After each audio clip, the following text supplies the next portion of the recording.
bare der. På den store knap. På den. Very little, Samos. They, Hvor er den store? lad være med at råbe højt, når far han snakker. Ikke? Når jeg vil... Eller kig på far. Når jeg snakker med nogle andre, så skal du ikke afbryde. Okay. Tak, ven. Not really, Samos, but I mean, Twitch recently wanted me to submit my tax papers. Well, but it's just something they have to do, you know, in order. Obviously, the Danish shitty-ass government has to take their cut, you know. So the papers need to be in order. But I just know that it's pennies, so I haven't really been doing it. But I need to do it before the 31st of December. So how much I average? Probably like £1, and I'm not even joking, Geach.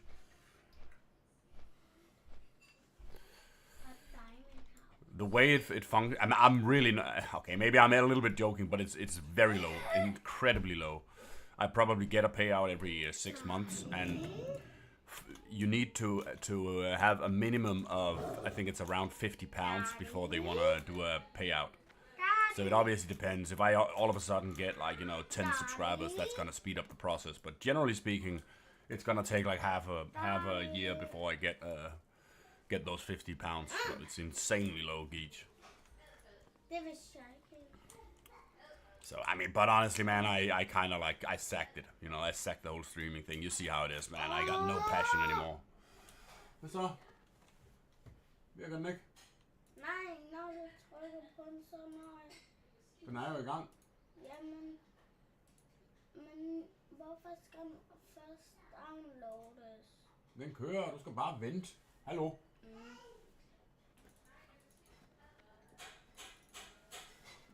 Men far, hvorfor har jeg ikke nogen biler i GTA? Det er fordi, at mor hun skal hjælpe dig med at fortælle dig, hvad du skal gøre, fordi far han er ikke så god til GTA. Det er du. Det kan du se, hvad man gør, når jeg spiller. I'm listening. A shotgun. But yeah, man. I don't know, Samos. I kind of hope once the little is born. Jeg kan And ikke huske, hvad vi skal trykke på. Jeg trykker hernede på den der online.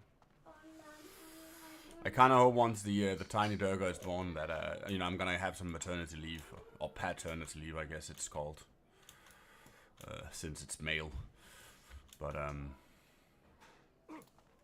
don't know, man. It's a combination on a lot of stuff. Obviously, the time is not the same. Well, I don't really have the same amount of time as I used to have.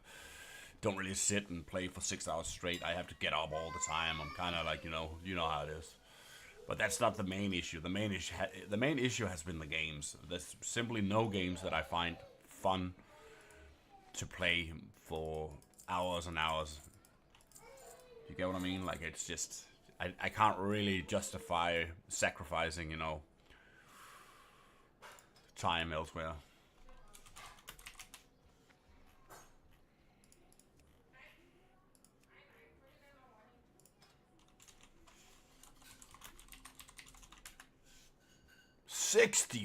Pooh. I am not taking those. Holy damn.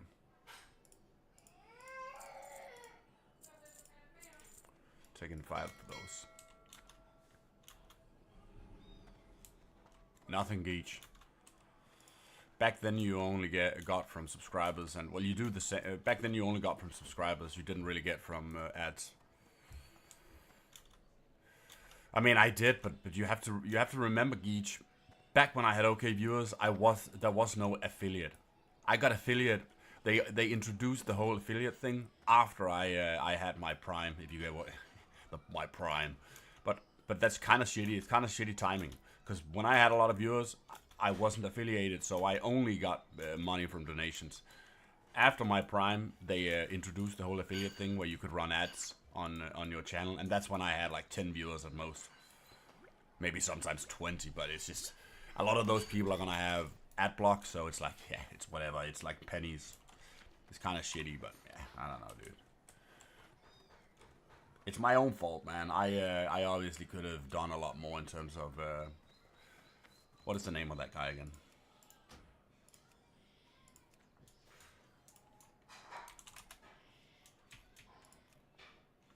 Oh.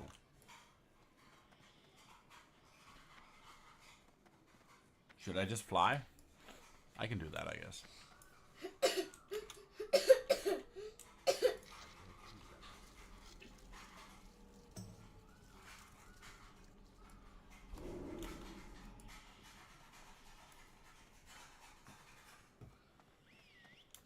I should have done more, Geech. I had a lot of opportunity to collab with a lot of shitters, but that's just how I is. Unfortunately, I'm way too proud. You know, I don't want to sit and play games I don't enjoy, but you have to do that if you want to make big money when you're just like a nobody. If you're really good at games like a Shroud or whatever, you know, someone really amazing at games, specific games, then you can do without. But if you're just a regular shitter, you have to collab, man. If you don't collab, you just end up fading out in the sand.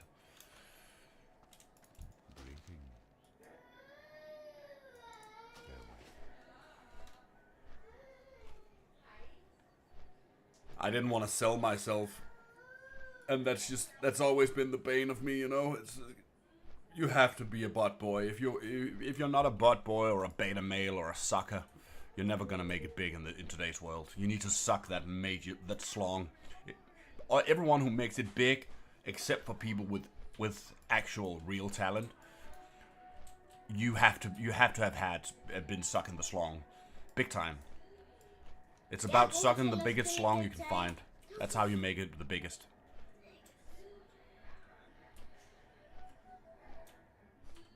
No one is self-made. That's just a farce. Everyone has been sucking that major slong. It's either that or they inherited wealth or status from just having a particular name.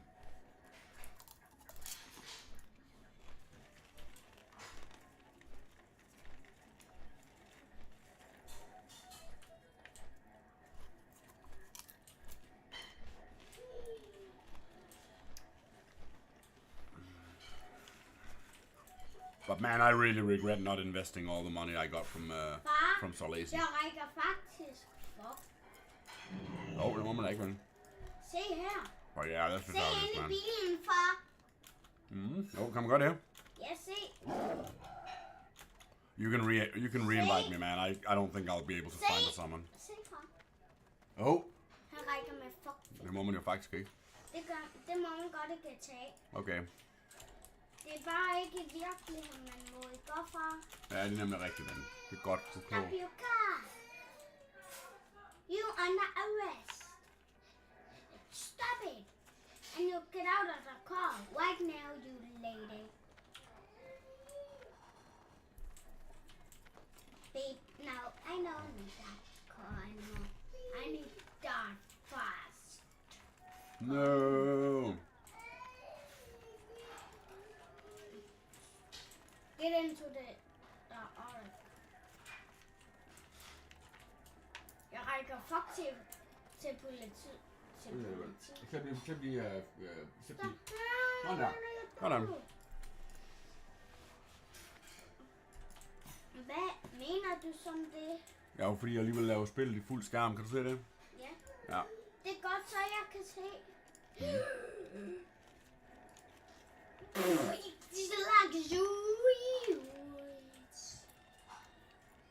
Jeg rækker fuck til politiet. Nå, ja. Politimand, tag min fuckfinger.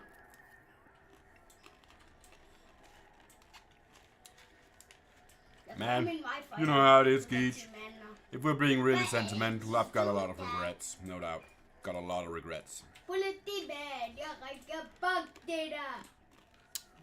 I think people who say that shit that they don't regret anything are full of shit. Jeg rækker fuck det der nu. Either that or they have either that or they are lying big time. Well, I guess that's the same. Andre politimand. Just put it. Ja. Holy moly. Geech, I think having regrets is an intrinsic part of the learning process. Of course you're gonna regret stuff. And you're gonna regret stuff because you are that smarter now. You've gotten that much more intellectual. You think back to stuff you would have hopefully, you know, done instead, but you didn't, and that's regret. Why are you So I mean, it's not necessarily that, negative. regretting stuff. What did you say? But it's just, dude, it's 100% people are gonna regret stuff. And they are lying big time if they say otherwise. Oh my god, they're lying. Either that or they have a shitty memory. There's nothing more cringe than the saying, I don't regret anything. It's made me who I am. It's so cringe. Big time cringe. Big time cringe. That is cringe lord level 4000.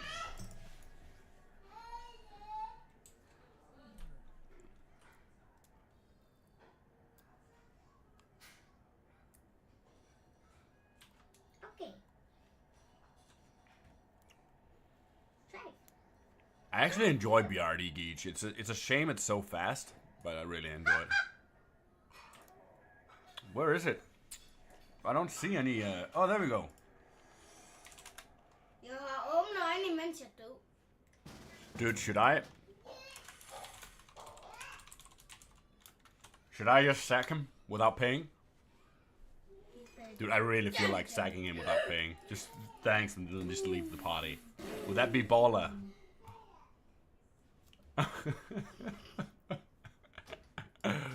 Dude, that is straight up alpha. That's some alpha shit. Just thanks and then just leaving.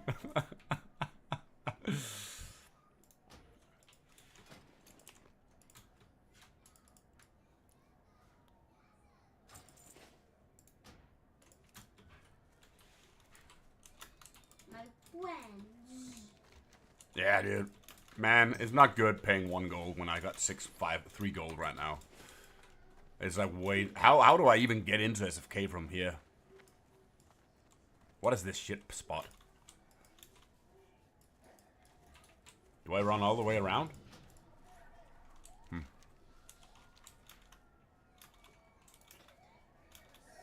Imagine how much gold you're making an hour being a warlock, Geech. Oh my word, der er en cyberlitsmand der. Insane.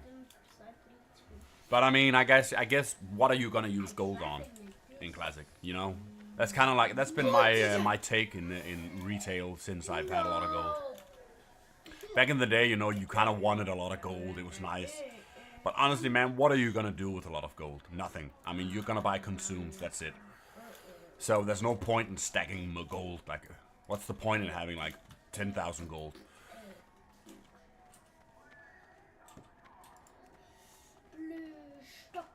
Oh yeah, you're probably right, Peach. Probably right, man.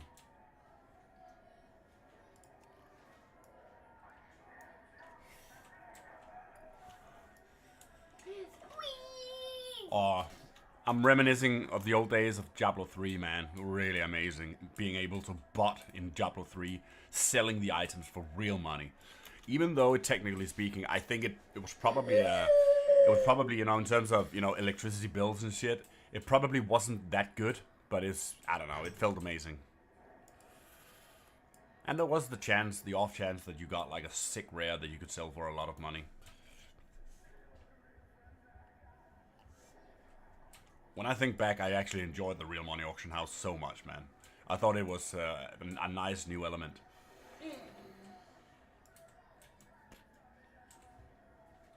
And I honestly don't understand the hate. Well, obviously, whenever you bring in real money something, it's always gonna bring out, you know, bots and shit, but yeah, I don't know.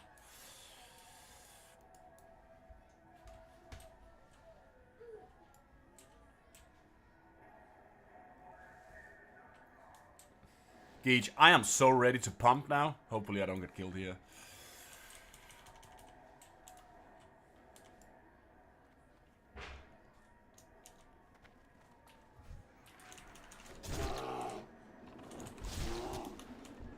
Shitters.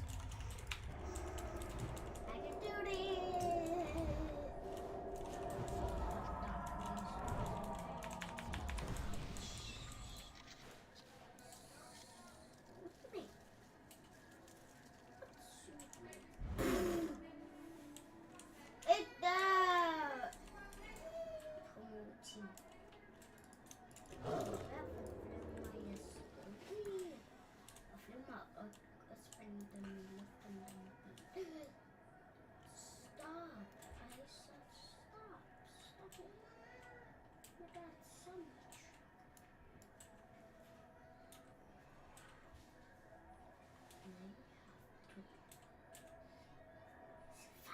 Man, my skin condition is going so crazy these days. Unreal. Unreal.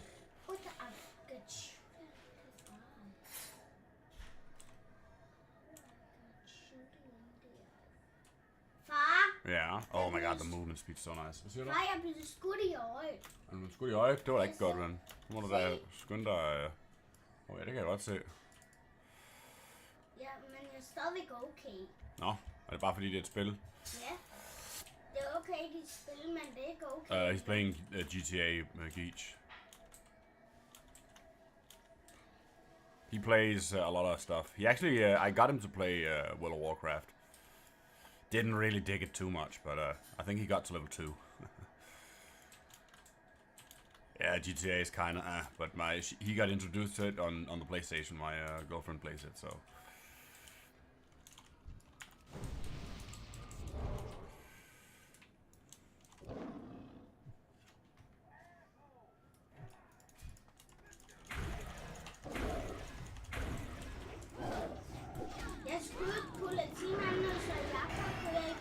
What should I make after this druid, man? I really don't know. Should it be the warrior, I guess?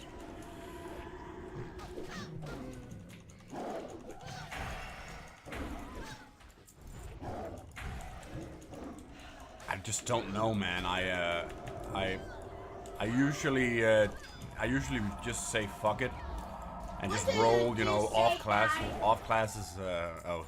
Ja, undskyld, ven. Det må man ikke sige. And I usually just play whatever race, but I just don't know, man. I feel like if I am making a warrior, I have to do it like sleazy style and make a human.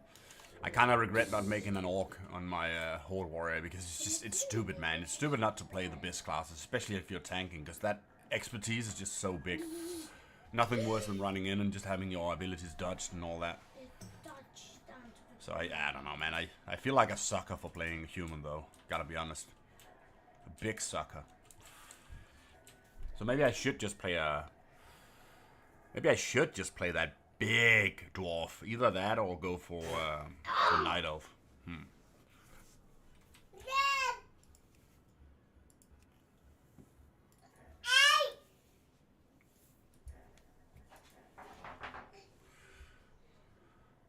Biggest sucker worldwide.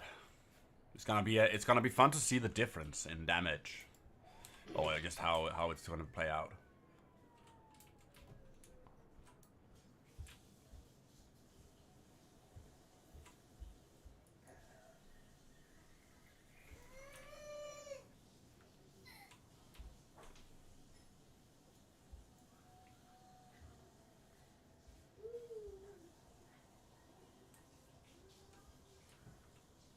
Nah, I think I'll make a human if I make a warrior here.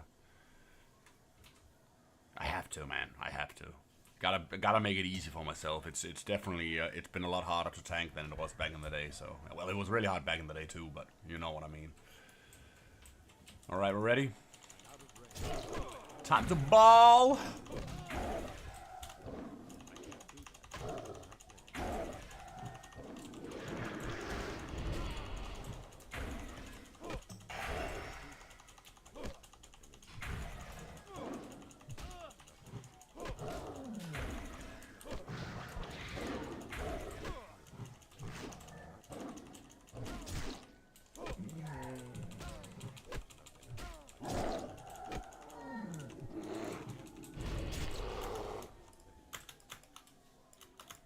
What am I doing?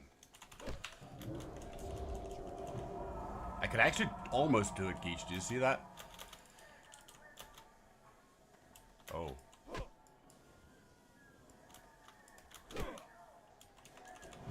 I run way too fast now, I guess. I have to wait a little. Alright, it's time to ball. All or nothing.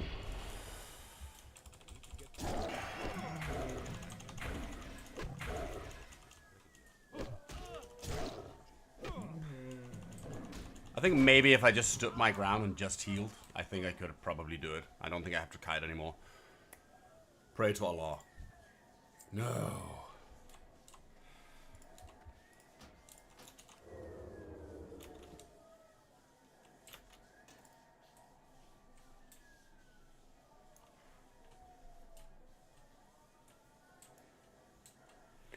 I think this is what I'll do next time. I'll just straight up kill him, and when I get my free procs, I'll heal.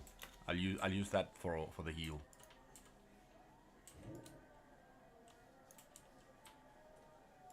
And I should be fine without kiting.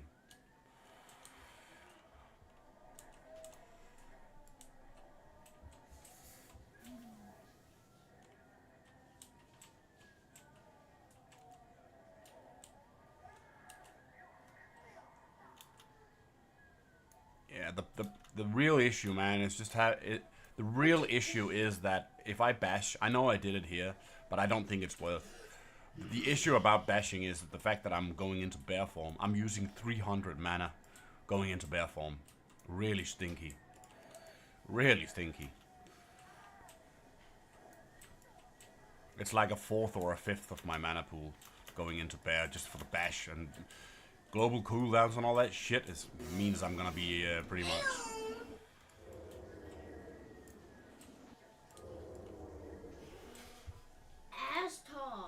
Global cooldowns and all that means that once I'm actually in cat form again, ready to ball, the bash is already out. So, I don't know. I don't think it's worth bashing.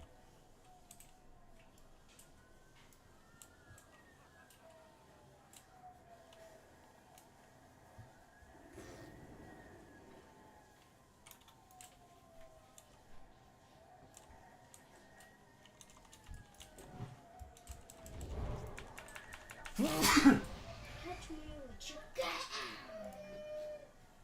Go to the bed.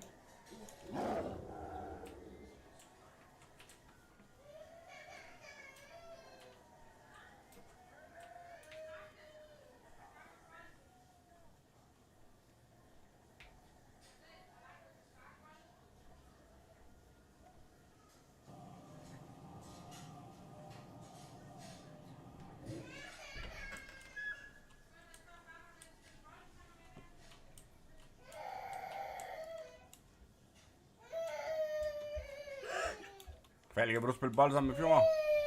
Ej, spiller du bold? Spiller du bold?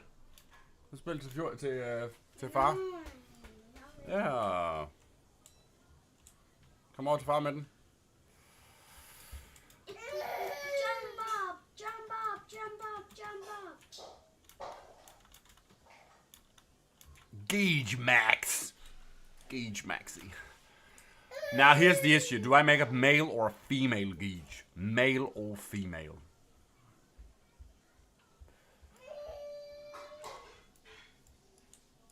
Back in the day I was slong style male, but I don't know, man. I really feel like I guess you're right, man. That is kinda alpha. Alright, let's ball these. Oh, you already pulled? Alright. Fuck, man, Gauge. I almost fucked it up.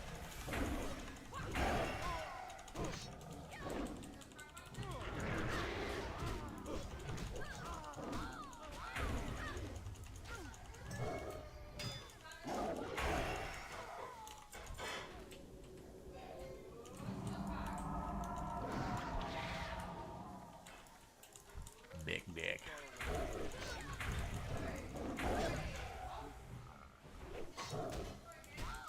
If only I had Ferocious Bite, man. Holy shit, I missed this Eviscerate style ability. Far, hvad sagde du nu igen? Ja, det er rigtigt, men jeg snakker ikke så pænt, når jeg snakker her foran computeren. Det er ikke så godt. Men det vigtigste, ven, det er, at du ved, at det må man ikke sige, ikke også? Det ved du jo godt. Jamen, så skal du... Ja, jeg synes, stoppe med at sige det. Det er rigtigt. Det er ikke så godt.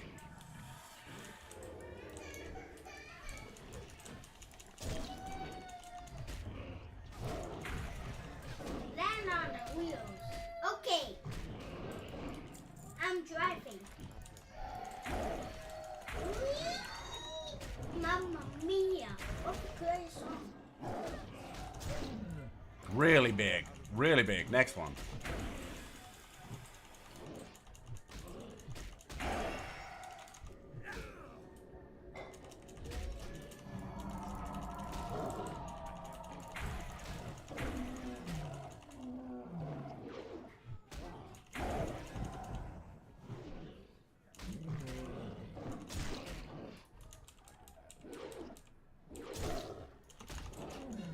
Get into the dog.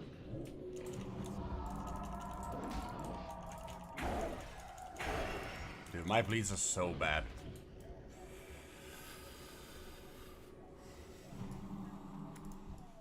It's just not worth bleeding right now.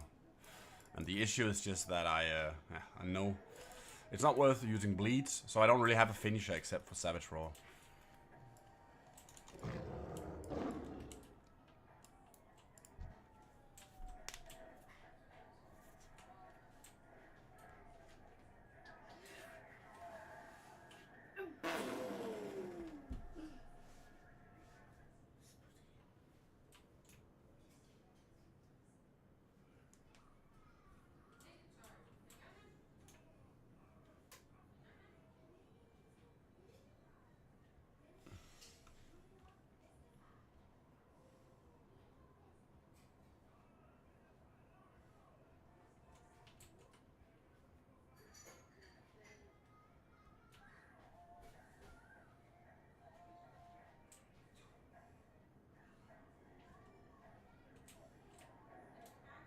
You ready, Geej? No, you're not.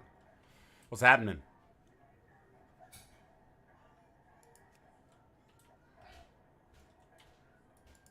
Oh, okay.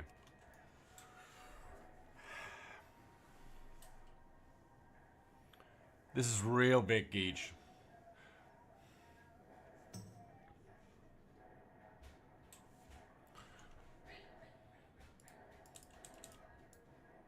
Ready? All right.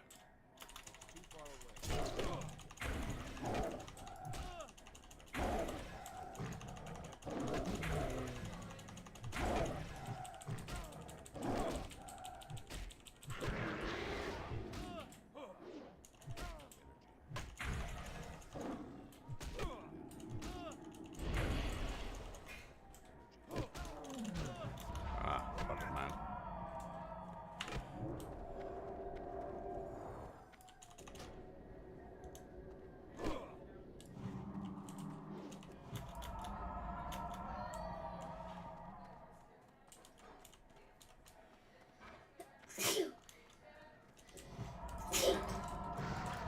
Come to daddy.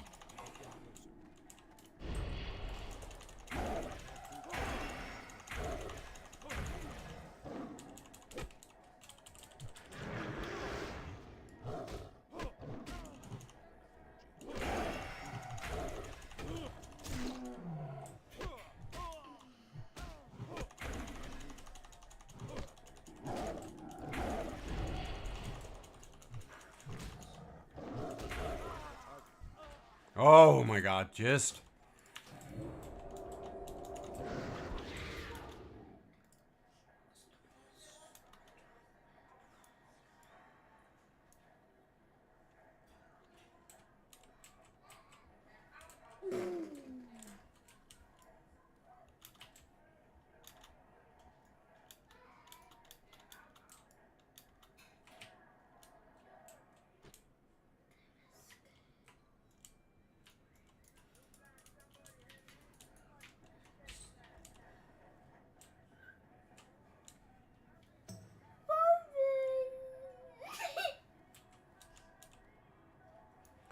What should my name be though on this warrior? I don't remember my names. What were my names? My names were Misha, and what was my dwarf? You know, on Firemore, I had Misha, and I had what?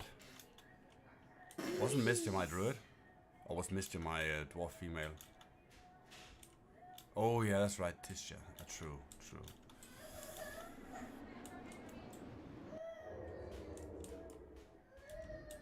Oh man, I should have called this druid Tisha. Fuck, I messed up bigly.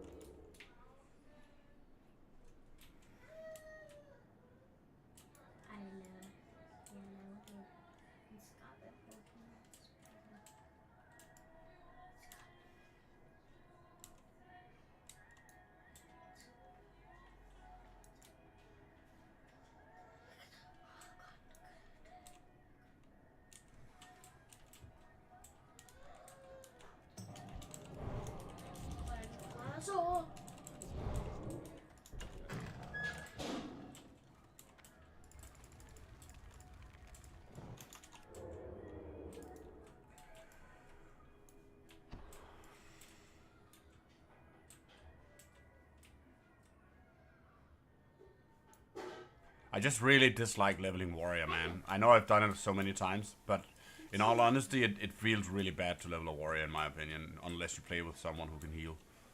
Then it's a whole different ball game. It's really fun. I'm sorry.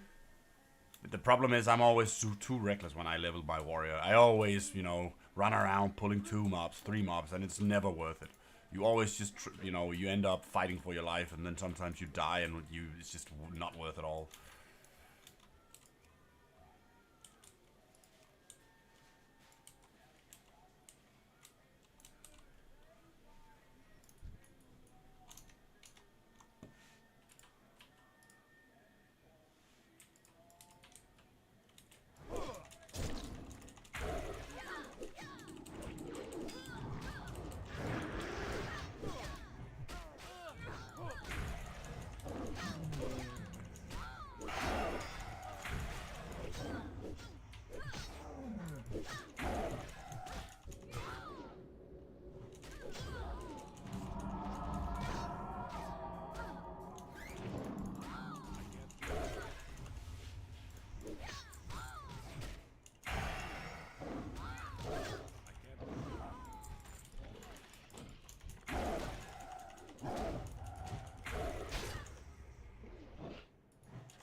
Alright, Leech.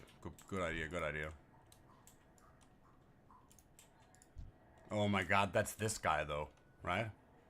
Yeah, he's coming now. Jeg kunne ikke se for det. Er det sejt at spille på computer, Falcon? Jeg ser. Du er god til det, ven.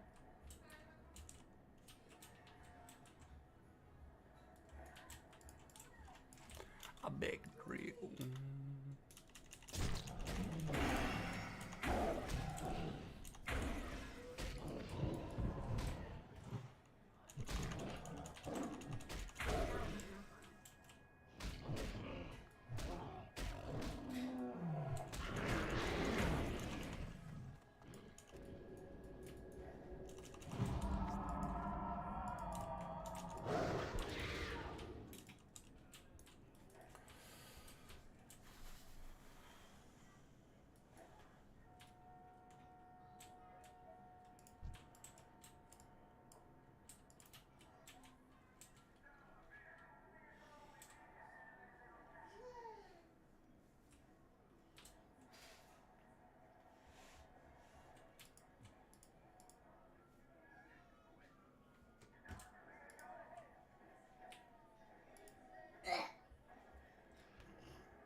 The idea of a one-state solution, the two peoples who live together and jointly govern the whole territory. Are we ready?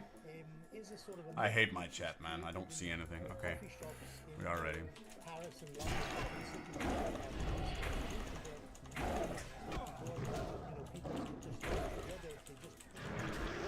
I don't think Israel can continue to rule over the Palestinians as they do in the West Bank and Jerusalem indefinitely. I think this is wrong. I don't think one people should dominate and rule over another, especially people who are stateless. This is the Hamas strategy. A lot of America, students, my name is Ben Morris, and I'm speaking from Israel, and I'm an historian. Alright, awesome. Well, I don't know how much my, the one that set this poll up, did she tell you much about exactly who I am or what the talk will be about? Or do you want to run through that for like a minute, or? Yeah, tell me. Oh, Sure. Geech! Big I'm dick. an asshole online. I debate politics and scream at people over stuff. And I'm sure, as you're aware, the entire world has a very big interest in the conflict in Israel and Palestine because you can basically read any narrative you want into it. So this is a topic that I've done a little bit of reading on in the course of like 2 to 3 weeks to just try to get like a more comprehensive opinion on what's going on. And obviously, you know, you and 3 other people I brought up a lot as like the new Israeli historians and people that kind of are talking about, trying to contextualize like the history of Israel without taking like a super pro-Zionist standpoint while still being factually accurate and everything else. And basically, in the course of my research, when I initially started reading, I kind of was on the I was a little bit like pro-Israeli, with some caveats for some things that we'll get into. Ja, men.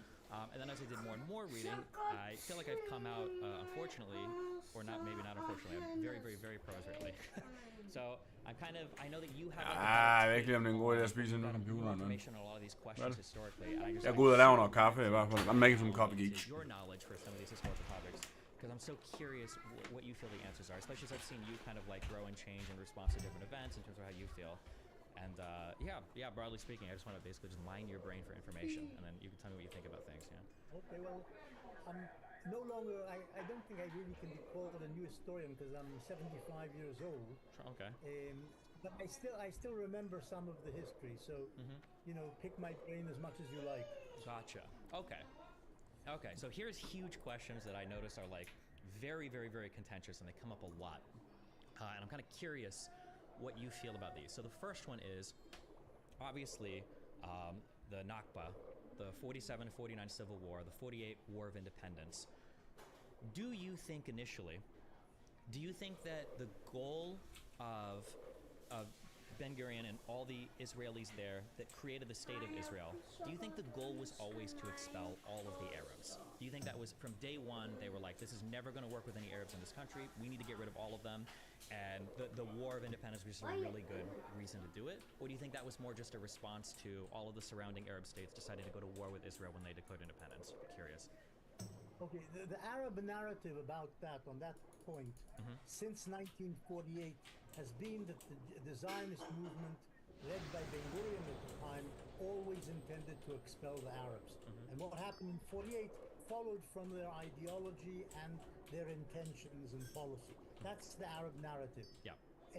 My research in the 1980s, and I wrote the book about it, The Birth of the Palestinian Refugee Problem, based on American, Israeli, English, United Nations documentation, etc., showed that there wasn't this intention. This wasn't the intention of the Zionist movement when it entered the war. There had been thinking, and this is a caveat, there had been thinking in the years before, during the 30s and 40s, there had been some thinking about by Zionist leaders about the possibility or even the need of transferring, or you could say expelling, some Arabs or all Arabs from the area of the Jewish state to be, before the state came into existence, before the war of 48 broke out. But this was always in the realm of thinking, imagination, what we would like to happen, but never translated into policy or ideology or party platforms. So it was sort of in the air, the idea that, well, the Arabs don't really want us here, they won't be loyal citizens if they live in the area which becomes the Jewish state, they won't be loyal to the Jewish state, they would try and subvert the Jewish state or destroy it. So perhaps it's better, and also we need more room, more land, more space for incoming Jewish immigrants. Jews were being persecuted, the Holocaust was about to happen. So this was the thinking, incidentally also by the British officials who controlled Palestine. They sent a commission of investigation, the Peel Commission? Yeah. The Peel Commission in 36 and 37, it came out with its report, How to Solve the Palestine Problem. And they said the two peoples must be separated. You have to have a Jewish state and an Arab state next to it, in other words, partition. But the Arabs should be moved, transferred from the Jewish state out to the Arab state. Otherwise, they will subvert the Jewish state. There won't be any stability in this arrangement unless there is a movement of population. So the Zionist leaders who heard this said, yes, this makes sense, which it did make sense, demographic sense, security sense, and so on. But it never turned into Israeli policy, that is Zionist, pre-Israel policy. It never became policy, and the Zionist establishment which entered the war at the end of 1947, that is, the Arabs began the war. The Arabs of Palestine attacked the Jews after rejecting the United Nations General Assembly plan. They didn't enter the war with a mindset of expelling the Arabs. We know that because during the first months of the war, December 47, January, February, March 48, they were still thinking in terms of planning the future Jewish state with an Arab minority, a large Arab minority in place. There was no talk about transfer or expulsion. Starting in April 48, they began to think about transfer and actually expel Arabs. That is, this is 4 months after the Arabs began to attack the Zionist enterprise. Oh my 4 word! months into the Civil War. When you bring up, Papa? just real quick sorry. on that, because you bring up, no, don't apologize, no, yeah, I'm just questions as you say this. So you bring up April in 48. A lot of the people that talk about Al-Nakba, so the dumb thing they'll say is the Jewish people basically destroyed all the Arab villages and kicked them out, and then obviously a slightly more advanced take on that as well. They didn't actually destroy all of them. I think they forcibly expelled, it might have been 100,000, and then the other 600,000 just left in response to violence. When you look at, because April I think was the Deir Yassin massacre, when you look at that event and then you look at the Arabs fleeing the villages, do you think they had good reason to run, or do you think the idea that Jews were going to just destroy, or Israelis, I don't like to say Jews, I guess, Israelis were going to destroy all other villages, do you think that was unfounded? Or, yeah, what do you think about when people talk about that 700,000 number of Arabs that fled? Did they need to, or were they looking at actual potential violence from the newly created Israeli state? Well, I'll tell you, most people, when they get caught up in war, that is, the war reaches their doorstep, shells are beginning to fly over their heads, infantry units are about to assault their village, they do begin to run. This is what happens to people in war. Millions of people fled Paris in 1940 as the German army advanced on Paris. So this is how people behave when they are about to be threatened by the threat of tanks and shelling and whatever happens in wartime when you're caught up in it. Okay. But I would put it a bit stronger than that. There were, as you say, you mentioned there was the Deir Yassin massacre. There were other massacres which are often not talked about, but there were other places where there was violence against Arab inhabitants. There was also Arab massacres of Jews, but the Jews had nowhere to flee to, and they didn't flee, and they were more steadfast. The Arabs had somewhere to flee to. They could flee from the coastal plain to the West Bank, what's called the West Bank, or from the coastal plain to the Gaza Strip, the area which is today engulfed in war, or they could flee to Jordan or Syria. They had somewhere to go to, in the hope, of course, that they would be coming back. Nobody thought they were going forever into exile. Yeah. They thought they were leaving their homes which were embattled, and they would come back when the Arabs won, or the United Nations would bring them back, etc. But there were Jewish atrocities, and the Arabs broadcast these after Deir Yassin, exaggerated what happened there and so on, and this certainly subverted the staying power and the confidence of the Arabs in other villages who said, well, if this is what the Jews do when they conquer your village, let's get out of here. So the atrocity factor was important here. And there were expulsions in the course of the war. We're talking about the whole war. What are you the civil war doing, part man? between the two communities in Palestine, the Jews and the Arabs of Palestine, which was followed by the Arab States Army's invasion of Palestine, which is the conventional part of the war. There were expulsions of certain Der var ingen pølser, de ikke taget op af fryserne nu, så du får en ristet flyt. during the war. I wouldn't say Vil du that have they smør på den var? accounted for more than 10-15% of the 700,000 who ultimately Hvor der kan became flytte? Jews. Nej. I would add to that Okay. probably a similar Hvorfor robot? proportion of Arabs left their homes on advice or orders from Arab commanders Okay. or local Arab dignitaries or officials. who said, Ba- ba- ba- "Well, ba- let's get bicycle out of there, harm's way," well, or don't send your women and children out of harm's way because they're going to be What hurt, are you and saying? they'll come back later. But most, like 70%, 80%, probably left simply because they were afraid of being caught up in a war. Okay, that's fair. This, I think, is what the conclusion I reached in my research. Yeah. I think a theme that's going to come up a lot, and I don't know how you feel about this, I'm still going to move by timeline, but there's like a macro feeling that I've had, is I've heard a lot of claims about basically Zionist, territorial, expansionist ideology. That the Zionists have always tried to grab more territory. They did it in 67, they did it in 73, they did it in 48, and it's always been the goal from the start. The big problem that I have when I'm researching this is there's never a period of time where it doesn't seem like the surrounding Arab states do just the right thing to precipitate it and then make the expansion understandable. So like for instance, if in 67, and I'm going to ask you a question about this later on because there's a huge But disagreement. Biscaya, are you talking about warrior there or druid? Because I found a pretty decent guide actually for Bislist and spec in general for druid. I really enjoy it actually, and it's got runes and everything as well. So it's kind of my go-to. I think it's called SoD something. Let me find it actually. always feel similar. Like I wish that the people around them would have just chilled, around Israel would have chilled, and then you could see how they would act. And then you could make more Suckify, concrete claims of I like, think well, it's this called. was like an expansionist process. See what you link to. Process. This Oh. was like a country trying to grab more territory. Jo, nej, hvad tænker du på med ham? One actor Jo, immediately nu sidder vi lige og hygger med hinanden. Han the spiser den der, og så tager vi lige en pause. And then the War of Independence, the first Arab-Israel war. This is going to be a question I have about like Palestinian identity, like in terms of.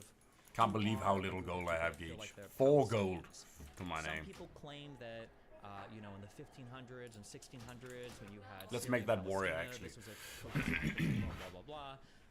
I've done my own reading and I've come to my own opinions on this. I'm curious for your. You can't opinions even on it. change When do name you anymore? feel like Palestinians started to have an. You think actual you'd be cohesive able identity as to opposed change the belonging names of to that by particular via a region of the ticket? world, like where Israel Palestine is. Can Hey, what up, I Riff? Yeah, I revert do. To your previous question about the expansionism. Oh, Hey Riff, that's right, yeah, I'm streaming on Then Twitch, ask Kick, me and again the YouTube. business Yep, of the go for it. Palestinian- But I'm talking to the guy in my party, Samos. He's just not typing in chat. Part of the Zionist movement and Arab consciousness, which is the end of the 19th century, and the beginning. I just don't know, Geach, man. If I'm making a warrior and calling it Tisha, I feel like that's a female's name. Arabs who said the Zionists intend what it says in the Bible that there should be a Jewish state I'm going from the Nile dark as night. to the Euphrates. From Egypt I think I'll call it Tisha though, and I'll make a ticket asking to change the names of my 2 characters. I think it's to Abraham that this And let's is be what real, man, they probably won't. I'm going to give God is going to give the Jewish people, the Hebrews as they were called then. So Arabs in The question is, white hair versus black hair. What do you feel, Geach? White hair versus black hair. Kinda dig the white hair though. Not gonna lie. Back in the day I used to rock this, but I kinda like the More realistically, the Zionist movement really I just don't like the wanted to bushy grow eyebrows. Palestine. This is not questionable. The Zionist movement until 1937-38 thought in terms of establishing a Jewish state in Dude, in I'll rock the Palestine stash. from the I'll definitely Mediterranean rock the to the stash. Jordan River. And maybe even Samos, need your opinion. Black or white? We got 1 black. railroad already. between 1 black Damascus vote and from Riff. Amman. What's In that? other words, just a few miles east of I'm the talking about the Jordan hair, River, Samos. the land which the Jews wanted. In 1937, the Jews agreed to the Ja, det kan pure du godt købe. proposal that there would be Trykker one bare på small enter, den Jewish store state knap. inside Palestine. About 17 or 20% Oh, of shit, man, this Palestinian area, Palestine, should become a Jewish state. And later, the United Nations, in its General Assembly resolution in 47, expanded this to something like 55% of Palestine should be Jewish. Now the question is, Jamen, jeg tror også, du skal have... Hvad er det? Skal du ikke have købt skud til den? Eller har du gjort det? After the war ended, Samos, you there?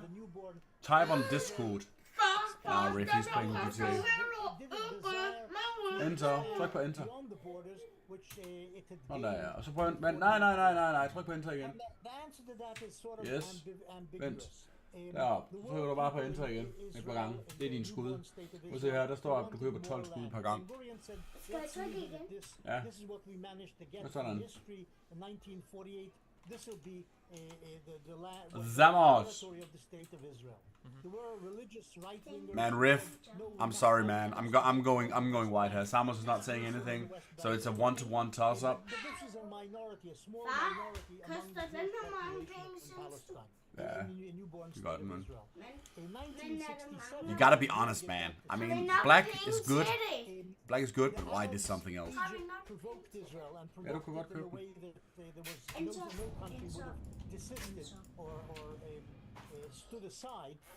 Provoked Israel into attacking it. In other words, the Egyptians moved armored divisions into the Sinai Peninsula, kicked out the United Nations a force separating Israel from Egypt in the Sinai Peninsula and closed the Straits of Tiran. Incidentally, echoing something which is happening today, where the Yemeni Houthis are busy trying to close the Bab el-Mandeb Far, hun Straits, nok Red penge Sea, til den her entrance to skyder. southern Israel to the port of Ja, Eilat. vi Egypt har did it further to the nok north penge in til 1967. den her And skyder. these are Casus Belli. These are Yeah, reasons because to go to war. the prior Suez Far, har crisis, vi I think in nok 58, was already a war that they'd gone Ja, over den har du nok closely penge til at related vende, men to du skal the også ud cultural og districts tjene as nogle well, penge. so Du I kan ikke think bare købe, købe, købe. The Egyptians, you're right. I'm playing ally on States Living in Flame 50s. riff, Units and I'm playing Horde on Lone Wolf. Partly for that reason, and conquered the Sinai Peninsula. I don't think you can play both both Basically in the factions hands of on the the same United server, Nations right? After getting promises that the Egyptians wouldn't do this again. And they did the same thing again in 67, and Israel of course had to mobilize because of the armored divisions in Sinai, and you can't keep your army, as a large standing army, just waiting around because it costs the economy too much. And you can't exist with the Straits of Tiran closed by Egyptian guns in Sharm el-Sheikh at the edge of Sinai. So Israel was forced into war against Egypt. That happened on the 5th of June 67. That morning, the Egyptians told the Syrians and the Jordanians, we're busy bombing Israel, we're winning the war in Sinai, and the Jordanians were tempted to join the Egyptians and started shelling Jerusalem, West Jerusalem, Jewish West Jerusalem, and the Tel Aviv suburbs in response to this Egyptian boast about that they're winning the war. Yeah. And the Syrians did the same thing in the north, and Israel then conquered the West Bank and East Jerusalem. I and always- the Golan Heights from Syria. I always kind of don't really know which one to track out of all these. I mean, I guess it doesn't really matter, but yeah. But there was the product of the war, not the reason for that war, but the product of the war What do you was want? expansionism in some of Israel's population. In other words, they got hold of the territory of the West Bank and said, well, this is the heartland of the Jewish people. This is where Solomon and David had their kingdoms, you know, Bethel and Jerusalem and Hebron and Shechem and so on. And they said, well, now we want to hold on to it now that we've conquered it. In other words, the war created an expansionist drive in the Israeli population, right-wingers, messianist, religious Jews, and they basically pushed the government You into please gaining get control it, of the West man. Bank. At the end of the war, incidentally, which people don't really know, on the 19th of June, the Israeli cabinet resolved to give back the Sinai Peninsula, which it had just conquered, to give it back to the Egyptians in return for demilitarization men and man har peace rätt. with Egypt, and to give back the Golan Heights to Syria in exchange for peace with Syria with a demilitarization of the Golan, and that these countries said no. But in relation to the West Bank, opinions in the Israeli cabinet were divided, and this expansionist movement basically pushed the Israeli cabinet not to offer the West Bank in exchange for peace back to Jordan, but to hold on to the West Bank. And Israel, unfortunately, has been holding on to the West Bank, or some of it, ever since 1967. Gotcha. Okay. Yeah. Yeah. It seems. Riff. Sorry for this. Girl is on the way. No, no, March you're good. I've 20th heard so or much something about like this, so that. It's good to hear Is, other is when facts she's that due. reinforce an opinion, or if I hear something that I feel like I learned in So a different way, it's it nice. would be good It's really to nice. challenge or push back on that.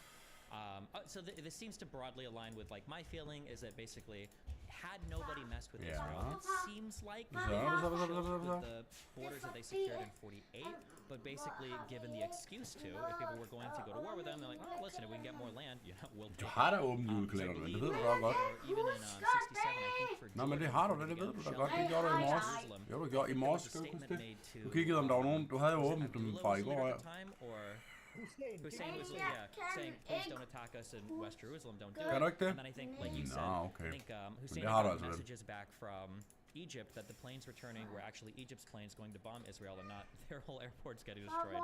Eddie And then he decided to attack understood, anyway, with I think the quote being understood. like, "The die has already been cast, so we're gonna come in and shoot." And then they lose the West Bank in that process, which is No, just to amplify that point, Israel sent 2 messages to Hussein that morning at 8 o'clock, just as Israeli planes were going towards Egypt to bomb the Perception. Egyptian airfields. Israel sent Hussein a message at 8 o'clock and again at 10 o'clock. At 8 o'clock or whatever it was, they said Samos. to the Jordanians, stay out of the war, we will not touch you. And the same He-Man. message Oh, after I don't the even know what Jordanians He-Man spoke looks like. at about This is how I'm gonna rock. I'm gonna rock this look, and we will Gage. not touch you. But the I'm gonna Jordanians rock the continued black with the white shooting. hair with Israel said, the "Well, tash. we can't not Big dick. respond," and went into the West Bank and East Jerusalem. That's what happened. Can you ship me some bags and a couple of money? I'll repay you. I almost set up a conversation with your very close and personal friend Norman Finkelstein, but he ended up not wanting to talk to me. Do you feel like Hello. Safe route. shoot, hold on. No, wait, I want to keep going in order, and we'll get to some of these questions later. I'm actually wondering if you delete your character, can you revive your character? Got 48 is Israel expansionist. You feel like Because I'm feeling like I want to Tantic delete and my Blake druid, will, make you my know, warrior with the right name, 47 and partition then plan. resurrect my character. 47 partition plan. You can't. Do you think it was fair or morally justified for the surrounding Arabs at the time to feel like they were getting completely shafted? For them to be like, I don't want to accept this. Character position, so we're gonna undelete. fight and expel what we basically see as like foreign invaders from our land. Do you think it was fair for the Arabs to have that feeling? No, I can't put myself in Arab shoes. The Arabs basically felt in Palestine from the moment they became politically I'll conscious try and this, man. nationalistic in the 1990s. I'll try this They with felt 2 Jews different should characters, not the have one any that part I of have here. Palestine. This is the land So where I'll, we, the so you can, Palestinian okay, Arabs I'll live. try. The Jews, God knows where they're I'll coming go on a from. different We server don't- and I'll we try don't it. care about So their what I want to do religious is I beliefs want that to they once had. make a Maybe character this is true, maybe with, these you know, postmodern one, tales, but you know, we the don't name that I choose want. to live here. I want to make a new character, and then I want to delete the character with the real name. This essentially The new was character, I their want to change the name when to. the United Nations came up No, wait a minute. I don't even understand what I'm saying, man. 29th of November 47, they felt even I'm so more confused. anger that the Oh, I already have 2 United here? No, I Nations don't. were offering the Jews more than half of Palestine, 55% of the landmass of Palestine, and here they are saying they don't deserve any of it, and the world community is offering them Now I wanna- 55% of the land, and we are 2/3 of the population, and they're only 1/3 of the population, so they felt this was even more unfair. Sure. But basically, they were against the Jews having any part Aha. of Palestine as sovereign Jewish territory. They opposed that. They thought this is unjust, is unfair to what they regarded Oh, it as has? the indigenous people, which is themselves. That's how they felt about it. Gotcha. Do you feel like? And many, or- and many Arabs basically Fast feel the var same about the min state of bil, Israel eh? today. Yeah. The Hamas certainly says. Okay. Fast var Why lille should min the Jews have bil, any eh? part of Palestine? Yeah. They're Jamen, Det så er vi. tror jeg, jeg Muslim blev kørt ind land. af tog. They came from Eastern I guess Europe, I'll try it on the America, classic North servers. I have a level 10 there. This is our land, not theirs. Here's a question that I have that I would say alright. a lot of debate on. It's very important. You're probably right, actually. This is the second part of the last question I had. This is kind of a Stop it. two-parter. When did Palestinians begin to develop like a truly cohesive national identity? And then my follow-up question to that, I've never gotten a satisfactory answer, is because the pro-Palestinian side is usually, well, in the either 1500s, 1600s, whatever, they were a Palestinian. Færdig, people, vi they skal, held vi an skal snart til at have en pause. My next question then is like, when Jordan conquered the West Bank and Egypt conquered the Gaza Strip in the 48 war, why was nobody clamoring then for them to be made into a Palestinian state? Alright, let's Jordanians test it out, man. just Let's got test it out. citizenship, Or Palestinians got Jordanian citizenship. Drink. I think Egypt made like a puppet government in the Gaza Strip, and they like ate it in like 2 years, and then it was gone. Yeah, how do you feel about like I guess both parts of that question? When did the Palestinian identity form? Why was there no Palestinian state formed before '67? Yeah. This is a question which is Where always are, asked, but what? there's a different narrative on the Arab side and a different narrative, I would say, among academics, not just Israelis, but academics. Yeah.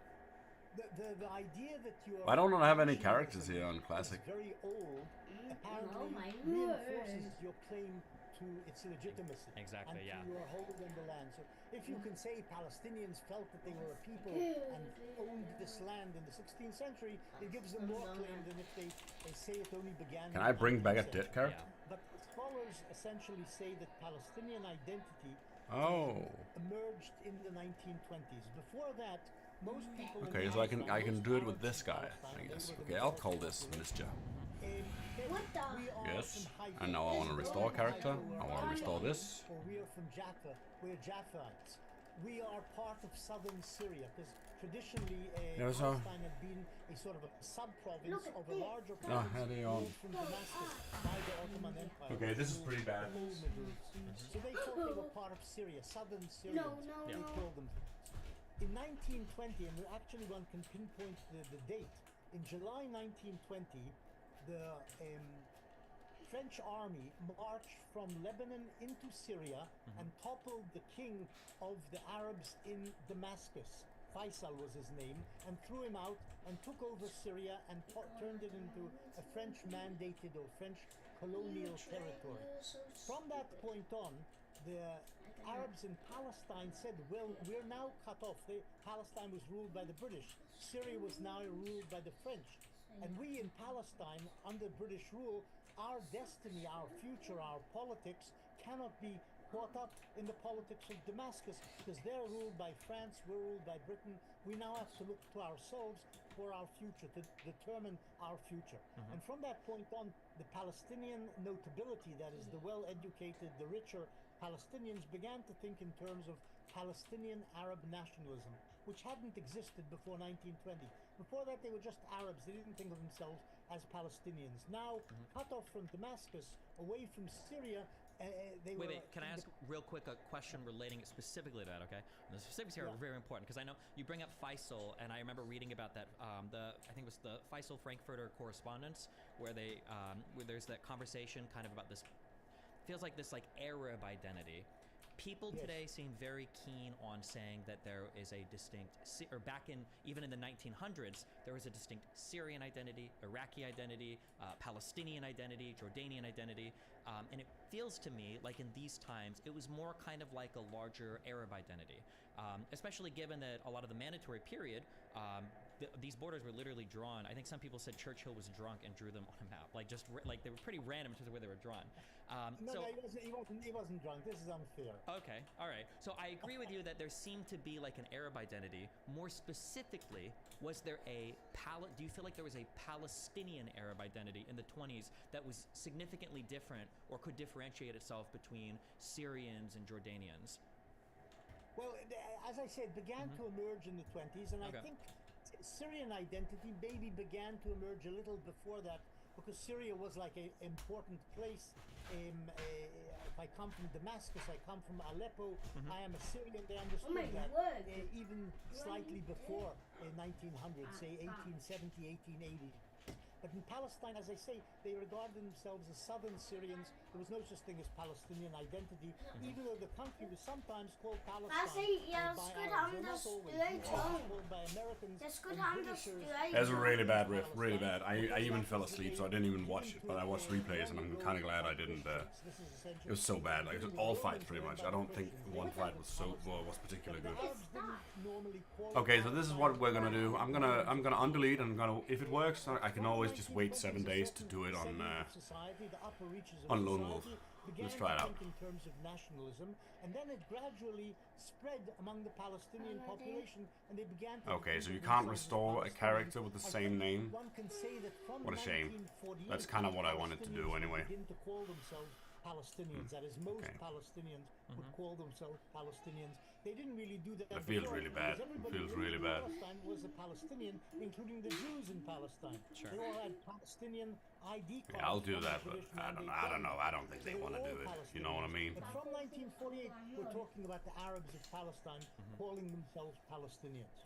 So here's something that I push on when I hear that, because I'm curious, because I feel like in my reading, it feels like a strong Palestinian national Yeah, identity. I'll just tell them I'm Stunner D. Like, I feel it was like I'm the late biggest 60s, I'm the early biggest 70s warrior of them is all. my feeling. And one of the things I point to, maybe you can help me figure out why I'm not correct on this, is like there's so much talk about we need to go back to the 67 borders. We need to negotiate on the 67 borders. We need to go back. If I go into the shop, 67 I mean, I can borders character were borders transfer. between Israel, Jordan, and Egypt. 3 character There was transfer, no 6 character Palestinian state. transfer. The occupied territories. There's no, like, were name occupied change. You can't Palestinian change state. name anymore. They were occupied territories from Syria, Jordan, and Egypt, but that seems to not be part of the discussion. And my question is, it was the second part of that last question. if the Palestinian see what it national says here. identity had begun to emerge in the 40s, or was fully emergent past 48, past the War of Independence, why was it that when the Endgame West issues. Bank was captured by Jordan, Context it seemed like support. all those people were just snap-made Character Jordanians, and that's problem. why 2/3 of Jordanians today are Palestinian descendants? Or why is it that when Egypt conquered the Gaza Strip, they were just like part I of wonder if Egypt? there's anything It doesn't seem like about there was any names push here. or drive for a Palestinian state I'll just context support. until Israel Okay. conquered those territories, and then all of a sudden they really wanted to Hello. be Palestinian. Yeah, can you explain that? Like, where was the push for that, or why was there no push for that? Or maybe there was, I didn't see it yet. I think you're right, but you have to remember 48 was a tremendous trauma and disaster for the Palestinians. So if there was an emergent Palestinian national Appeal name identity change. and a will to establish a Palestinian state, So what do there I was one name and before use, 48 appeal name in the change, 30s. stock character service, Certainly from restore the profession, 30s there was character this undelete. desire. Ditto, It was okay, destroyed change by selection. the loss of the destruction of the Palestinian society in the 48 Nakba. I guess I'll use name and Two-thirds use. of them became refugees, settling mostly in the West Bank and the Gaza Strip. Some of them in East Jordan, Syria, and Lebanon. But they were crushed. So it took a decade. It just says inactive character names are released when expansions launch for World of Warcraft. Because of this automated process, we don't manually free up character names. Read our support article for more information. During those 2 decades, how come they didn't demand of the Jordanians give So us I can't even make Palestinian a, state in the West Bank, or ticket. of the Egyptians who controlled the Gaza Strip from 48 until 67? Yeah. How come they didn't demand of the Egyptian government give us separate statehood? We don't want to be Egyptians. We don't want to be Jordanians. Or even But more than that, not just the why didn't they demand the state, but like, let's say there was a big expulsion that happens in the United States. Canada, or let's say Mexico invades the U.S. and they cut all the way north to North Dakota or whatever. Let's say Canada comes in and they fight back against the invading Mexican invaders and they take some of this territory back. I don't feel like the Americans living there would ever be like, okay, annex us and make us Canadians.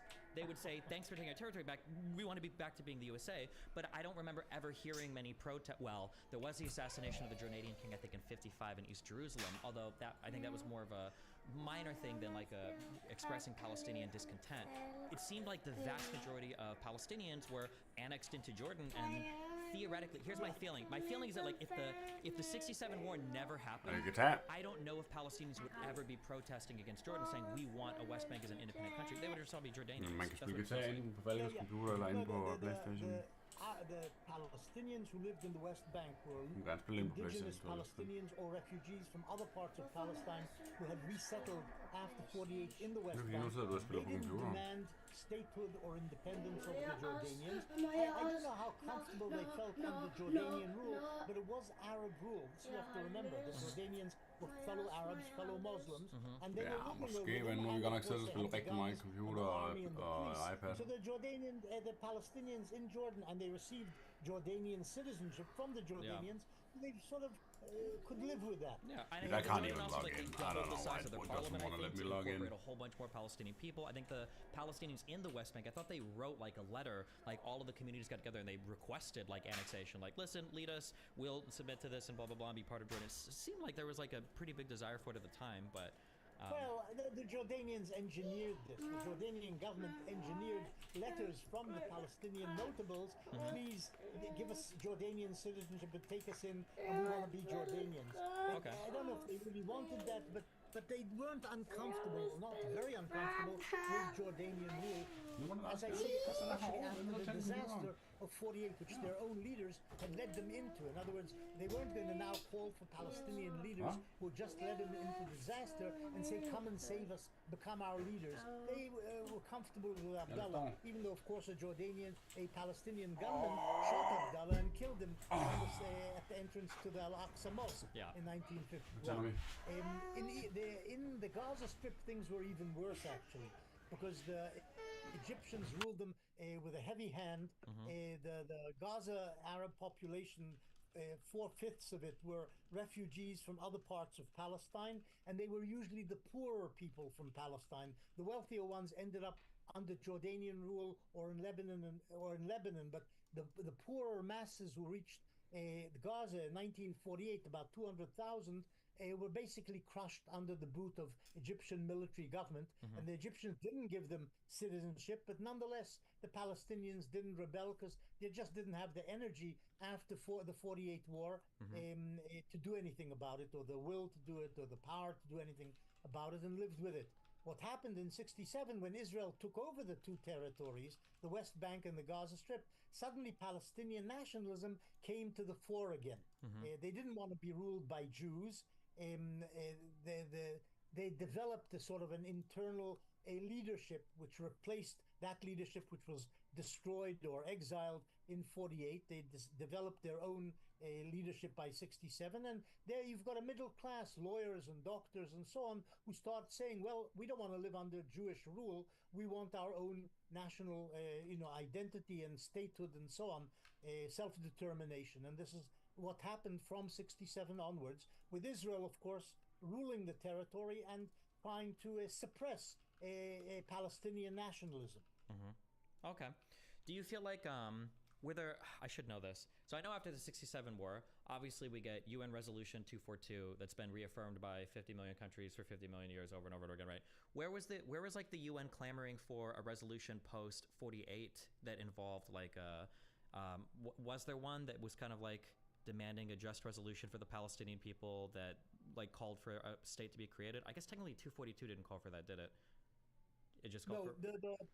The 242 UN Security Council resolution basically said territory should not be conquered and annexed by countries in war. The Israelis should leave the territories they had conquered, and in exchange, the Arabs should give them peace. Okay. And also some form of a solution must be found for the Palestinian refugees. This was what the resolution said. It didn't talk about Palestinian statehood, no. The idea of Palestinian statehood was enshrined on the books because in 1947, the UN Partition Resolution, November 1947, had called for Palestinian statehood side by side with Israeli or Jewish statehood. But it wasn't reaffirmed in Resolution 242 in 67.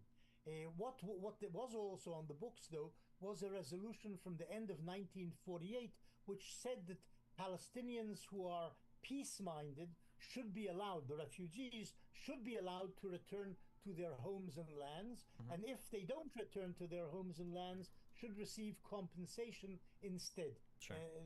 In December 1948. So that's also on the books, and of course Palestinians to this day point to that resolution from December 1948 as a basis for their desire and demand for what they call a right of return for the Palestinian refugees. But 242 said there should be a solution to the refugee problem, but didn't say it should be based on refugee return, but some form of resolution of the problem should be found. Okay. If you see me typing, I'm typing notes based on what you're saying. So for questions, I'm not just like chatting with friends or whatever. Just letting you know. I don't know if you see me typing a little bit. Yeah. Okay. Before we go too far into the future, so you're saying that you are, you understand at least the Arab narrative that in 47 they didn't want to accept a partition plan that was giving away so much land to the Jewish people. Do you feel like, this is a hard one, but people argue a lot over, you know, like the Sursock purchase and acquisition of land from tenant farmers and everything. And then like, did Jewish people have a right to push for the Balfour Declaration and get the establishment of an Israeli state in Palestine? In a very broad sense, and you can be as specific or vague as you want, do you think that the establishment of a Jewish state in Palestine in the way that the Zionists went about doing it, do you feel like that was like largely ethical? Do you feel like it was ambiguous? Do you feel like it was like pretty shitty? Or, yeah, I'm curious. No, there was. I don't see anything unethical about it. The Jews purchased land from Arab owners, landowners, and established settlements there and brought in immigrants to settle on these lands. And this is business. You buy land and you settle on it, and you're allowed to stay there. It's yours. I don't see anything unethical about it. The Jews didn't steal land or conquer land before 1948. Can I ask a question and push back on that real quick? Yeah. Do you think that, so I agree with you insofar as like buying land. So let's say I were to go to Germany and like buy a bunch of houses, let's not use Germany. Let's say I go to the UK and I buy a bunch of houses. Okay, I don't want the historical context. Do you think it's meaningfully different when I buy land versus? I think the two things that people get really mad at is that the land that was bought was one, it was bought from what do you call it? Foreign owners. So basically a bunch of people that they didn't live there. They just basically kind of like owned it to collect rents from the tenant farmers. And then two, acquiring that land with the purpose of forming a country. So like if 1,000 Chinese people, came and bought like houses in Miami, people like whatever. But if 1,000 Chinese people came and bought houses in Miami and then formed a country, like, oh, whoa, what the fuck? You guys aren't supposed to be doing this. Yeah. Do you think that meaningfully changes it, or the feelings that the people who live there might have? Well, don't forget that there wasn't any Palestinian state. There was a British government which controlled a territory called Palestine, which had lots of Arabs living on it, and Jews in growing numbers were coming in and living there as well. And the Jews bought the land, and Jews said, we want to establish a state here, either the whole of the territory or on part of the territory. And the Palestinians said, we also want to establish a state here. They said this to the British as well, the leadership of the Palestinian society and the national movement. So there were two peoples living on this land, one of them less developed in terms of its political consciousness, one of them more developed, more organized, and they were contending for the land. And the Jews went about doing this both on a political, diplomatic level, negotiating with the British, negotiating later in the United Nations, and on a practical level in terms of settling and establishing areas where they would live and sort of municipally control certain areas. Sure. And it was a competition between the two peoples. In this competition, the Arabs, and it's not only incidentally people who lived abroad, but Palestinians also sold land. Palestinians who lived in Palestine, not just Palestinians who lived in Beirut or Amman or Damascus, who sold land to the Jews, including, incidentally, many of the leaders or the families of the leaders of the Palestinian national movement.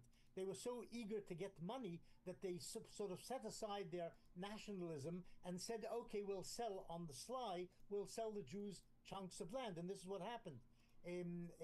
So the Jews bought the land, and eventually, using this basis of territory, they managed to establish a state out of it. The Palestinians didn't like that, and before the Jews could establish a state, attacked them and tried to prevent them from having a state, which the United Nations, meaning the international community at the time, said the Jews should have. You can disagree with it, you can think it's immoral. I don't think there's anything immoral in that. I think that the United Nations said, okay, let's give both sides a state. I think that's quite moral. The Jews especially, because they just suffered 6 million dead in the Holocaust, and Christians and Muslims had persecuted Jews over the centuries. Let the Jews also have a chunk of land, because the Arabs they have Iraq, and they have Syria, and they have Morocco, and they have Tunisia, and they have Egypt. They've got lots of states. Today there are 23 Arab states. The Jews should have one little state for themselves as well. So I don't think there's anything unfair about it. The Arabs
It's too far away.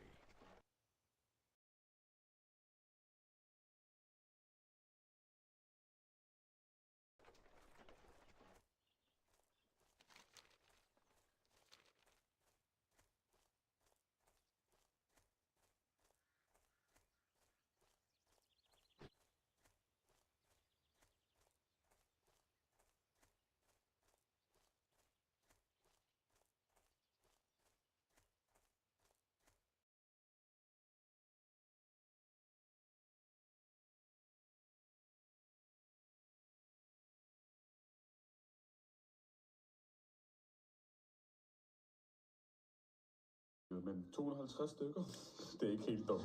Nej, men helt seriøst, lad os lige være realistisk en gang. Det, der foregår dernede, det er ikke helt fair. Fordi der er stadig folk dernede.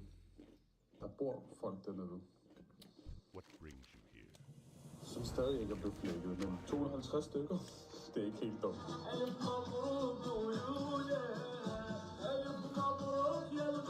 Okay, sjov til side nu. Jeg kondolerer. Jeg kondolerer for alle de menneskeliv, der ikke er blevet taget endnu.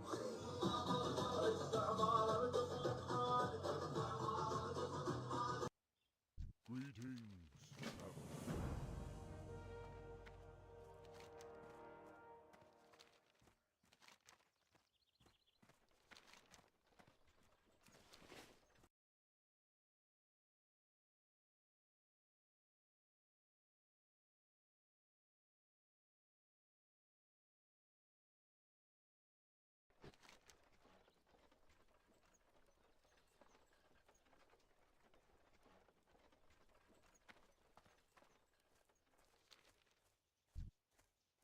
What brings you here? Peace, friend. I've been expecting you.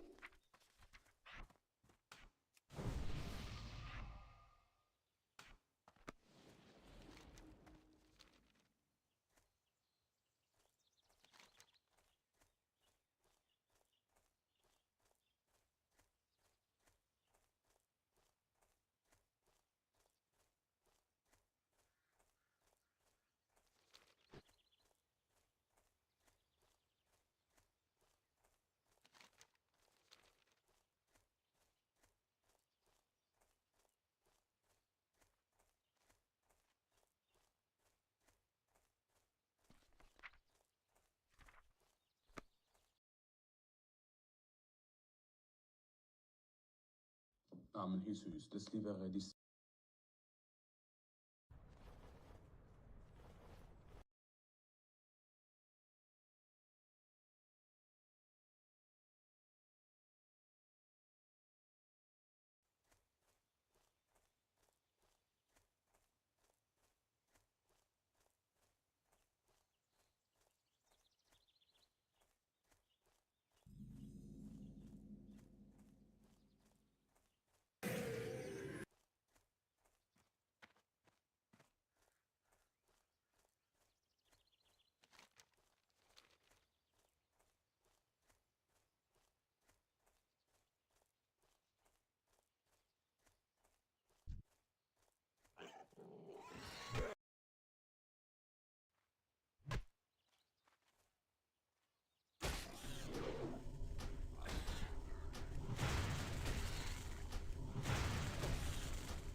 You know, I feel like we need some new challenges and new different styles to bring more out of me, you know. And last one for me. I know these guys aren't in your division, but there was a little scuffle inside the crowd between Sean Strickland and Dricus du Plessis. I mean, did you get to hear about any of that? I did, yeah. I saw the video. Fair play, you know. Like if Dricus talk shit, you should be able to back it up. And like I said, Sean's about it, and he did what he did, you know. So fair play to him. Leon, down here to your right. You talked about George St. Pierre's record there, 9 title defenses. Yeah. This is your second. Do you believe that you have the skill set to surpass that record and become the greatest? 100%, 100%. Like, why not? You know, like, no one thought I'd be able to be world champion. You know what I mean? No one thought I'd be able to defend it. No one thought I'd be able to do what I'm doing, you know? But I got a solid team behind me. I got a solid belief in myself. And even though I got a lot of respect for George, but I truly believe I can beat that. You know, George messaged me last night, obviously because of the press conference, so what happened, and just I was giving him advice and how to, like, I was to channel my energy into a positive light, and so I got a lot of respect for him, you know, but I was still a young guy that's trying to chase to beat I consider him the GOAT, you know, so I want to surpass him, and I definitely got the skills to do that, you know. And it seemed that you're pretty fluid when it comes to a timeline for a return. UFC 300, April 13th, would that be an amazing opportunity for you? Or? Yeah, why not? Why not? But like I said, I want to go home first. If you can get back to, like, get me a time on the card, that would be my number one choice, to fight in the UK again. But if that's an option for 100, then why not? And talking about Sean Strickland, I don't know if you saw him leap to your defense and defend you about what. Yeah. I seen it. I was like, before the fight, I was like calling like middleweight straight like fights, and what he said was true. You know, like, so I might message him after this to say, you know, like, fair play to what he said, you know, and even though he acts like a mad guy, but clearly he's got heart. You know, he's a man, and Kobe ain't a man. You know, and so yeah, fair play to him. And I asked you this before the fight, and I don't know if this has changed since you've shared the octagon with him. Do you think that this adds anything to your legacy, or? It's just another guy in the way. I said it before the fight, you know. He's just another opponent on my quest to be the best of all time, you know. And I didn't take it personal until we said what he said, you know. And then it changed it a lot for me as far as like how to approach the fight. It took a lot for me to like just like switch it all off, and even like yesterday at the Waynes, I was still fuming, you know, and but I had to like switch it all off and go out there and compete, you know. Kobe, one here. When Kobe is in here, and he sort of doubled down in his comments about your late dad, just saying, "Why would I feel bad for him?" Is that something you expect from him after the fight, just because he's sort of always in character? I don't know how to answer that, bro, to be honest with you. It is what it is. Hey, Leon, you were feinting the knee quite a bit. Do you think that made him think twice about wanting to shoot on you? Yeah, for sure. Especially I was throwing like tapes to his stomach, and yeah, I feel like the fake in the knee, but because he shoots always to the right side, to the first hip. So I feel my coach kept saying like, keep tapes going and keep fainting it, you know. And I think especially my stance as well was kind of thrown off his range, so he couldn't get into like a rhythm that way he normally does, you know. And I could see him come from a mile away for the same slow uppercut, the same hook cross. He did the same thing for the whole.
thermostat.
Peace, friend.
inventory is full.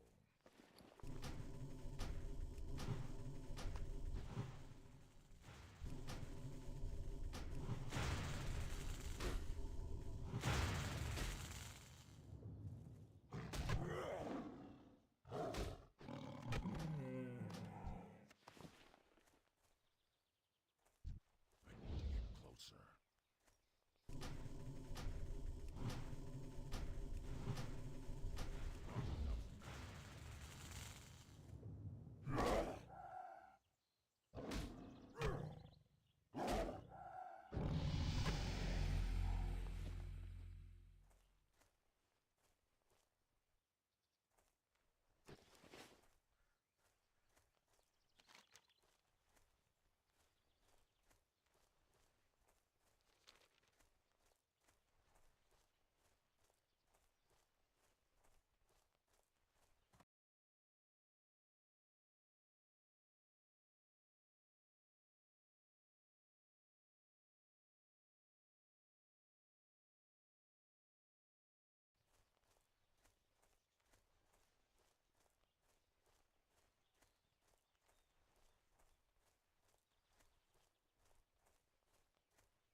What brings you here?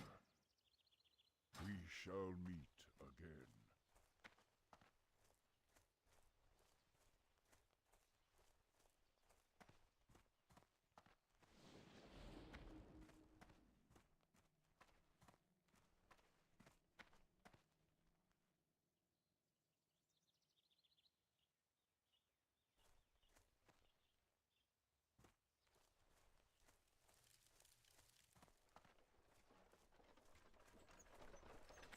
What brings you here? With me at your back.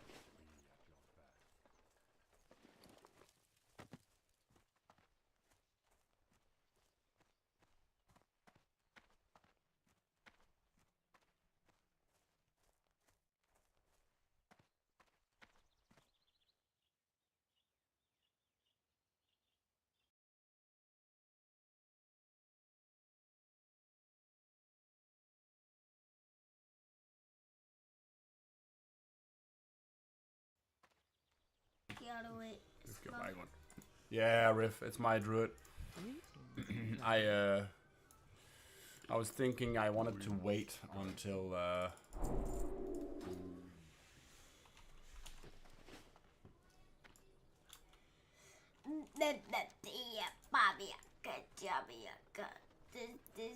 wanted to what's it called, dude? I wanted to wait creating my warrior until I had my druid renamed. But I don't know. either that or I just play my warrior and I just pay for 2 renames. I could do that, I guess. I could do that, I guess. I could do that, I guess. I could do that, I guess. Ja. My name is Bare prøv Falke. lige at kigge der, når jeg kigger herop som sådan her. Kan du se? Hmm.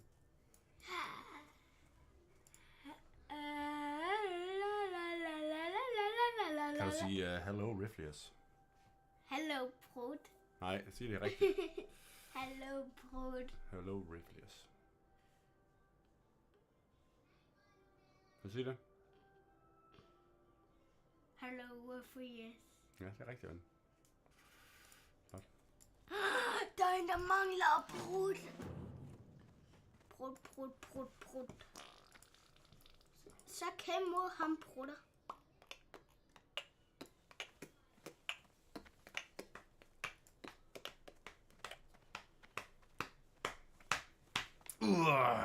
Hvem er den stærkeste, du kender? Det er faren. Nej, det er mig. Det kan ikke gå. Og han er lidt stærk, hva'?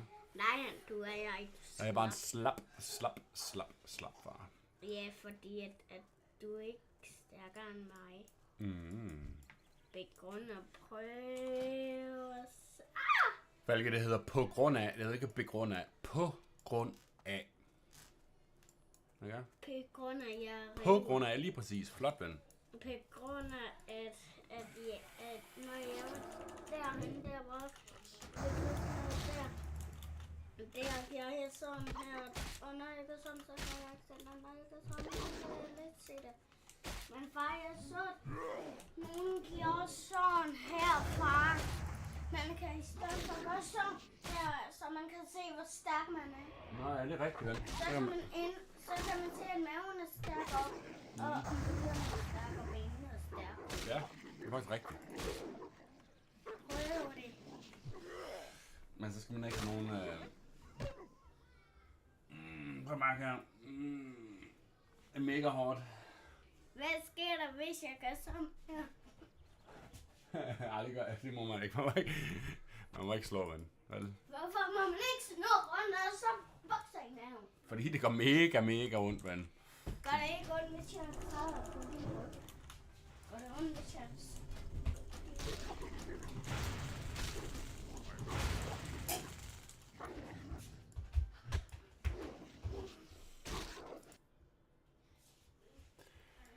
Scatlius Riflius, the Scatlord. The Scatlord Riflius. Riflius, try to Google Scatlord.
Shouldn't have let him do that.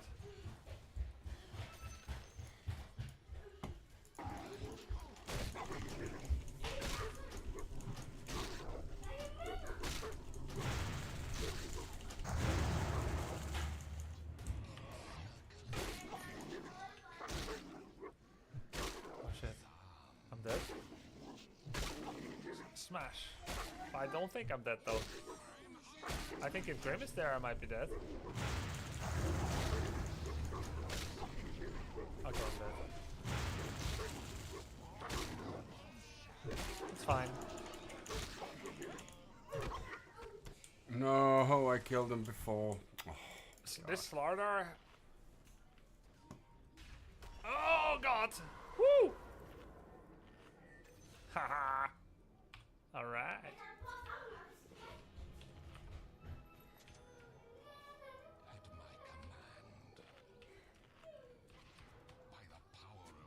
Yep, that's true. There is an observer word here.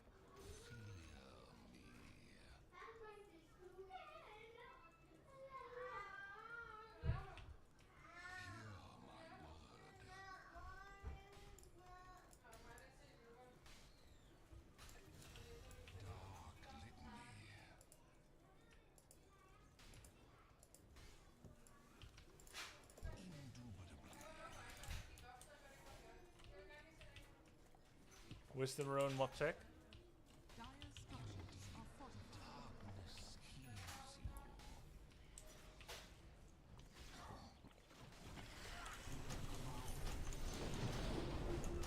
Oh no! No! Oh no! I can't help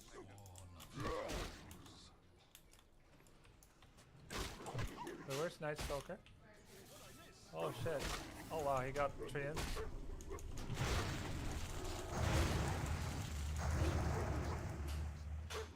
Did we get wisdom rune? Yeah, we got one.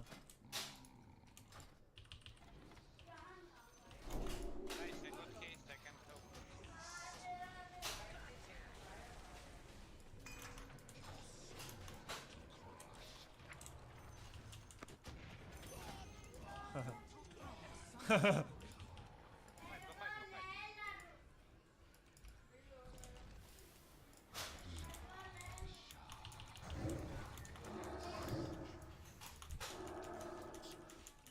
nice fishing. Oh, he's gone, he's gone. It's okay. Oh my god, it resisted, man. Slark is dying quite a bit, but I don't know to what degree it's his fault.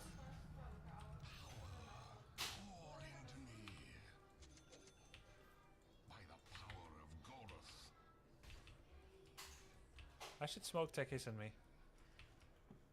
He needs some I stunned him so he gets the aggro on the spider.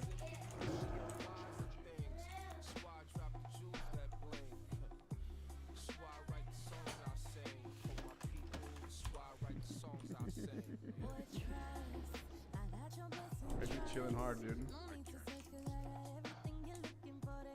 Oh my god, I don't even have hands. Oh Oh my bump to me, god. man. Rip. Can't believe that, dude.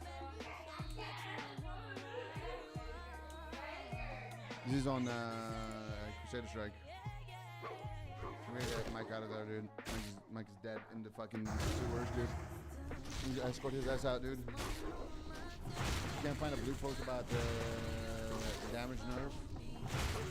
What you can do is test your damage outside, and then queue up, and then test your damage inside. It's impossible to It's impossible to not notice that your character is doing fucking 25% less damage. There is no blue post about it though, but it's definitely in the game. I don't do shit in Warzone last night, and I realized shit on everyone. Yeah. I wonder why they did that. I wonder if it's intentional or if it's like a bug, like they were trying to do it in like Wrath or something.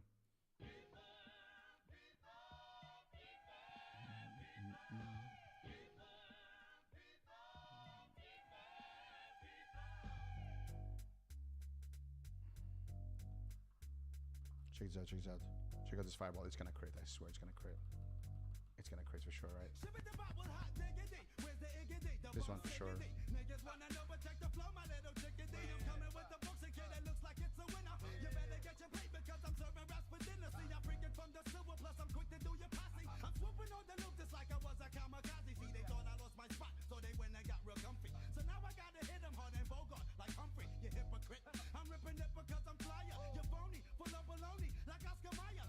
They don't know I'm here, dude.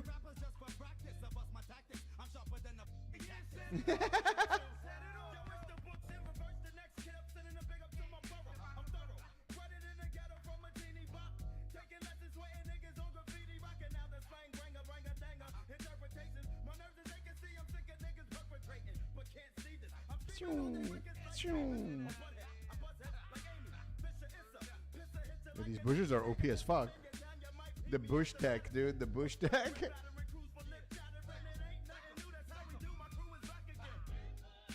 When there's a mask that reduces damage taken, it only works in Warsong. Yeah, we know that there's a mask that reduces damage taken by 5%, not 10%. It has nothing to do with the mask, dude. Okay, DJ Mike, what's happening here? We gotta save him. He's gonna jump. He's getting jumped. No!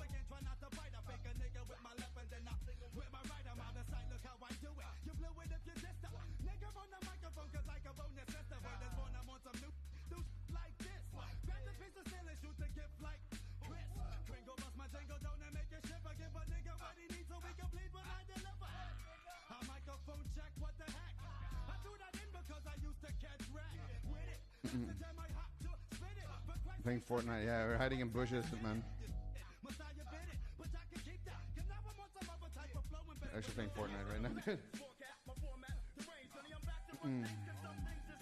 Bushes are good for a number of things. Oh shit. No, he dodged him, I can't shape him. I'm getting pistol whipped.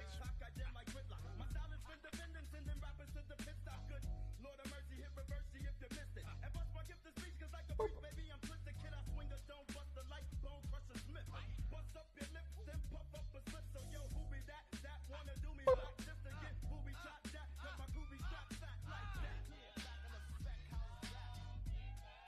I love going to somebody after they die and drink on top of them.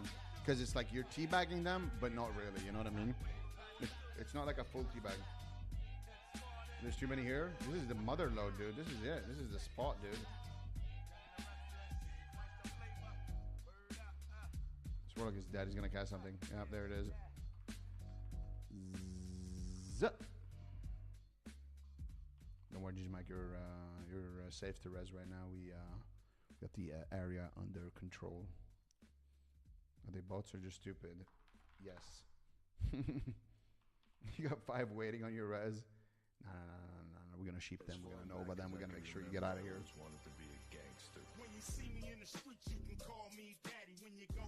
No heal, spell rune. No, I got the crit rune. Full damage, big dick. Full big dick spec. What's happening over here?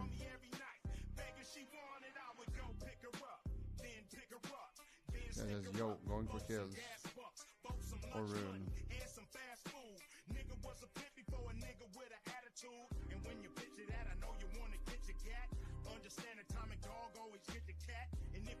He's running into a tree.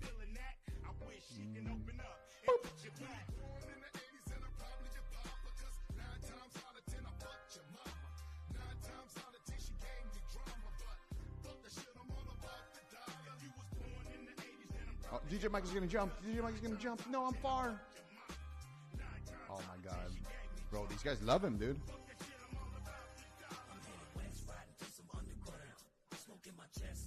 Two rogues. Yeah, there was a paladin there too. I saw you get hammered.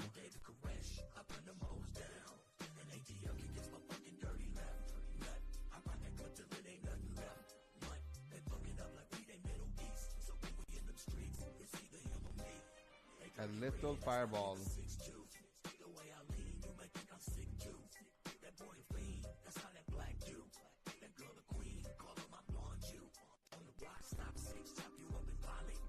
Allez, Zico, viens par là.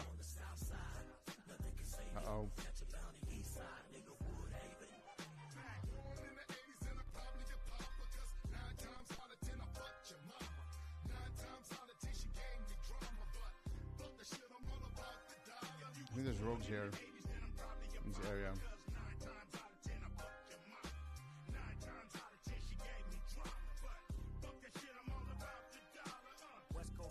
Get him, boys. Oh, he got concussive. It's no difference. Neither one play games when swinging for them fences. We want the violent things, the shit that's expensive. The shit that hit them either close Big range ones. or at a distance. If God for me, nigga, why bother? Whole fight, it didn't come out as rhythm. It didn't do nothing different from what it done for the last 5 fights. You know, I feel like that shows that this is a guy that makes excuses for himself. You know, like he blames everyone around him for his losses. Even Kamaru broke his jaw. He's like, "Oh, Mark, stop the fight." Just blame Mark for shit. I was like, bro, like maybe go back, improve yourself, like work in areas that you could improve and come forward. You know, but it is what it is.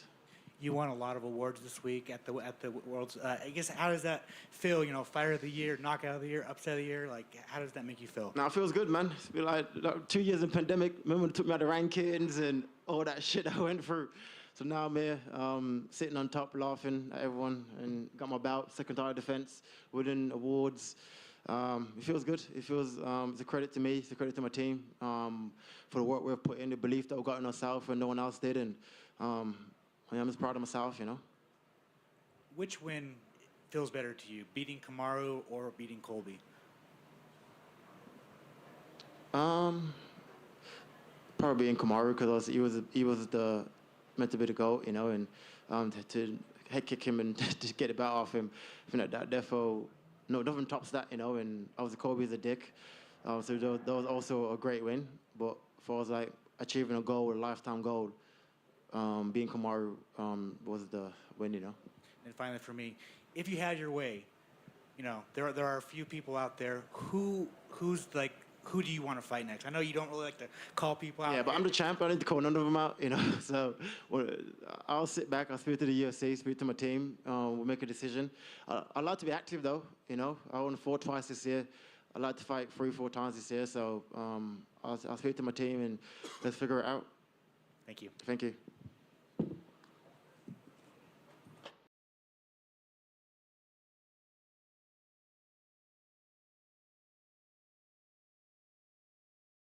You too slow. It don't matter. And your head too big and it's too easy to hit.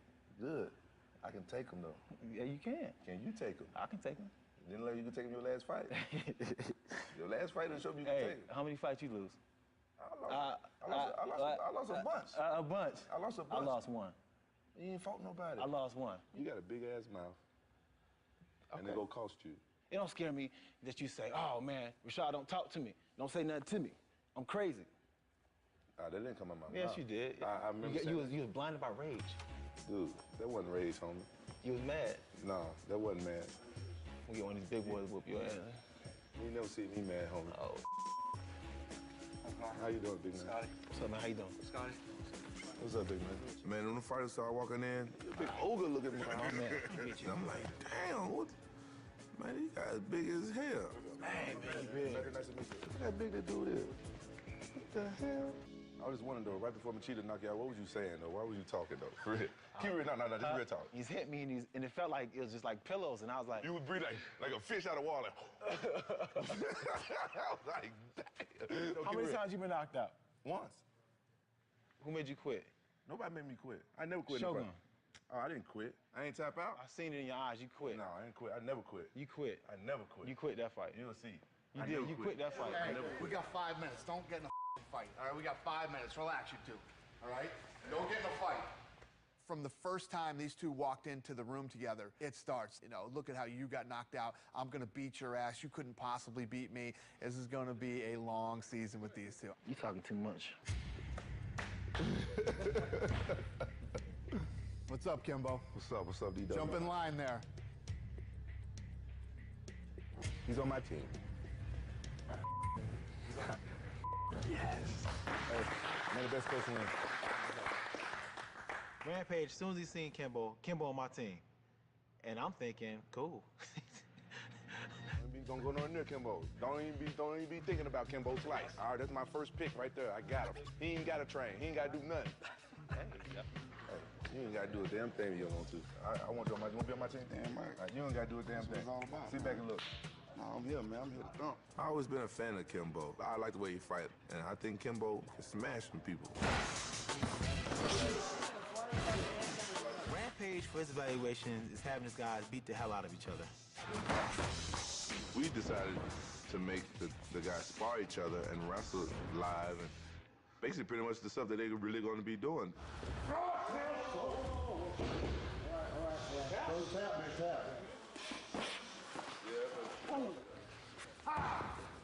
All right, Jams, hop out, Kimbo. They get inside their cage, they're not going to be holding pads with each other and punching bags. What's your name again? Roy. Roy? Big Country. Just Big, remember that. okay, Big Country. That's good, because I'm going to be sparring with your big belly ass. Roy Nelson got a big ass belly.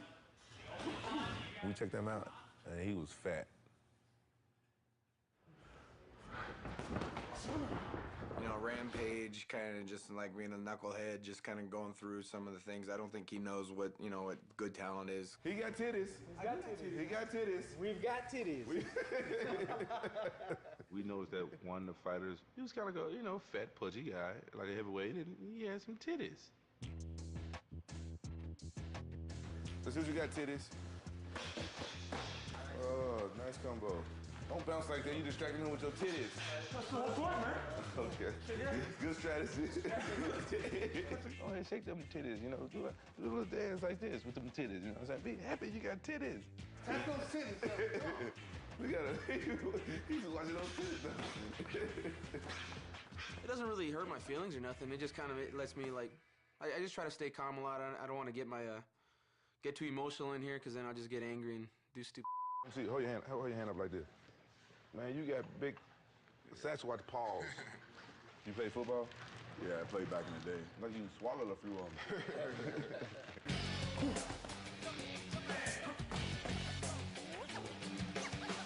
Kimbo Slice, stand-up was really impressive. A lot of people would think that Kimbo Slice would come in and try to knock everybody out and put the fear of God in people, but he wasn't like that. He was laid back.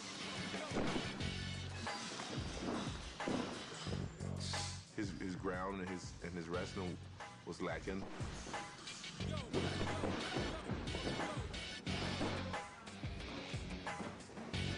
But Kimbo, he has a good takedown defense, stuff that's going to help him stay on his feet.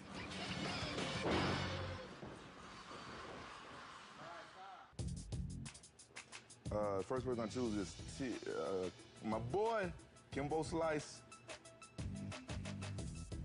Titty Star, I was gonna get him first. It's cool.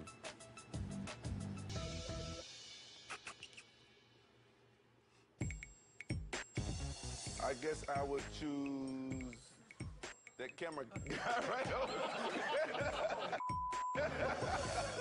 Come on, baby. No, I know I got to mess with you, man. Oh, man. Hey, bro. I think my team is stronger than Rashard's team because my team is bigger and size does matter. You know, I think that the guys on my team are hands down better than the guys on Rampage's team. And I know there's nobody on his team that can beat anybody from my team. Good luck. Welcome to the Ultimate Fighter. Get your ass out of here. Get your ass out of here. This is our gym now. Team Rampage ain't playing around, baby. Hey, I love you, man. Hey, much love, baby. Much love.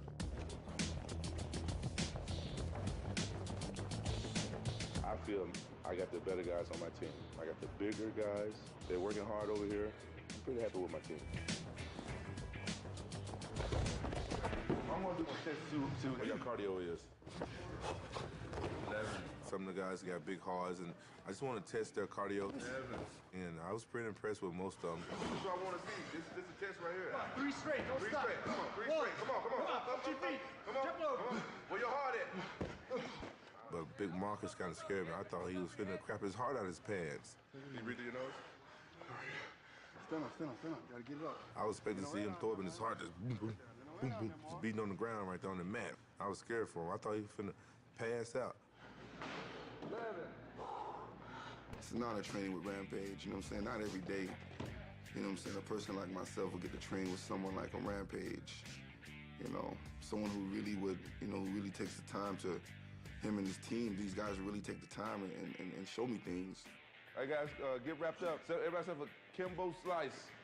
We got specialness for you. We got specialness for you. But everybody know I was excited to get Kimbo, you know what I'm saying? I see myself in Kimbo a little bit like when I first started off fighting, so I'm trying to show him some things that works for me. Yeah, there you go. Keep that head down. Push that head down. Wherever his head goes, he's gonna go. Everybody know that they're gonna come out to Kimbo. They're gonna put one of their wrestlers or their jiu-jitsu guys on Kimbo and try to take him down, take him out. Nice. Nice. The second one.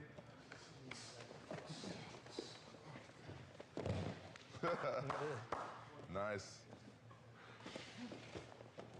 You learn fast, huh? He's like a sponge. Find that elbow. Find the elbow, Kim. Yeah, there you go. That's 4. That's 4. Good job. I got a lot of faith in Kimbo. I think he's a fast learner. He's hungry to learn, and he's very coachable. So we just preparing for the worst and getting Kimbo ready.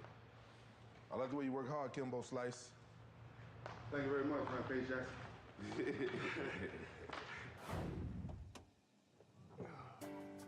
Sometimes sit around and imagine, and I'm not trying to be negative, but imagine that something did happen like you lost.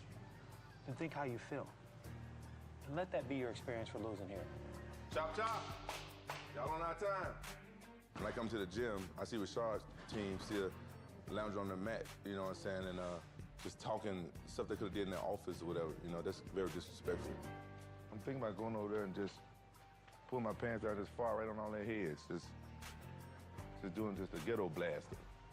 Yeah, Rampage came in the one day we were doing our mental training at the end of it, and he was mad because we kind of stepped on his timeline a little bit by 5 minutes, but his guys ain't gonna do nothing but get in there, look in each other's face, and look stupid.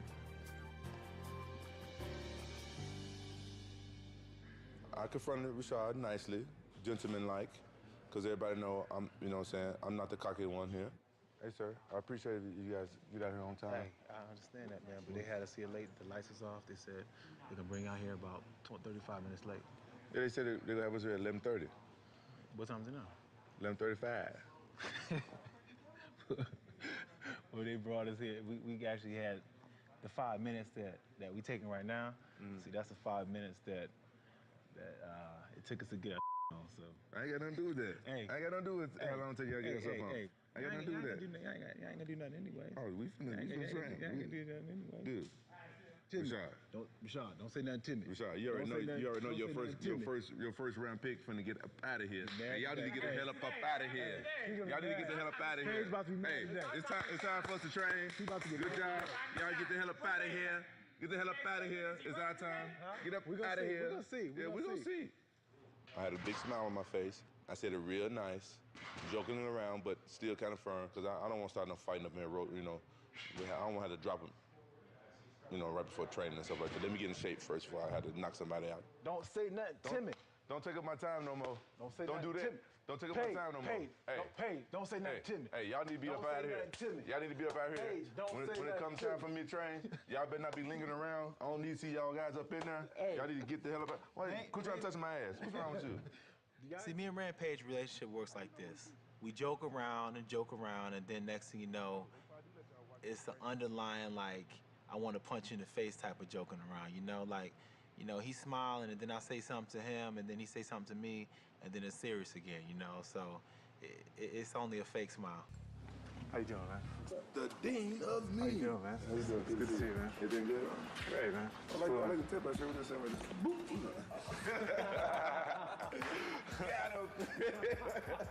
I like Jardine.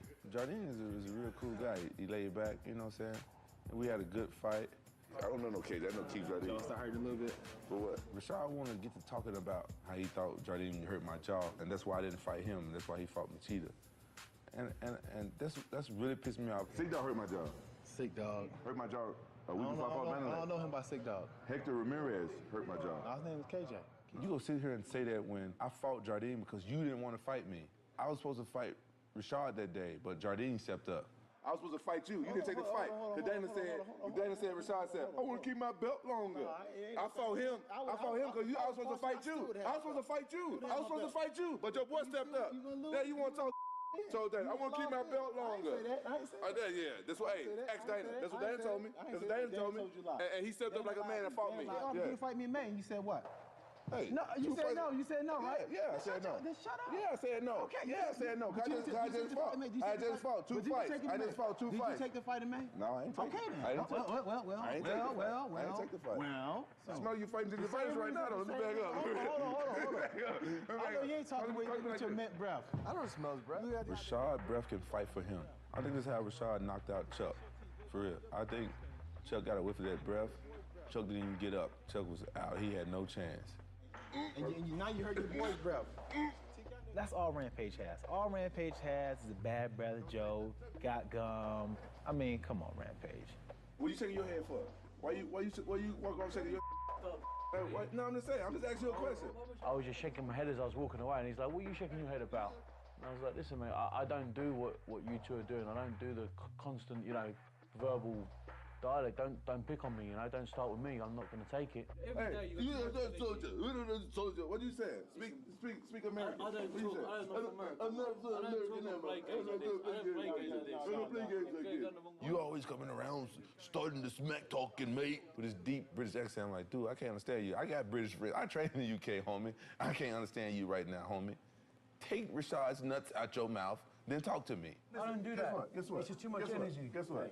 Do I give a I don't give a Okay, Let's go on, man. Go on, get your boys, man. I got in the middle because I don't want Nick Sweeney to be kicked out of this competition because he hit a coach. And I think he's about 5 seconds from doing it. It's too cocky for your own good, man. The most shocking thing about season 10 is Kimbo. I gotta know something. How long did it take you to grow that hair on your face? All right, my son is 4. I started before he was born. You never shaved it? I trim it up, knock it down, don't let it get too long, too crazy. How you ever found any chicken bones in your food and anything? No, breadcrumbs. Never lost anything in there? No. He is not the guy that you would think he is. A lot of people badmouth him and want to hate on him and stuff like that.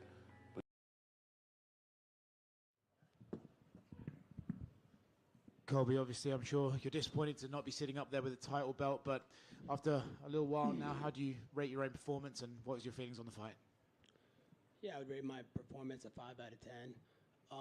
I could sit here all day and make excuses. I could have zigged when I should have zagged. I could have, it was a timing thing because I was off. But that's not the cloth. That's not the cloth that I was cut from. So I'm not going to make excuses. There's a reason the front window is bigger than the rear view. So. It's in the past now. I'm not going to worry about the past. I'm going to focus on what's next, There's a guy that's been talking a lot of shit to me in the media, Stephen Wonderboy Thompson. Everybody thinks he's a nice guy. He's had a lot to say about me, so I'd love to see him say that to me in the cage, in the octagon. What exactly has he been saying about you? Oh, he was just saying some stuff before the fight. Oh, he's going to get his jaw broke, this and that. He's always talking shit, throwing shade, so I'd love to see him say it to my face. He's always got things to say to you guys in the media. But I've never seen him come up to me face to face. We were backstage at the press conference. He kept his head down the whole time. So he always has things to say. I'm a man of my word. I say things to people when I look them right in the eye and I say, let's do it. Let's go in the octagon. So, I'd love to see him, sometime next year. And, we've been at the top of the division for the longest. We're two guys that have never fought that have been at the top of the division for years. So, I think that's the fight that makes the most logical sense next. I know you say you don't want to make excuses, but bear in mind the inactivity that you've had to have over the last couple of years. Would you like to get back in there as soon as possible and try and compete more regularly to maybe help with those timing issues you mentioned? Of course, I want to be an active fighter. I want to be a company man. I want to be a guy that, comes out here and puts on performances and shows for the UFC and makes them money as regularly as possible. I don't want to be getting sucker punched in the street and take more damage in the streets than I ever took in the octagon. So, I need to get my timing back, and I will. I'll go back to work. I know what I need to work on, and, I held back a lot in that fight. So I don't even feel like I was in a fight. It feels like I just was in fucking a practice round. So, I'm a lot better than that, and I'm still 35 years young, and my best is yet to come. Did Leon do anything in there that surprised you? Did his wrestling surprise you? He managed to get you down a couple of times and vice versa, but did he surprise you at all? No, he didn't surprise me at all. I thought I had rounds 3, 4, and 5. Started out a little slow in the first 2 rounds, but those rounds still felt like toss-up rounds. But, he's the champion, so I know I had to go out there and take it from him. But, I'm very grateful for bringing out Donald Trump tonight, the most famous person on the planet. He's done so much for my career. You know, I'm thankful for the man he is, you know, and I'm thankful for what's to come. You know, I'm going to be on the campaign trail with him. I want to help him get reelected. You know, I want to make sure that there's no more rigged elections here in America. And, you know, we need to stop these wars. You know, that's the biggest thing. Look at all the wars going on. He kept peace in the Middle East. There was no war that he led us into. So he kept our borders safe. He kept inflation down. You guys can all hate him, but look at what he did for all your guys' bank accounts. Like, your bank accounts were so much better under him. Gas was $2 a gallon. You go to the grocery store, and it's, you know, 300% uprise with Biden in office. So, you know, Trump did so many great things for this country, and, you know, I'm looking forward to seeing what his next move is and getting him elected in 2024. Last one from me, and I feel like I know what your answer will be on this, but, you know, Leon mentioned in the cage how your comments at the press conference really sort of emotionally hurt him, and he struggled with that, and the death of his father still weighs on him heavy. Do you maybe regret those comments and think, actually, okay, that was one time I maybe did go a little bit too far? Not at all. Why would I have sympathy for a sex trafficker, someone who's impacted and hurt a lot of people's lives? You know, the truth always stings the worst in the world. So, you know, no, I don't feel bad about that at all. Let's talk about all the victims that he left behind that are surviving of the trauma and the turmoil that he put these people's lives through. So I don't feel bad at all. Why would I feel bad for a criminal? Colby, right here. You've kind of put yourself in a position where people want to see you fight, whether there's a title on the line or not. You versus Jorge is one of those random non-title fights that headlined a pay-per-view, but that was like a heated rivalry that sold. Is Wonder Boy a big enough name or a big enough dance partner that you two could headline a pay-per-view, or is that, do you view him as like, oh, this is a fight night headliner against him? You know, I don't make those decisions. Those are way above my pay grade. That's up to Hunter Campbell, Dana White, Ari Emanuel. Whatever they see fit is best for the business. You know, I'm a company man. I want to do the biggest and best business in this company, but I do feel like that's a premier matchup in the welterweight division. We've been at the top of the division for years, and we've never crossed paths, and he's had a lot of things to say about me. Oh, Colby this, oh, Colby that. So, you know, I'd like to see him say those things to my face in that UFC octagon. You also had a lot of things to say about Sean Strickland. Sean Strickland obviously said a lot of things about you at the press conference the following day. He was in attendance. I'm curious if, say, he doesn't come out on top against Dricus, is that a fight you would be entertained at all, just considering the history of words between you two? Of course. You know, he's been running his mouth, and, you know, nothing he say makes sense. Oh, Colby goes to the cops. Bro, you called the cops just a couple weeks ago, dude, when there was someone at your front door. And then you pistol whipped him in the middle of the street. So I think he needs to worry about what he's got to get through with the justice system. And with care, concern, and dedication, a sandwich so big you need two ladies to hold it. Damn, that thing is huge.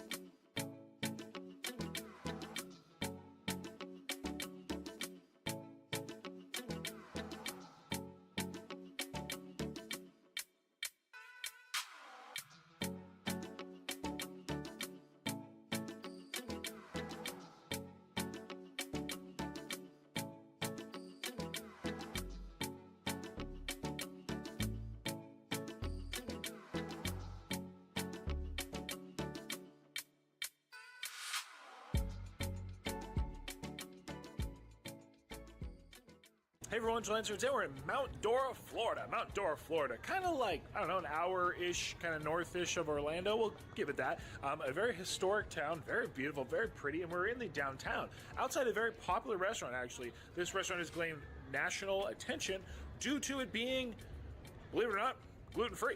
And we're doing a massive sandwich challenge here at the Salted Fry. Oh, wow, that's a guy. Hold on. Right there, the Salted Fry. So this is a massive club sandwich challenge, and yes, even though it's called the Salted Fry, believe it or not, they have more than just salted fries and french fries. But there is an order of french fries, I'll get to that. So it's a massive club sandwich, the biggest club sandwich I've seen in Florida, with their lovely sliced chicken, we have ham, we have bacon, we have lettuce, tomato, mayonnaise, cheese, all that good stuff on a gluten-free bread. Apparently their breads here are the best, and apparently you can't tell the difference, so we will put it to the test. I don't know. We'll find out. I don't actually, honestly, to be honest, most items that are gluten-free are always great. So anyway, I also choose one of their loaded fries or their signature fries for this challenge. And again, they're very well known for their fries. So I know they have options like one smothered in cheesy, ranchy bacon stuff, which some people love. Apparently, it's the most popular. They also have truffle fries. I like truffle fries, so I'll probably have to do, like, I'll do something like, I don't know, they have poutine even. Nah, not for me. I'm not a poutine fan. But yeah, sounds good. So let's head in, have fun. I'll give you the exact details. And let's get to food. All right, everybody, so here we are with the big club. So it looks delicious, is huge. I actually have a lovely assistant holding this sandwich while I talk to you guys. It is massive, that is for sure. So what we have here, guys, is I did have to pick one of their signature fries. So I went with the truffle fries. These look and smell delicious. They're really well known here for their fries. And again, everything being gluten-free. Even if you're celiac, you don't have to worry about cross-contamination.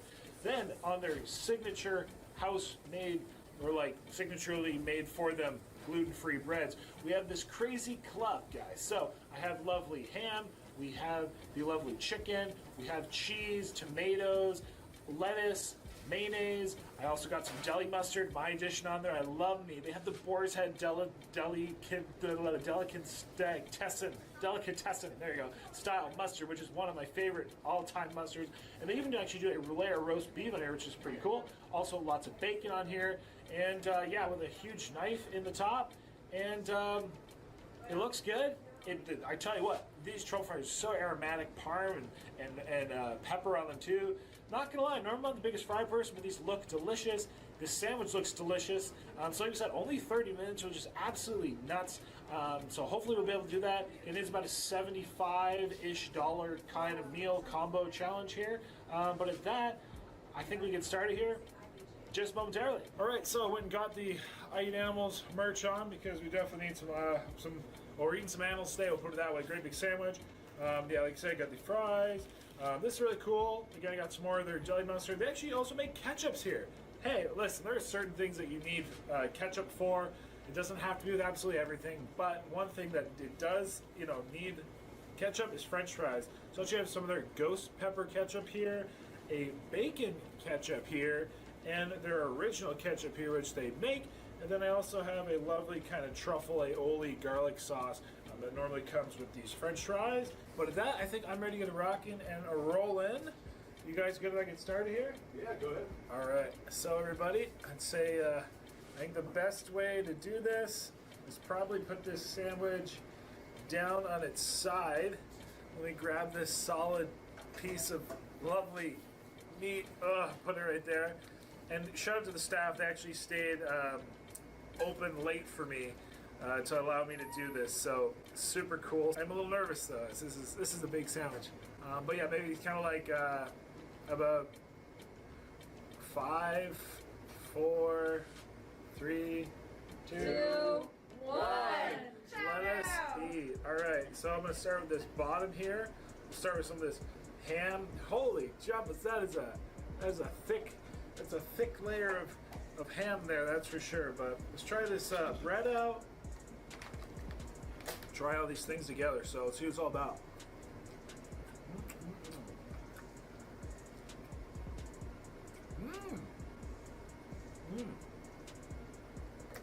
Okay.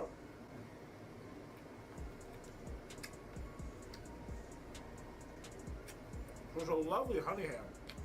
Hey everyone, welcome to this video and welcome to a Florida-sized sandwich challenge. So here we are with an absolutely massive club sandwich. Bread actually, which notice is made with millet. Tastes just like bread. So I do enjoy me a good sandwich. It's something honestly I don't eat that often, but as far as like lunch foods go, I'd say it's one of my favorite lunch foods. But let me know your favorite lunch food in the comment down below. There's a really nice kind of grainy, whole grain feel to it. A little bit of sweetness. So here we are with the big butt sandwich. Yes, the big butt sandwich here at the Salted Fry.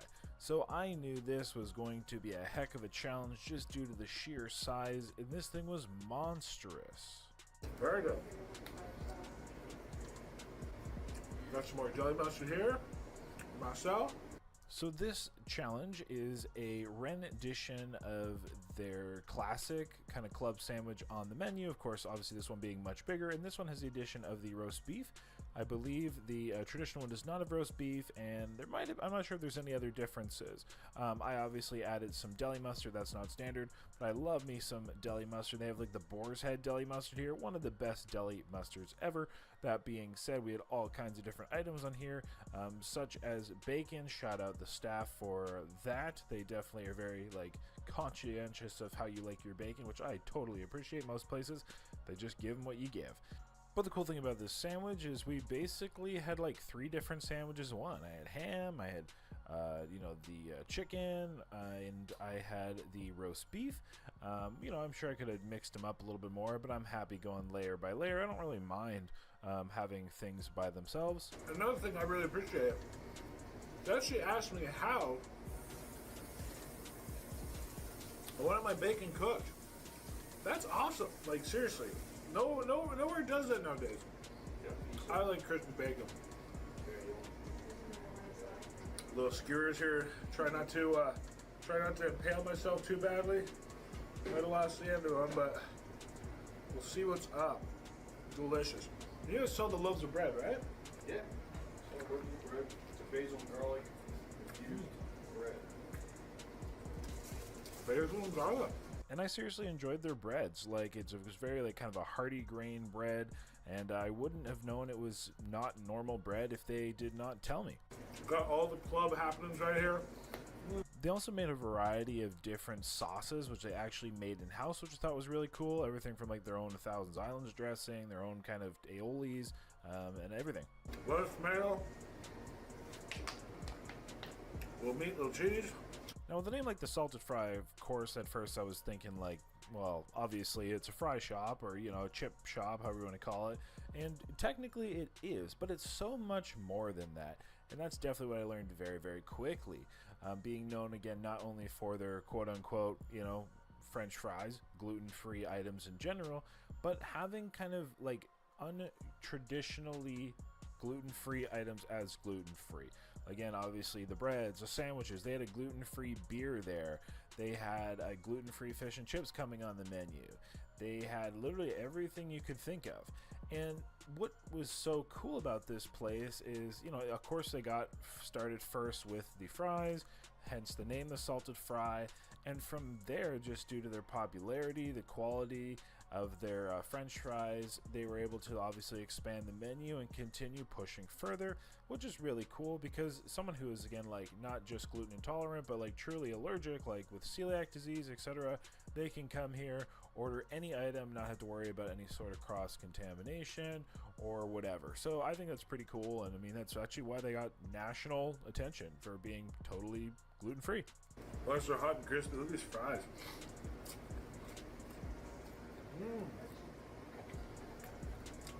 You know what? Crispy on the outside, mashed potato on the inside. Oh, that truffle. Whew. Truffle is a flavor. Let me try this normal ketchup they make here. Wow. Oh, wow. And you make it with bourbon. Yep. Man, hold up.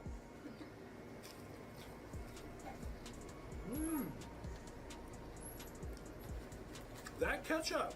Okay, I'm not the biggest fry person, but hot damn. I think this is the bacon one.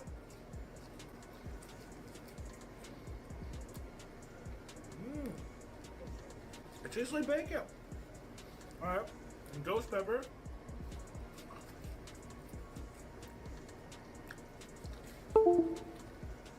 They got some heat. They got some heat. But seriously, very delicious fries with this ketchup. Amazing. Wow.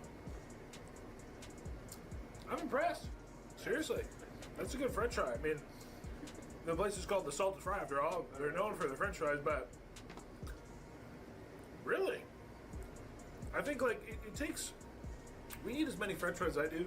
It takes a real something to stand out. Those stand out. Those are very good. So look at all this. Look at all that meat. Whew, like I said, I am. Woo wee. I'll tell you what though. Excuse me. Comments to our chefs and bakers and makers. Fantastic. Great fries too. But at that, as we mentioned, we only had 30 minutes to complete the challenge. You know what? I'm gonna do it. Try the ketchup. Ketchup's great.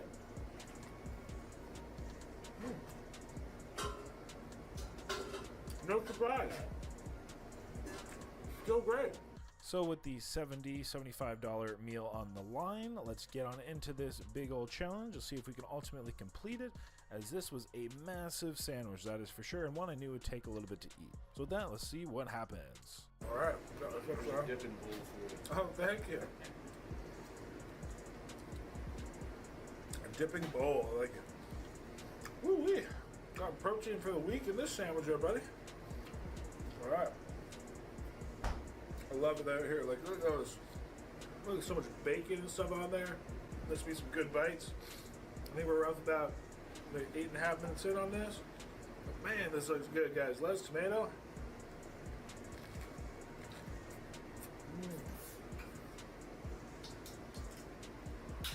Yep. Delicious. I do love me a sandwich. Gluten-free beer. I don't drink, but thank you. Hospitality is very nice here. Is that a thing? Gluten-free beer? Yeah. Wow. Canada, actually. Really? Yep, Glutenberg.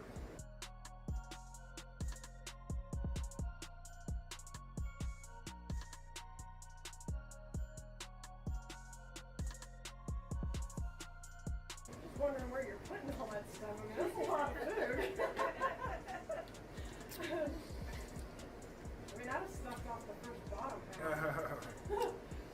Contrary to common belief, I don't have hollow legs, so. Well, in the big toe. Yeah, that's just the big toe. Very nice. And what's cool is they have so many other sandwiches here. We're doing gluten-free fish and chips coming up, and all kinds of cool items.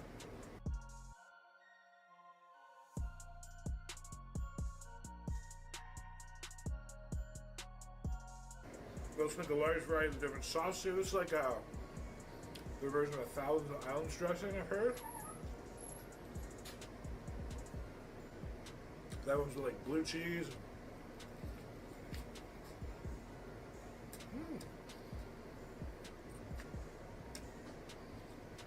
Zesty.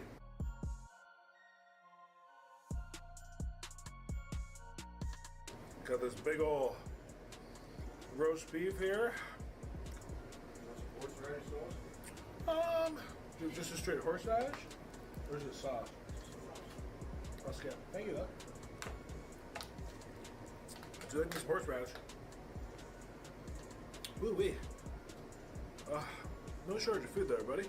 You're about 12, maybe 12.5 minutes in. Bacon, beef, cheese, lettuce, tomatoes, and well, try some of this deli mustard. Try some other sauce here in a second.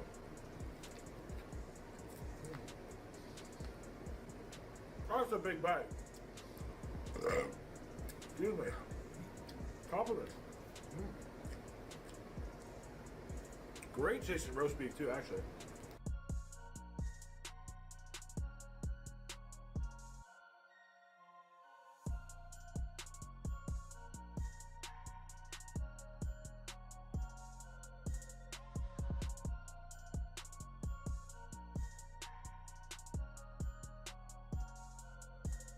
Try a little bacon ketchup.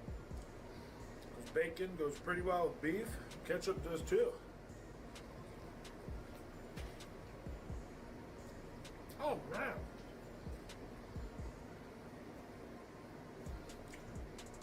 That stuff is delicious. Thank you. And they sell it by the bottle here.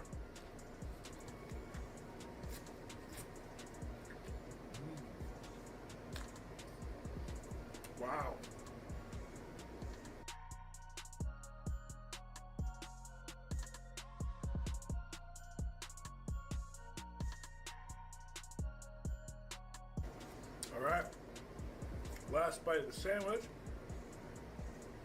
Very delicious. With all the sauces, all the accompaniments.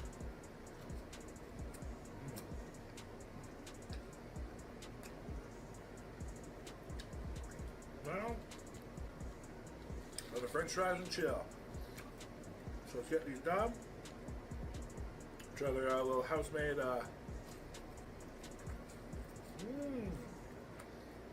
Holy truffle! This is delicious. Really, I love truffles.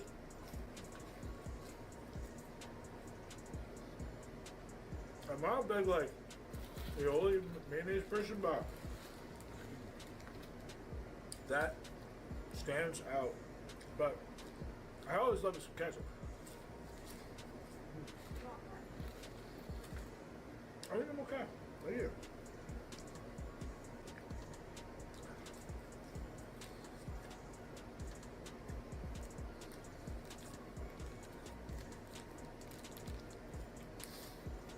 They got some good ketchup.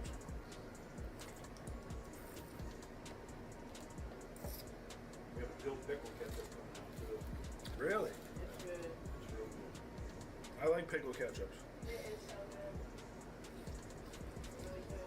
I didn't think that would would be a thing for me, but it's really good. Yeah. I like pickles. So. Let me know down below what you think of dill pickle ketchup. I'm definitely for it.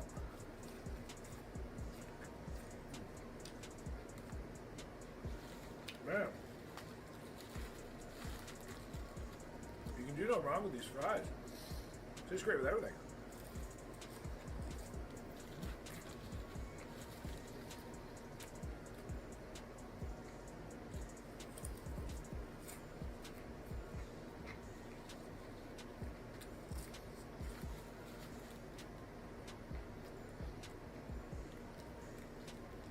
Crunchy bits.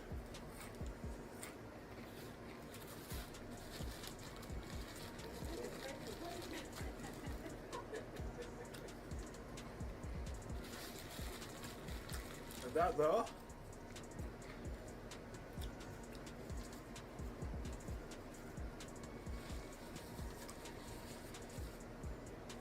We're done? Wow. Wow. I think it was about 18 minutes, 15 seconds, if I'm not mistaken. I'm just going to time my camera. But that was very good. Seriously. I'm impressed. What came first? The chip truck, like the chips? Maybe it's called the salt fry? Yep. Chips and the sandwiches? Excuse me. Comments to everybody. Some, excuse me. More comments. And so just continually growing menu. Yep. Hot damn. Well, I gotta say, guys, I mean, listen, some people, again, associate gluten-free and blah, blah, blah with, or some bad connotation. French fries are, these French fries at least, are freaking delicious. Shout out the truffle fries. Shout out all the truffle sauces they had there. Even this, house-made kind of Thousand Island dressing sauce was great. Of course, I do love me some deli mustards, so they had that out as well. But the ketchup are fantastic.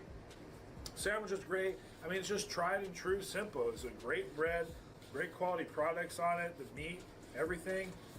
I don't know complaints, man. Located right, kind of down. You call it downtown, right? Downtown. Yeah, downtown Mount Dora. Downtown Mount Dora. So, hey, real cool spot. I liked it. I got no complaints. I definitely come on back. I'd recommend coming on by. You guys supposed to do a chip truck, right? Like a fry truck? Yep, fry truck. And a fry truck, everybody. I tell you what. Just saying. You see them around. The truffle fries are recommended by Joel.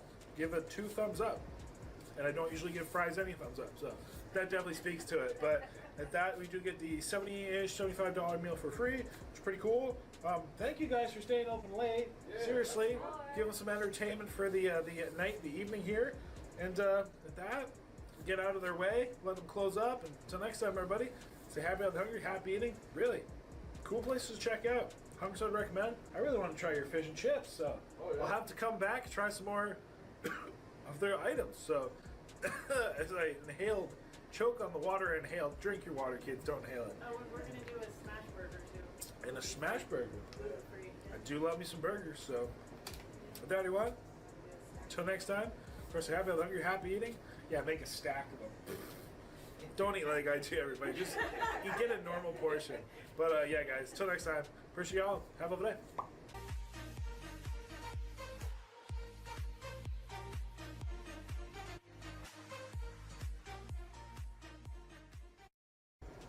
Cool. What's up? Cool, man. I would say yes. Thank you. So you take that? I'll take that. I'll take that as a compliment. 600 pounds, dude. Right? Yeah, not well, it's one day. Don't jinx me, no, I'm just kidding. And this is what they call the historic downtown of Mount Dora. It is quite a beautiful place. I love the old trees. The architecture is quite old. This Fifth Ave, which we're on, is kind of the hub, I guess, or one of the main kind of downtown-ish streets. We're really rolling into the downtown right now as soon as we can. But yeah, it's like a long line of shops and definitely dated, and let's just say they don't look very new. And here we are through the, you know, not the dirty windshield. Look at these Turn left onto Alexander Street, then turn left onto West 4th Avenue. cool buildings. Again, very dated. I like it. They've done a really good job, I think, of kind of like preserving it to look like an old area. So that always helps. I always appreciate places.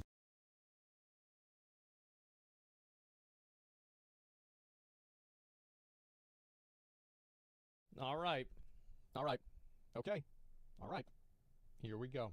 Now, I will say that just looking at that pizza, it looks like he did it right. Now, I usually add on a few more pepperoni. However, that is a decent amount. Usually it's 4 bites to each square, and there's 4 pepperonis. This is good optimization. Here we go. He made my $2 pizza. The saga continues. So I was at the grocery store the other day, and I'm walking through the frozen food section, and it literally jumped out at me. Like, it was like, boom! Now, this is the wrong kind. It I is. I found was out about because to. I posted Yeah, it's the wrong one. the picture. Did you know that there's more than one kind of party? I sure didn't. Yeah. This triple meat, that's not the one that he went with. He went with the party pizza pepperoni. Yes, that's right. So, I had to go back to Walmart and get it $1.97 a piece. So, he's $1.97. Where the fuck is he at? I thought they're like $2 now. right on. $2. Now, I got the oregano. Okay, good. I got the Hormel pepperoni. Yeah. That's just it. That's the standard right here. And I got the Kraft mozzarella. Right. So here we go. So Let's he's make got pretty much the exact stuff. Like, he doesn't have the McCormick oregano, but like, it doesn't really fucking matter. It's a leaf is a leaf. his pizza. Now, just like the steak video, I'm gonna make it exactly like he did. Right. And then I'm going to make my own low-cost pizza, which is a homemade pizza. Now, I know what you're saying. Ooh, There's that's- no way he would ever do this and make his own dough. That's true. But I promise you, especially if you're a gamer, you're really going to enjoy my method of making pizza dough. And you don't have to wait for it to rise in the fridge for 12 to 24 hours. Okay. You can just throw it right in your pan, in your oven, and cook it immediately as soon as it's But ready. you could just buy the pizza for $2 though. Like, so like, I really just don't see why we're having this conversation. Like, so if there's a pizza for $2 and you just buy the pizza for $2, like, I mean, fuck. Ready. So make sure you tune in for the Here we rest of go. the video after I make his pizza. All right. Let's get going. But there it is. I went over to my grandma's house and I asked her, can I borrow the roaster that you make the ribs in? The old school roaster. That's exactly right. This is exactly what we're looking for. This right here is the, I think my mom used to call it a convection oven or something like that. And this is what we used because our big oven was broken. Because my dad and I thought it would be a good idea to repair and replace the element in the oven while the oven was on. We broke it. And so the oven was broken for years until we replaced it. We got a new one eventually. I can't use it. So I just use the old one. This is the one that I know how to make pizzas on. So I put it in the wheelbarrow. I didn't have it in the wheelbarrow, but I did. Yeah. And you can see that we actually use our wheelbarrow for gardening and such. Yeah, it's a pretty dirty that's wheelbarrow. about right. There's no clothes in there, but there's dirt. So Yeah, it's about close right. enough. Looks good to me. There we go. The oven is on the oven. This We're looks gonna make authentic. both pepperoni party pizza and the triple meat. I like how I like how, by the way, he put, yeah, this is really good. The oven is on the oven. He put it directly on top of his oven. You know, I'm pretty sure we used to have that oven. I think that's the one I broke, actually. So close enough. Yeah, we used to have that one. That's the one I broke right there. There it is. I broke that oven. All right, there we go. The oven is on the oven. We're gonna make both. That's actually crazy. Pepperoni party pizza and the triple meat, because I'm actually curious what the meat to cheese to bread ratio is on both. But we're gonna start with his. It's because We're gonna the load 'em up sausages both taste the like same. shit. Okay, looks All good. right, now, That's delicious. judging by the picture, I'm disappointed. No, you don't have to be. See, this is exactly, and I know what he's saying. He's saying because like they act like there's a lot of pepperoni on there, and there's actually not. That's true. That's why you get triple pepperoni. And I can see No, why this- he would add his own pepperoni and cheese, because that. They cheap out on it. It's a joke. Let's do that again. Where are they? I see not that many, but that's Well, why. I wanted to go to the fucking grocery store and buy 10 of the normal ones, and then buy 10 of the triple pepperoni ones, and then pull the pepperonis off of each one and see if it's actually triple pepperoni. Because I don't think it is. I think it's like 1.5x. There's no way it's a 3x. We had a $5 bag of pepperoni. Yes, $5.59 for this whole bag. Now you don't use the whole thing, so it's not going to add to the price that much. But on first, 110 oregano. average. It's looking pretty good. All Okay. right, oregano on. No, cheese, yeah. He hates cheese people, so let's make sure that we don't. Well, we don't want to have. It's not that I hate cheese people, but like, I have never. This might upset some people. I've never seen a person who eats cheese just by itself who wasn't a fat ass. Ultimate cheeseburger. Yeah, I think this is for that's just how it is. Like, I'm sorry, but like, it's just what it is. Too much cheese. I am a cheese person, and I bet if we met that we'd probably get along. That's just my guess. Sure. There we go. That looks like a good amount of cheese for a You non-cheese can like person. cheese and I not would have gone eat it by itself. Because if I were a piece of cheese, I would eat myself. Hopefully there's no gray pepperonis in here. Let's bomb this city. They actually turn green. Yeah, they turn green, and then like the side of the the package turns gray. It's kind of like a weird thing. I've had this happen like many times. We bombed this city. I really love pepperoni. I was just on vacation. We had this conversation about pepperoni pizzas. Nobody wants just a pepperoni pizza. I do. At least this was the discussion at the beach. So nobody wants just a pepperoni pizza, but everybody orders just a pepperoni pizza because everyone thinks that everyone will eat just a pepperoni pizza. They will. I'm not sure where the conversation ended, but that's pretty much it right there. How many times y'all ever had a pizza party at work or like fucking school or something like that, and they order a cheese pizza and there's like pepperoni pizza and like a sausage pizza? Nobody eats, like, there's always leftover cheese pizza, there's always leftover sausage pizza, there's never leftover pepperoni pizza. Every fucking time. All right, now that is a masterpiece, if I say so myself. Nah, it looks really Let's turn good. This That's oven amazing. on the oven to 400.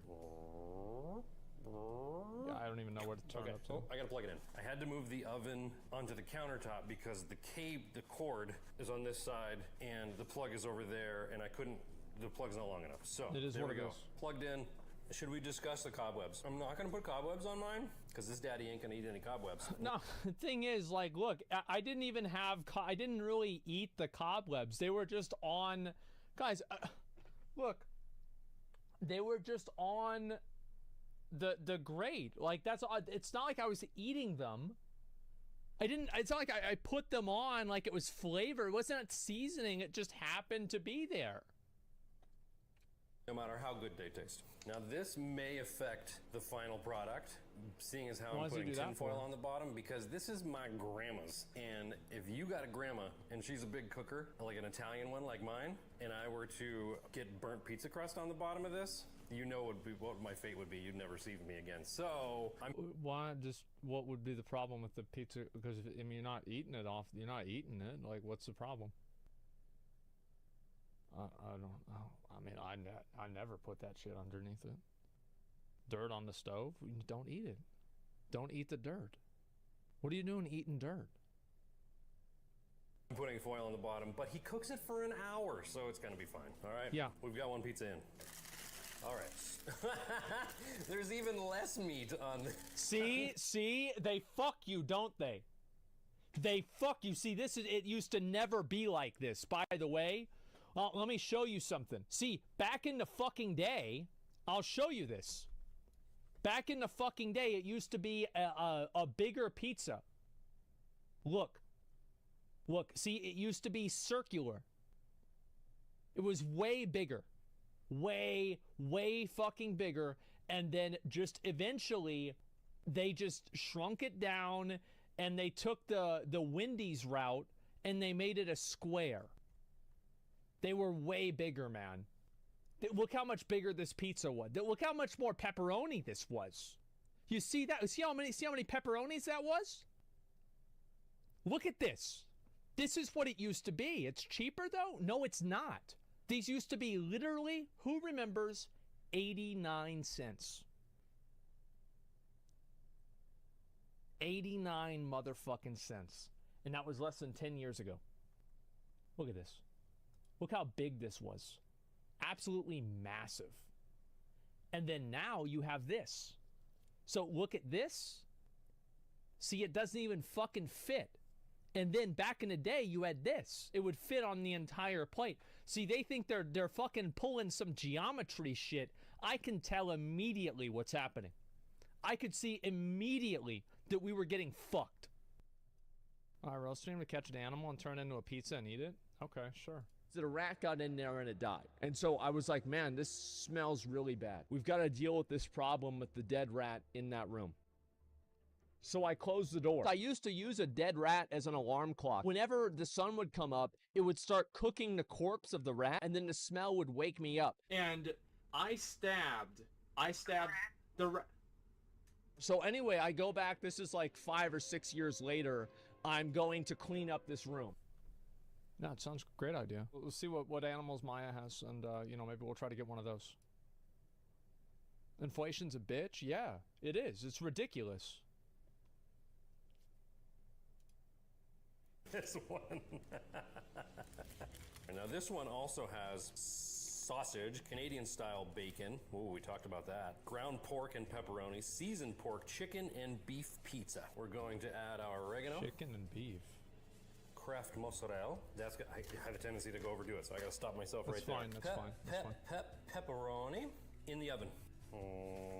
That looks very good. And look at that. Oh, shit. Ooh, that's hot. Wow.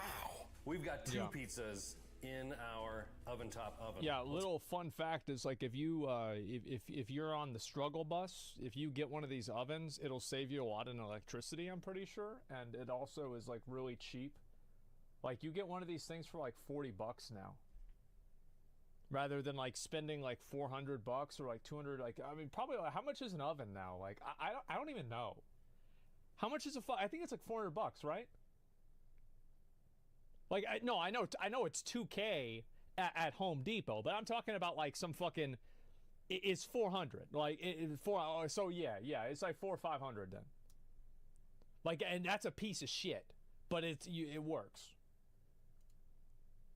Close the lid for an hour. What you're gonna need for this no-rise pizza dough is 2 1/4 cups of all-purpose flour. You can use bread flour also. 2 1/4 teaspoons Didn't they find that in the White instant House? yeast, which usually equates to about 1 package of this kind of stuff, okay? You just want like 1 package, just toss it in there, but measure it if you want to. You want you a put teaspoon sand in there. of sugar and a teaspoon of salt. 2 tablespoons of extra virgin mustard. olive oil.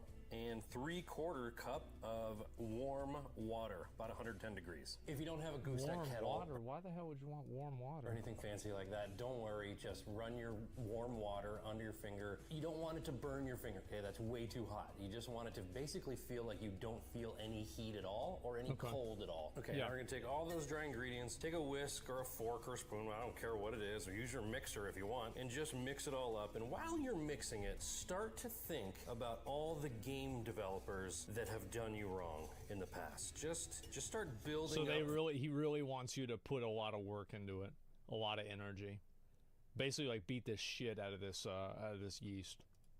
That modern warfare style anger, just mix away and let your anger build, okay? Because we're gonna use that anger pretty quickly here. After you've got your dry ingredients mixed up fairly well, you just wanna basically create like a little well in the middle, okay? And now you're gonna take your olive oil, put it right in the center, and then you're gonna take 3/4 of a cup of your warm water and mix that in there. I'd recommend like a spatula like this one, and just mix it, and we just want to make like a shaggy dough. Once all this stuff is incorporated, then we're going to let all of our anger out.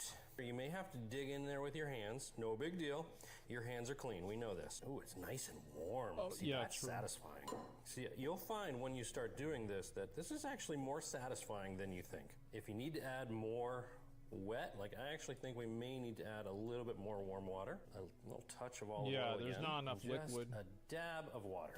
Okay, a little bit goes a long way at this point. So I guess like the I guess like the benchmark is like making sure that all of the flour is stuck to the main thing. Anger is building. Really starting to get angry at Bungie at this point. That's oh yeah, because they ruined a little bit of flour. Plop it on that flour. Right. To get mad. Let out that fucking anger. artifact weapons. You just want to fold. Random drop Legion legendaries. Activision. Bungie, give me every ounce of silver. Fucking Smilegate Lost Ark ruined it. Willingly gave to you. AGS wouldn't listen to me during New World. Was able to participate. They fucked up the game. Show. Yep. Oh This is yeah. starting to feel good. You got to give this a try. Woo! Dark Souls 2. It's starting to really soften up. Now, we don't want to make our dough too hard, and I think that is good, okay? One more smack for Bungie for good measure. Okay, there we go. Uber unique. There's our dough. Okay, now this is a cast iron pan. We're going to take... why do people have cast iron? What's the difference? Why do people have cast iron? It's heavy. See, like, y'all want to know, like, maybe, like, a weird thing for me? Is, like, any pan that's, like, non-stick, I don't want to cook off of it, because I feel like it's chemicals. It's, like, I don't think it's normal. It's not natural. I mean, maybe I'm crazy, like... Yeah, well, I mean, look, I'm not... Other way around? Cast iron is the most natural? Maybe I should get one of these, then. Yeah, actually I should. That's a good idea. Straight fucking iron. So that way you're making it the way that, like, dwarves used to make it back in the Middle Ages. About a tablespoon of olive oil, and we're gonna put it in our cast iron pan, maybe 2, because what we want to make here is kind of like a Detroit style pizza, where this is a pan style Aren't pizza. the Detroit style pizzas the really thick ones that burn your mouth whenever you bite into them?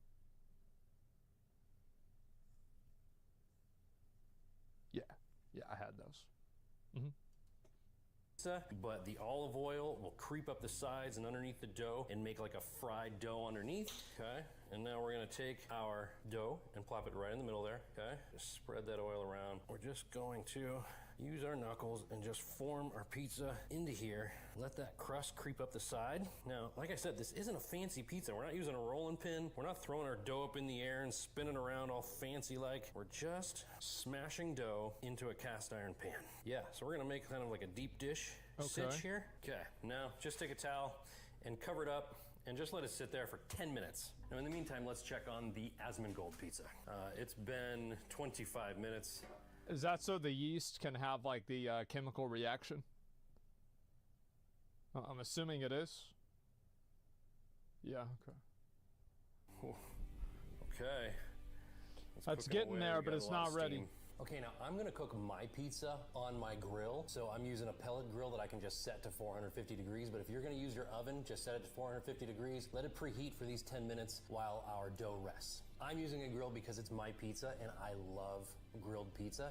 Now this dough, you should also know, is not a high heat style dough. If you're gonna use a fancy pizza oven like my Wildfire grill or like an Uni or a Ghazni or one of those things that cooks at like 700, 800, maybe even 1,000 degrees like the Wildfire does, this is not the dough for that kind of pizza. This kind of dough will just burn right up because of the amount of olive oil that's in it. Okay, it's been 10 minutes. There's our dough. Time to add our toppings. Now, this is a local brand to where I live, Stanganelli's. You can probably buy it online. I like their Sicilian sauce for my pizzas. Okay.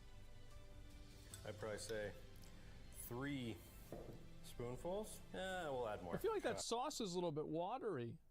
I guess that might be different. Usually whenever I see sauce like that, it's much thicker. Oh yeah, this is looking good. Yeah, it's natural. Yeah, I don't know. Olive oil in there too, so we don't want to make too much of a soggy bottom here.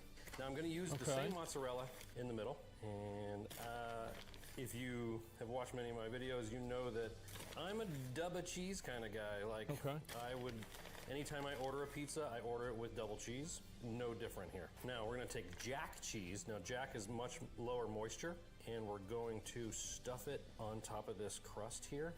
Just load that around, piled on top of that crust. Now, as it cooks, won't that burn? It's going to melt. The olive oil is going to sneak up the side of the pan and fry that cheese into the crust. And we're going to get a slightly charred up fried cheese. That's smart. Crusty crust. Just a dab of Italian seasoning. Now, I like it above the cheese because I like the visual of those particles of yum on my pizza. Just like him, we want total coverage of pepperoni. And then one to cover that. Yeah, we're just going to take our olive oil and we're just going to drizzle it right over the edge just to add a little bit more pizzazz. There we go. Here we go. Oh God. Okay. That's ready. You can tell that it's ready because it's burnt. Honestly, after an hour, I expected it to be totally and utterly charred up. That is not. No, it's not, because you have to, the way you do it is you cook it at a lower temperature, because like this is, the reason why I have it to where I cook it for a long period of time is that, like I will go upstairs and I will forget about the pizza. Like there's never been a time that I've made a pizza and I've remembered that I was making a pizza. So I cook it on a lower temperature, so there's a larger window of fuck up radius where like I can fuck up and it's like, you messed up the pizza. It's not a big deal, right? Because you've got like a 10-minute window rather than like a 5-minute window. I've cooked black pizzas before. I remember like the first time Izzy came to visit and she was staying here, we actually, I thought, you know what? We gotta, it's a girl living at the house. We're gonna get her a nice pizza. And so I got a new pizza and I cooked it in the oven. Bro, I burnt the fuck out of that shit. I think you can only eat like one piece. She was pissed. Yep, black pizza. There it is. Well, maybe there's a trick with this oven being that it's more for like a slow cooker oven, even though it's at 400 degrees. Yeah. It's a good one. Let's pull it out and cut it up. Delicious. It's amazing. Oh my God, that's so good. This is the pepperoni. This is the triple meat. Like, look at that. Oh my God, it's so good. Wow. That is a cool pizza, for just a minute, and then we'll use this without slicing any internal organs on our torso. While his pizza's cooling, let's put ours on the grill. So you wait, what? Wait, hold up, what? We're gonna close that damper. Wait, what the fuck? There we are. Are you kidding me? Beautiful. Go to sleep for 15 minutes. Ooh. There it is. That is fucking delicious. Look at that. That's amazing. the Yasmin Gold $2 pizza. A little trick, when you're cutting your pizza, start from the center so you don't destroy that beautiful caramelized crust. I don't eat the crust. Oh yeah, that is nice and crunchy. There we go. 4 equal pieces of pepperoni. Okay, bottoms up. Here we go. It's not bad. I know. See, that's the funniest thing, is that the only person who said the pizza was bad, I want y'all to keep this in mind. The only people that said it was bad was Peach Jars and Jessica Negri, after Mizkif intentionally made my pizza bad to make himself look good on his video, to show off. Because bro, he put more butter on that pizza than you're supposed to eat in an entire year. Or no, that was a steak. That's right. Yeah, it was a steak, not pizza. What was I thinking? Yeah, steak. That shit made me so mad. It's not bad at all.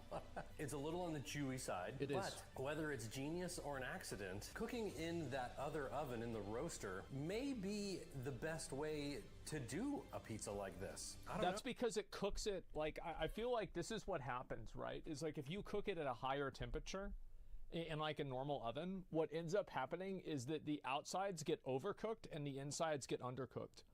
And that's why, you know, I think cooking it in a smaller oven is just simply better, because you can cook it at a lower temperature and then make sure that the entire coverage of the pizza is equal. Oh, you tell me in the comments. You might be onto something here, and I'm gonna have to explore more really into good. the science of the roaster with pizzas, maybe with some other foods too. Delicious. Not bad at all. Let's try this other pizza. Also, not bad. Even this like warty looking burnt You just part, don't let's eat give that that part. a taste. I would not even eat that. I'd break that off. I'm a believer, people. You know when you get homemade lasagna and you get the burnt part of the noodle on the corners? If you know, you know. Kind of reminded me of that. It's $4. I mean, that's pretty much what he has into this pizza. Yeah. I wonder what the longest period of time that he ever cooked one in and when he forgot it is. So about 2 hours. And what happened is that we had, 2 hours. So what happened is that this was not, the black one that I have is not the first one. My mom had one from like the 80s that we were using until we replaced it. And the oven was so bad that like at the time that it was like kind of, like 80, it was like a 30-year-old like, portable oven like that.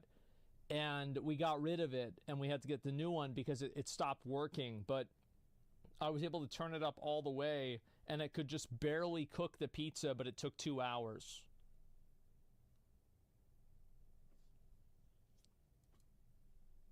Let's see how this baby's doing. All right, It's let's been see it. about 15 to 16 minutes, somewhere around there. Oh, yep. Look at that. I'm gonna be real. I would have put way more pepperoni on that shit because like I would want to have more pepperoni on the edge.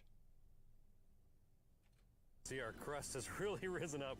Now, if I would have used a larger pan, I probably would have gotten a little bit more even distribution of my I feel crusty like crust. also like I bet if you put bacon bits on that, it would be really good. You know, like the ones that you get in the refrigerator and shit. I bet you could probably put that on there, and if you do it on the grill, that'd be good as fuck. But let's check and see how. All right, we've got a ways to go on our crust. So let's give it another 10 minutes. Yeah, it hasn't like fully. Bada bing. I think that the way that you tell if it's like ready is if it separates from the edge, right? Separates from the edge of the pan. Just see the fried cheese along the side. Okay, take There's 2 also spatulas, color, yeah. one on each side. Okay. Yep. There it is. And carefully lift it right out of the pan. I would have liked it a little crispier, but that's okay. Now, another thing I'd like to do is just take a little bit of garlic powder. Yeah, like if it was me making this pizza, what I would have done is that after I put the tomato sauce on, I would have put a layer of pepperonis on the tomato sauce, and then I would have put the cheese on, and then I would have put another layer of pepperonis on the on top of the cheese. Like I think that's the that's like whenever I've ever had double deep dish pizza or deep dish pizza.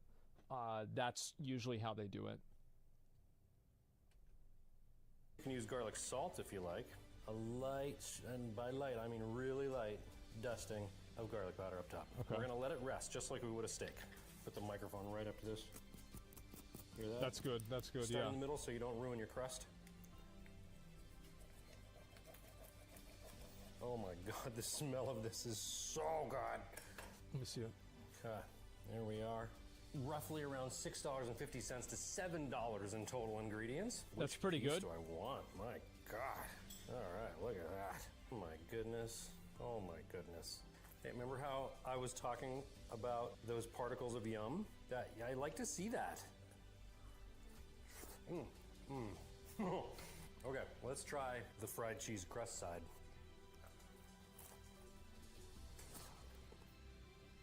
It's just another level of pizza.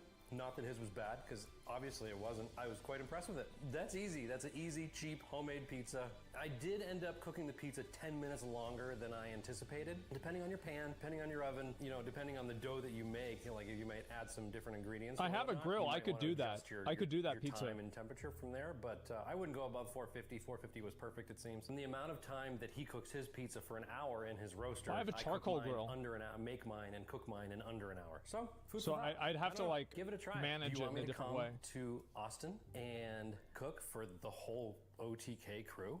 Wouldn't that be fun? I'm rambling. What did I think? It's great. That What would be else do I have to crazy. say about this? I don't know. I'm sweating. I can think, tell you know what I that. should do? It's hot. Probably hotter. in I should try to That's make it. this Let me pizza know what you myself. think. Hit me up in the comments. As always, Yeah. I appreciate you. Thanks for watching. Oh, that's good. Yeah, that way you get the full experience. See this right here? This is how you should eat my pizzas.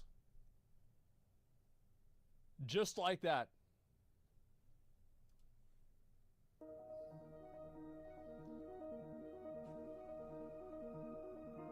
What's he watching?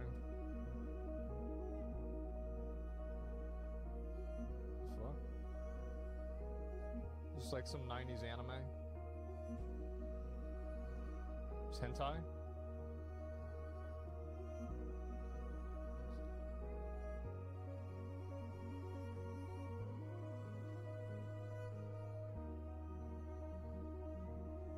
I actually do have, yes. The answer is yes.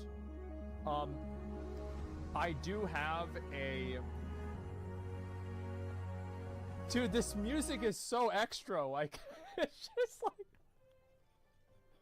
Bro, this is like the music that you play after you rescue people off of, like, their fucking lifeboats of the Titanic.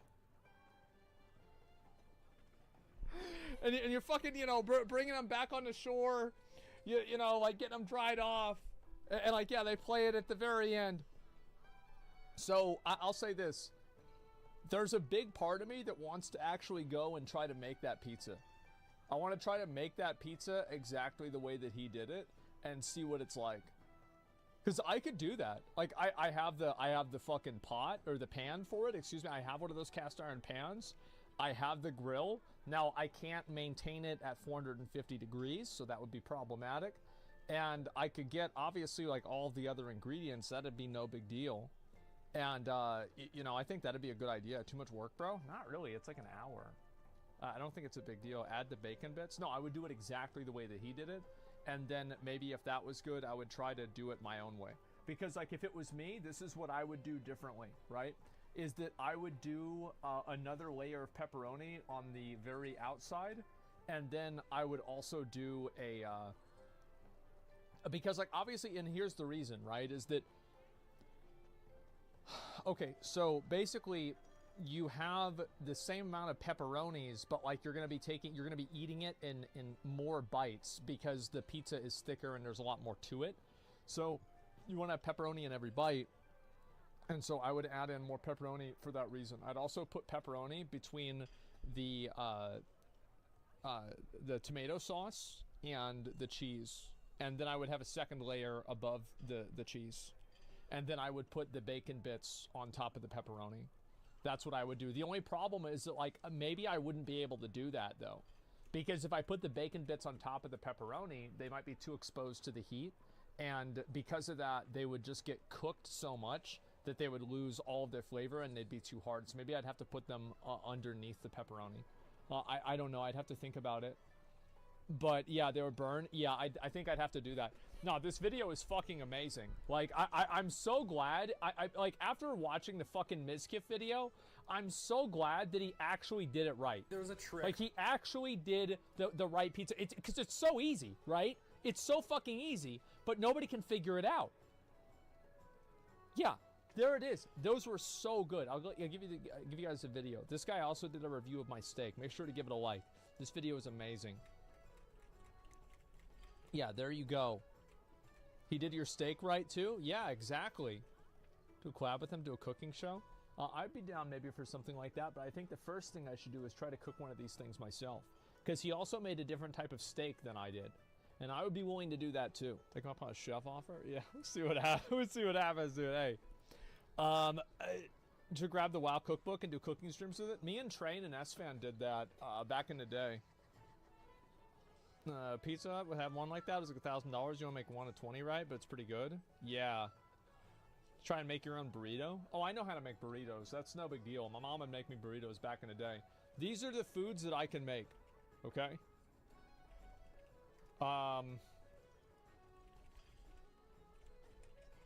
Steak. Pizza. Corned beef hash. Hot dogs. Is there anything besides that? Tacos.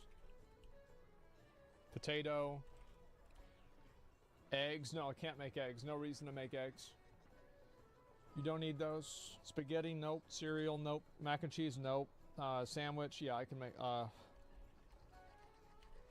pastrami sandwich. Lasagna, nope. No chicken.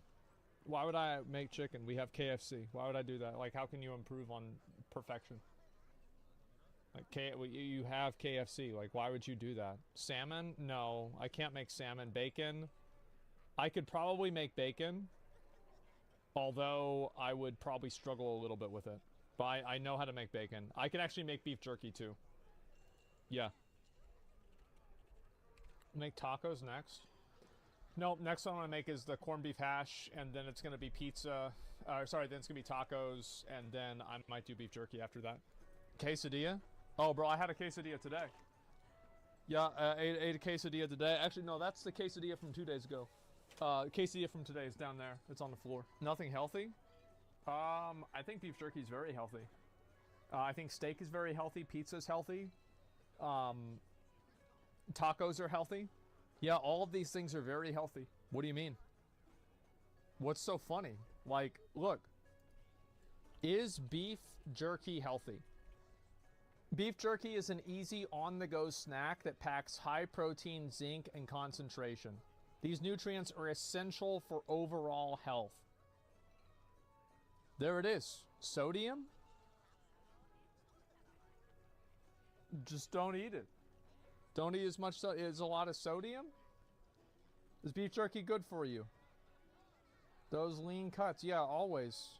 Being a good source of lean protein, beef jerky is rich in iron, folate, calcium, vitamins. Look at all this stuff. It's fucking amazing. People are dumb as fuck. Of course it's good for you. Beef jerky is delicious. I would be willing to make like teriyaki beef jerky, something like that. Yeah, I could do that. It's so fucking hot here in Texas, I'm pretty sure I wouldn't even have to cook it. Straight up, I don't even think I would need to. I'm pretty sure I could just leave it in my fucking grill and it would cook itself. Like, let me see how many temperature it is. Here, let me read you the 7-day forecast. 105. 105. 103. 103. 103. 103. And then the last one, 104. These are freedom units, not socialist Celsius. It's about 40 Celsius. 40's weak. It's fucking hot, man. Jerky tame the West? Yeah, bro. Like cowboys, bro. Like literal cowboys, like tame the fucking West. Bro, Manifest Destiny was enabled by beef jerky. You want to talk about how beef jerky isn't healthy? The fuck out of here.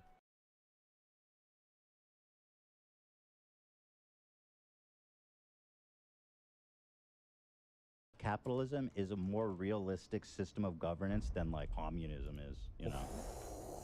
Oh no. You understand what Hassan is saying here, right? Let me do the Destiny translation. How insane to say that about a guy that you co-host a social political podcast with. What a weird thing to say. You guys are all like radical communists. There's that many. You're essentially advocating to change the entire structure of all societies today on Earth. That's not radical? Because the United States isn't the whole world, dude. I'm just going to speak on the United States because that's my experience and what I've done around. Do you see how quickly we went from America's not the only place in the world, dude? Have you ever heard of a little place called Europe? Notice how quickly we switched up when we realized that one, there was a suite here, and two, we couldn't name a single European country that back then we were going to say. Businesses aren't government. True. How does he, bro? He is like the drunken master. If we're doing profit sharing, are we going to do loss sharing? So last year, the company made $1 million. We've got 100,000 employees. All of you get a $10 bonus or some shit or whatever, right? Well, this year we lost $100,000. We're docking your paychecks. The sense it's like, what if you don't have a profitable year? Then the employees make less? He's having a fever dream.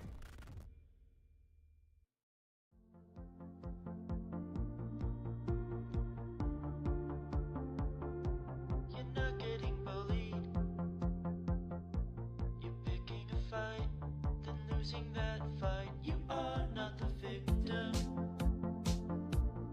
and you are not marginalized. You are the face and voice of hundreds of years of white colonial privilege, and you know exactly what you're doing when you bring that ignorant mess round here.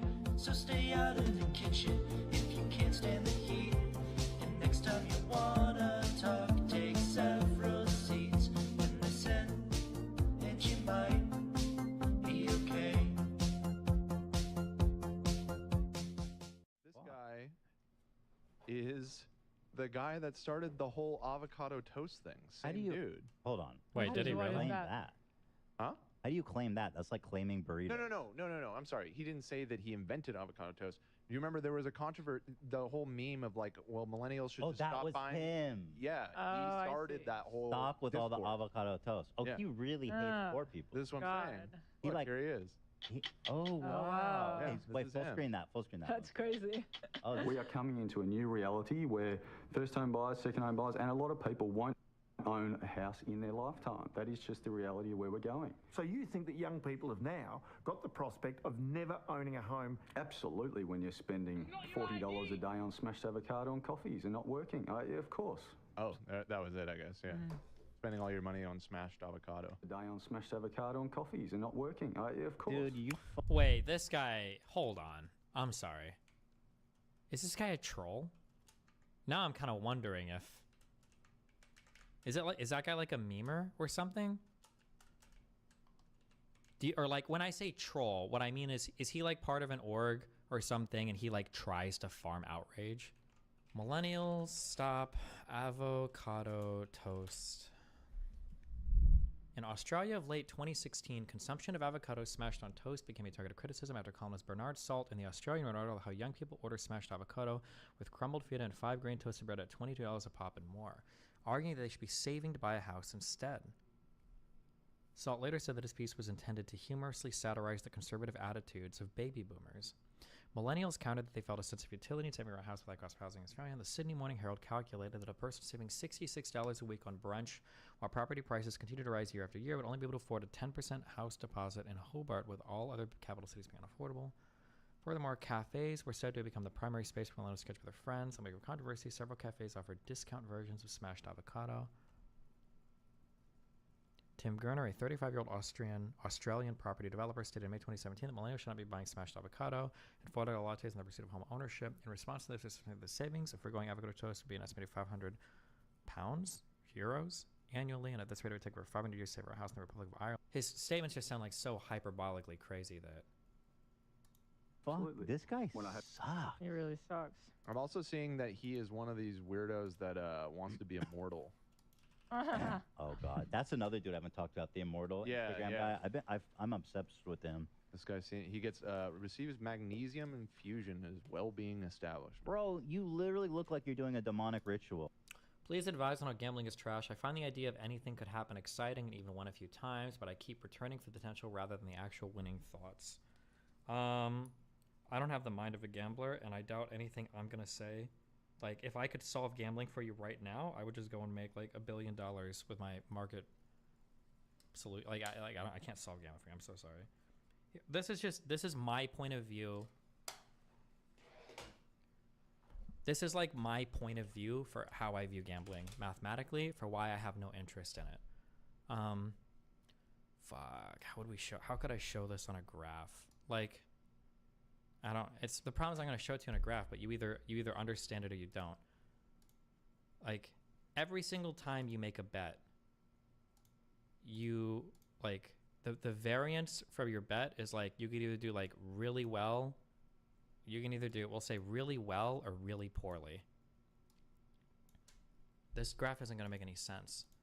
What I would say is that like over time, if this is like all the possible outcomes of betting, over time, as you bet more and more and more and more and more and more, you bet more and more and more and more and more, you might start off really bad. Oh, you can't see. You might start off really bad. You might end up doing really well.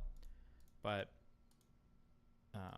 what ultimately happens is the more you bet, the more the variance decreases, because higher amount of repetitions means lower volatility, assuming the odds aren't changing. I don't know if that means anything to you guys.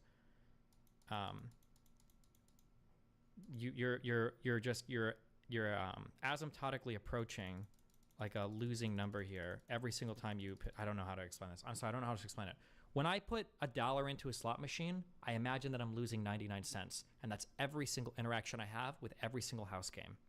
That's what it is. Yeah, that's just what it is. It can be disguised with different types of reward schemes, different types of payback schemes, different types of jackpots.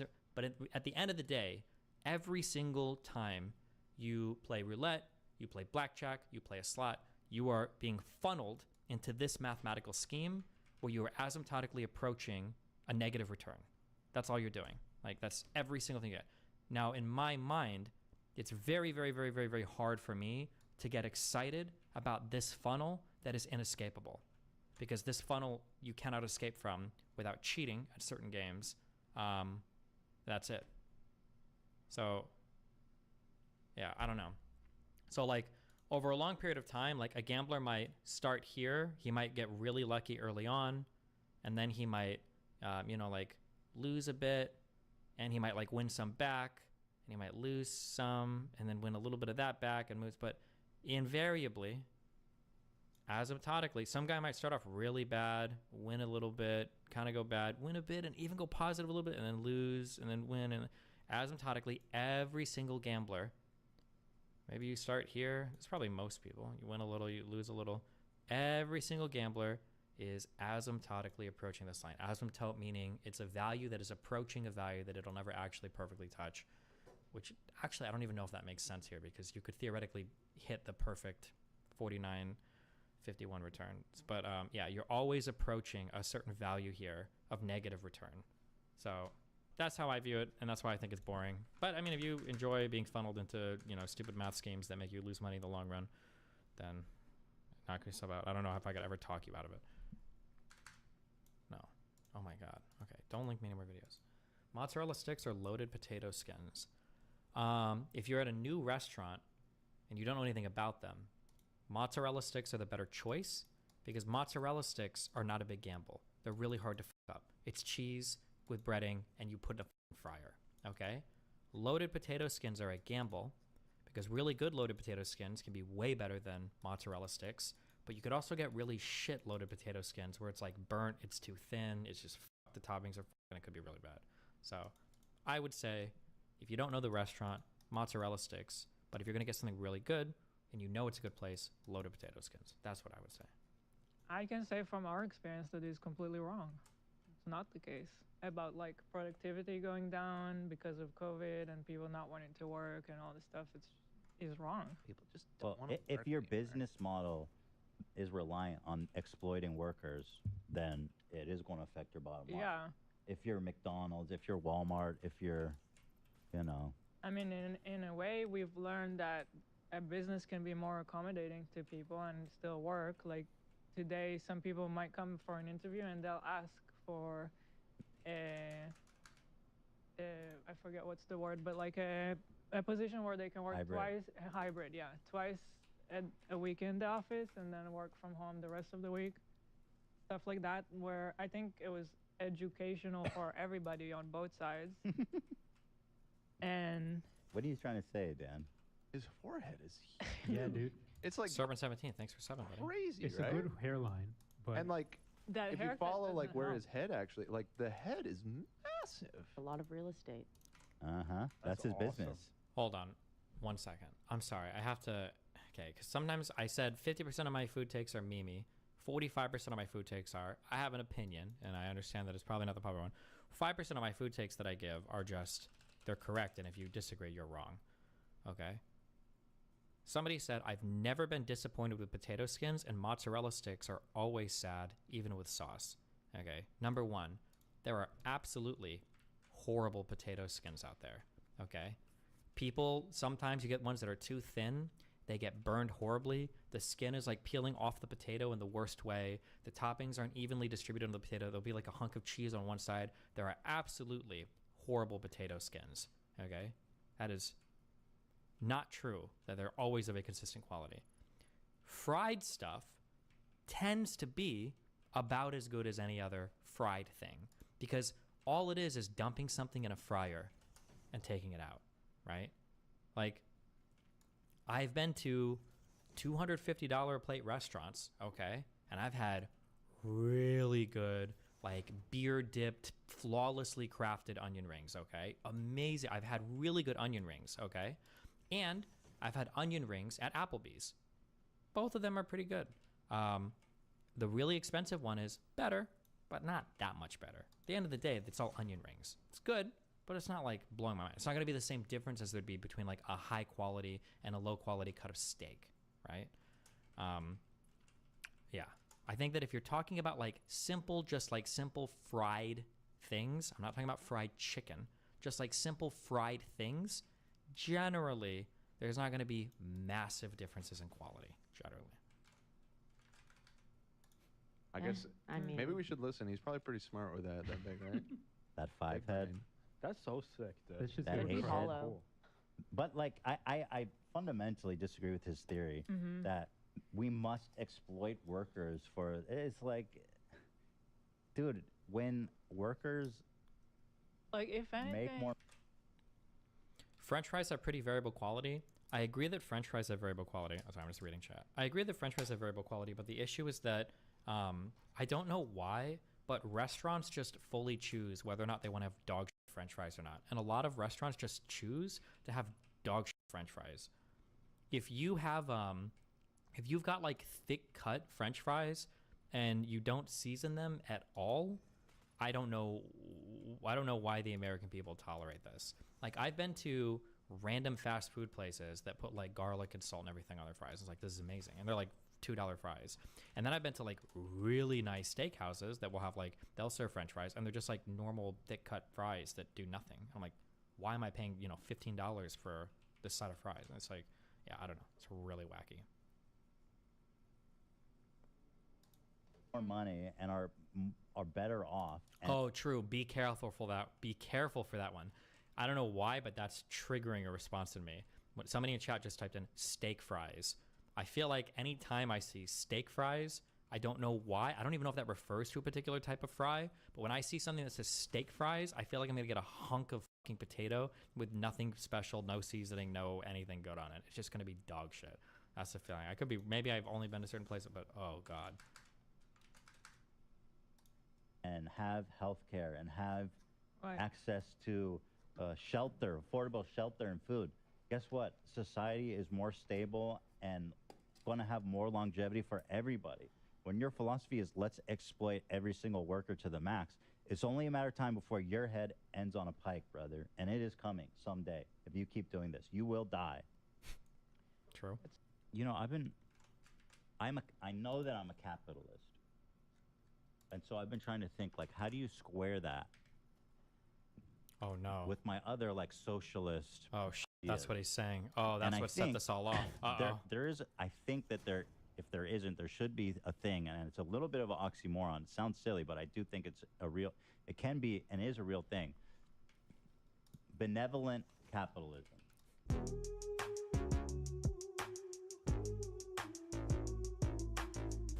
Oh, no. Does that sound silly? It's called being a social.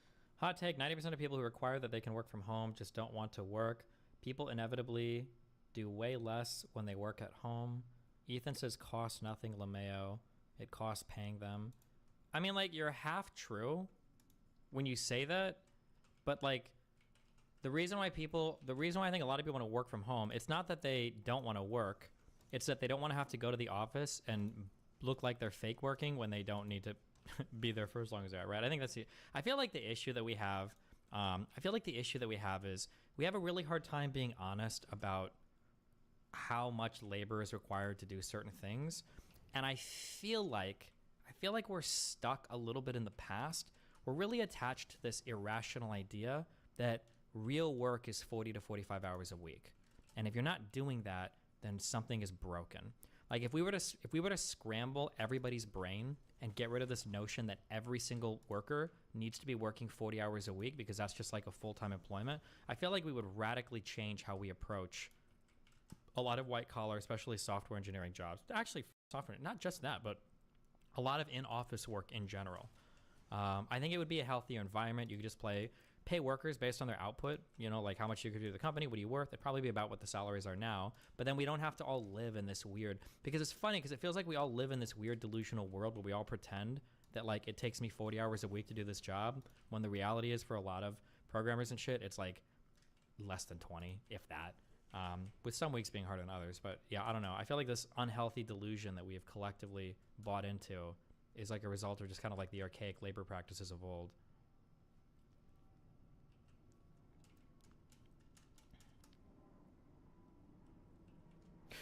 Oh, Jesus. But Social Democrat. So, okay. So what I think is like, if you like the idea of capitalism, then you need to also accept the inevitable downsides. Listen, there are certain things that are good, but to acknowledge those good things, or to collect rents from those good things, right? To benefit from those good things, we have to acknowledge the drawbacks as well, and we need to counteract that, right? It feels like that's what he's about to say. Like, if how you live is dependent on you working, right? Then you need to guarantee people jobs. Mm-hmm. It doesn't make sense.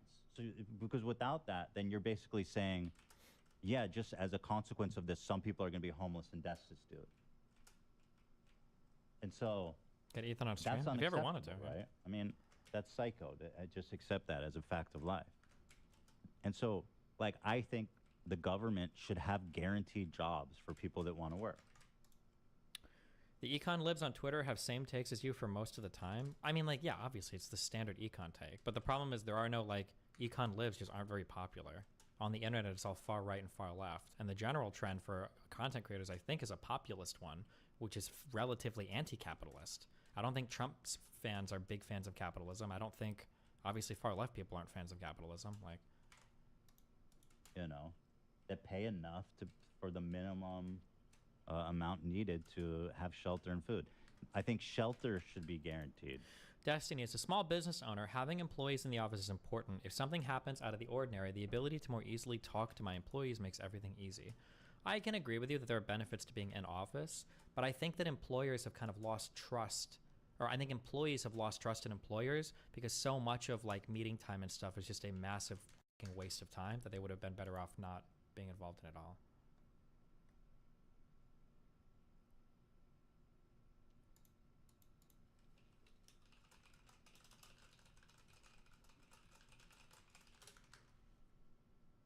What do you mean by Trumpers are not capitalists? The newest era of the newest era of like populist Trumples don't have a strong attachment to capitalism. They might say capitalism, but like neocons, I think were very much like the Bush era conservatives were very much like, you know, low taxation, big business, chill on immigration. Like they say they didn't like it, but they wouldn't do anything about it because they like the cheap labor, support like American enterprise and all that shit and blah, blah, blah, trade with other countries. But like the new era of Trumple is, I would say, pretty I don't know if I'd say anti-capitalist, but they're not avowedly capitalist. Like hyper-protectionist trade and labor policies, generally always shitting on our large businesses and everything. Like, it started with the Tea Party, which was populist / anti-establishment, was radicalized against big business by the bank bailouts. Possibly, yeah. I think food should be guaranteed because, again, we want the capitalist society and all the good things that benefits us. I do like the system of capitalism. I think it's good. But so we want all the good things, but at the same time, it does, if it's unchecked, it makes society, the distribution of wealth and like the stability of society goes totally off keel. And if you need a job to provide food and shelter, then again, that's the capitalism, right? So you have to guarantee those things. So I think work, food, and shelter should be guaranteed rights of people living in capitalism. And education. What was the last book you read that really opened your mind or enlightened you in some way? Bro, I don't fucking know. And healthcare. The Bible. Right, and Jesus healthcare Christ. should be too, yeah. Yeah. I mean, those are even like the three most basic, but I actually, yeah, healthcare, you know, should be, and education. As an STE, I feel there is more innovation on the product by being in close proximity with coworkers, but as I grow in seniority and more people need me, it's extremely hard being in office to stop me from working every 15 minutes. Sure, and there are, I've heard both sides of this. It probably depends a bit on what your job is, and it's why I think personally, I say personally as I don't have a software engineering job, probably mixed model work from home and work in office things are probably preferable because there is, I'm guessing based on what I've heard, if you're in a giant office environment and you need help from somebody or some collaborative effort would improve a project, being in office is probably going to increase the likelihood of you engaging with other employees versus having to like fire off an email or some shit. Like, I bet that there's a lot of productivity gains and a lot of collaborative things that happen if I can just like walk down the hallway and shout at a dude that's like working on some other product or on some other project and like ask him questions. Like my guess would be that. So like hybrid models are okay, but like 5 days a week, every single week, all the time, blah, blah, blah, like I don't know if you, yeah, I'm not sure. Any news on the Ventura debate? Nope, still waiting on everybody.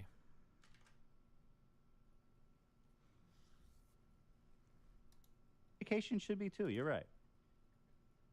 Cause, like, and it makes sense to me because you want to exist in this world where it's all about money. It's all about market forces and all this shit. You can't just regulate on the top. You have to regulate on the bottom too to control. I sort of agree, but doesn't Teams do the same thing? I'm going to do the same cringe thing I do with like relationships where I say sometimes whether or not I get along with somebody or love somebody, a lot of it is just chemistry and I don't know how to explain that. I would say something similar for working alongside people versus like teams. I feel like there is a different energy to collaborating next to a living human breathing person versus like trying to like poke somebody in a Slack channel or getting somebody on a Zoom call. It's just a feeling I have. I might be an in real life elitist or something, or maybe, but that's just a feeling I have. Control for the outcome. Yeah. So yeah, you are everything you just described is almost social democrat to a T. I mean, this is what think like FDR. Okay. Democrat. I love his second Bill of Rights. Yeah, Democrats pre like 1970s is everything that you're describing. Dude, at least ideologically. They didn't always live up to all those things, but that was the kind of. Do you think you might have been slightly brainwashed by your audience into believing you're an actual genius? If I were to ever be brainwashed into thinking I'm a genius, it would be because of how stupid the people I debate are, not because of my audience fighting me on food takes all the time. Prevailing wisdom at the time. The second Bill of Rights would have been the greatest thing that happened to this country, man. That's crazy. Ethan, describe one good thing about capitalism. You completely ignore all the drama that happens because people meet in person too. Affairs and bowling is much more common when in person. So while that might be true, and I don't have like real, like my limit to even corporate experience is just like trading emails and sometimes having meetings or meeting with like VPs on like food and beverage or other restaurants in the casino. So I don't have that side of the experience. I also don't have white collar work experience because I worked in a diner as well. But I would say, and also this just might be me being socially wired or whatever, the drama and all that shit is like one of the few things that makes work interesting and fun. I want there to be drama. I want there to be relationship issues. I want two coworkers to be fucking and get found out. I want the manager to be trouble, like, because that shit is fun. It makes work interesting and fun. I want to have that kind of shit. Now, obviously, sometimes it's not fun. If the drama involves you, it's not fun, and it can become overwhelming. Like, overly dramatic work environments are dog shit. But again, I don't know if this happens in white collar environments. Sometimes it's nice to have the guys from security come on over and chat. It's like, hey, what's up? How's Chad doing? Is he still dating the one chick? Blah, blah, blah, blah, blah. Or, you know, hosts from the floor, cocktail servers, people come over like, hey, I heard that John got in a huge fight with whatever. What happened? I heard somebody got written up. What's going on? Like, I don't know. That shit I think kind of is fun. I think it adds to work shit sometimes. But that's my shit. If the jobs that I worked had no drama whatsoever, and you were just like coming in and doing it would feel a little bit robotic to me. But I could totally understand. No, I can't understand. I don't know why I was about to say that. That would have been a fucking bold-faced lie. I was gonna say I totally understand people that just want to get their work done and leave. I can't understand it. I feel like all that other shit is exciting and funny, but I also wonder how much. Yeah, I wonder how much is like generational and everything too, though, because I think my generation was wired for a lot more in-person interaction than a lot of like Zoomers are.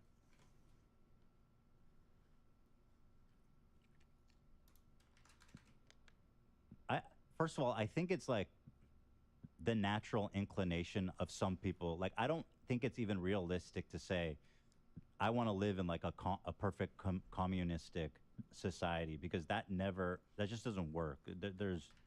It's antithetical to human nature. Not to self-report, but do you think that a majority of white-collar jobs just don't need to work a full 40 hours a week to be successful? Yeah, that's what I was getting at earlier, yeah. But I do think there are good things of capitalism provides, which is, I do think there is a sense of innovation that happens when people are motivated by money and pushed to, you know, do certain ideas. True, based. And to invest in certain ideas that like the government isn't doing. Yep. Base take. I do certain ideas and to invest in certain ideas that like the government isn't doing.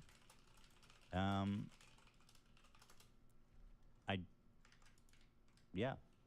I don't hate the idea of like people who can be successful. Oh my God. I think it's good that people can achieve. You're thinking of post-capitalism. Such a dumb take. Hassan, help us.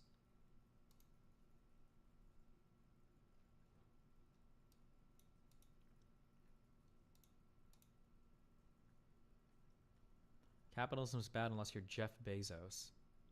Capitalism is the cool modern technology. Capitalism is the boss decides the pay distribution. Hassan pulling Ethan left slowly, so America brained.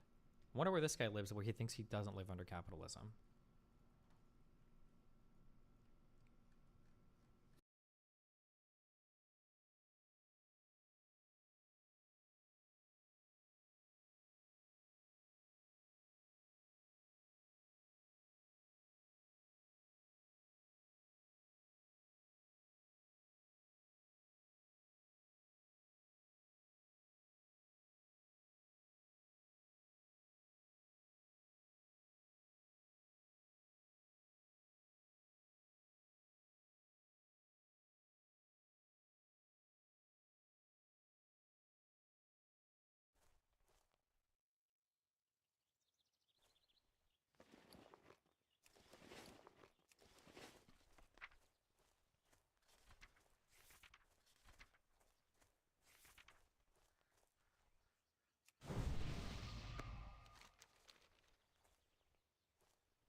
Awesome.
May the eternal sun shine upon thee.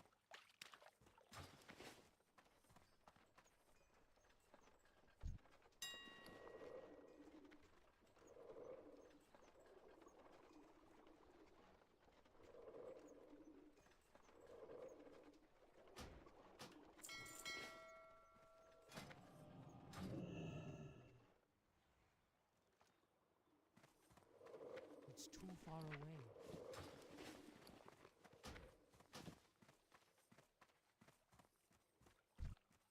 Peace, friend. We shall meet again.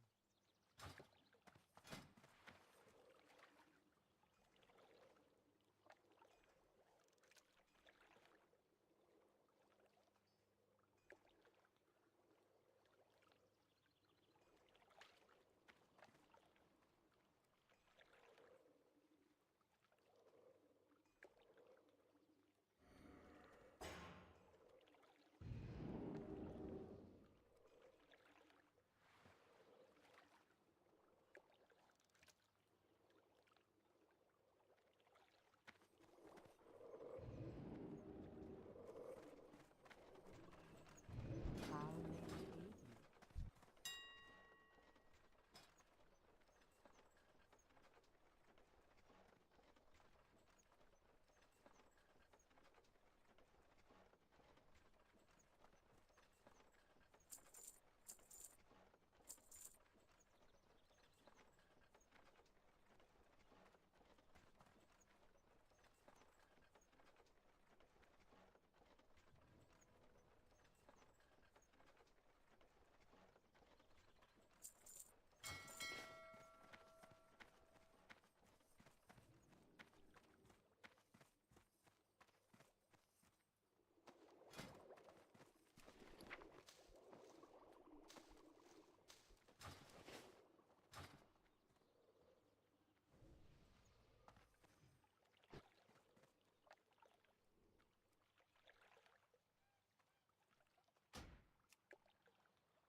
I'm out of range.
I'm out of range.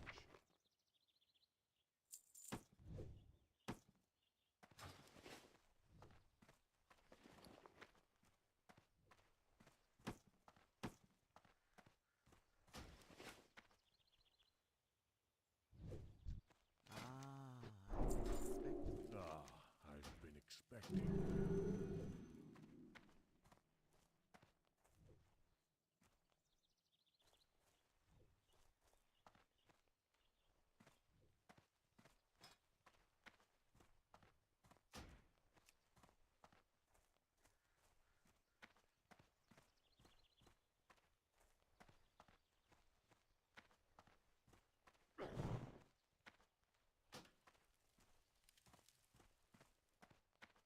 Well met. Go in peace. Greetings. Goodbye. I've been expecting.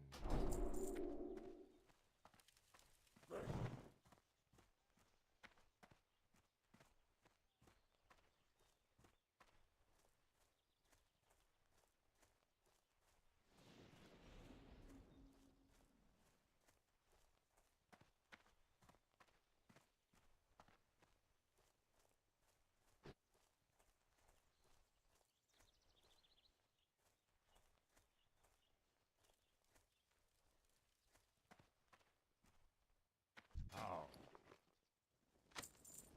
Walk with the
It's still recharging.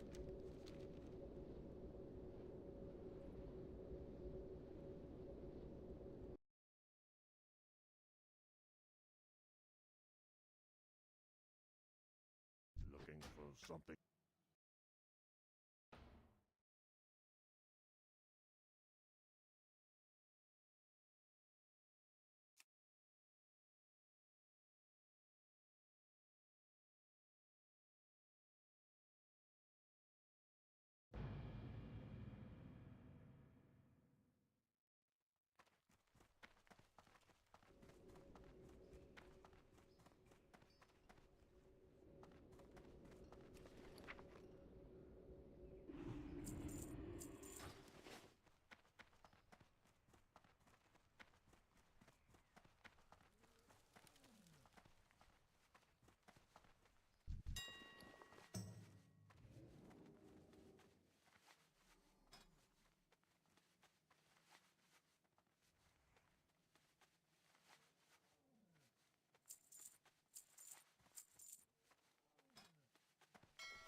out of range.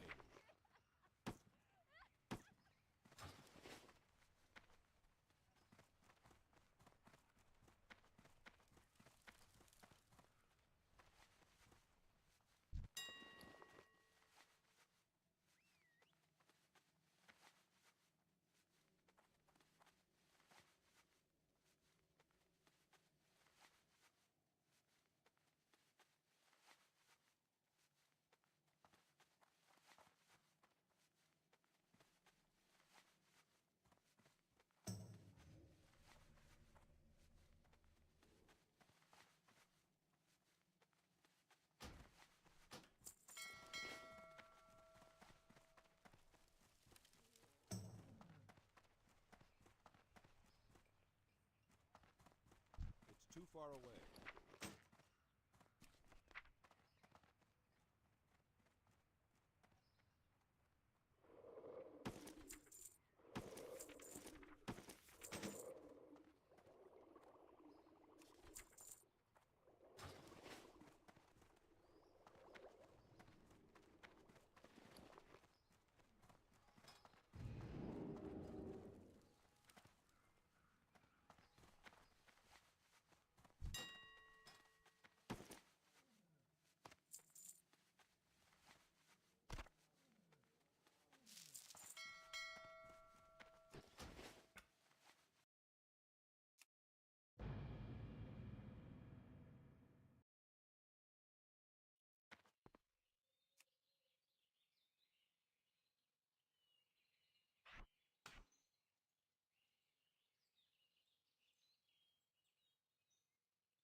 Fatality!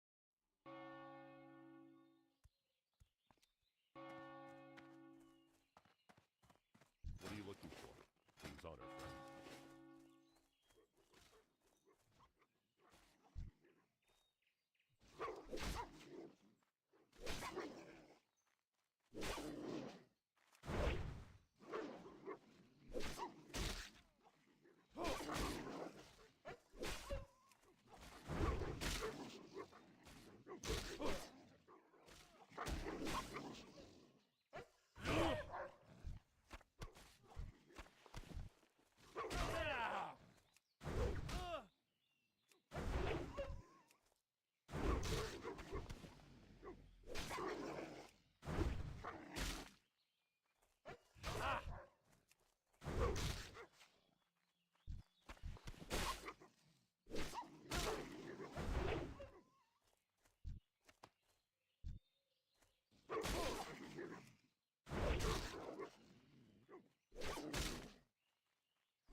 Need more rage.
Hello.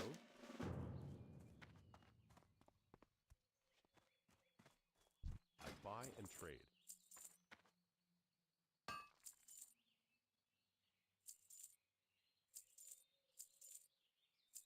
Go with honor, friend.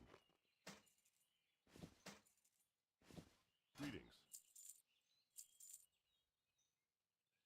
Light bless you.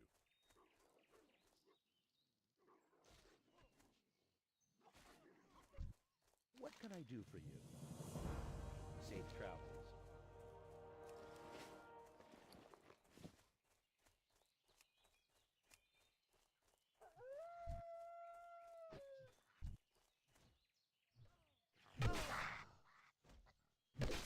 Need more rage.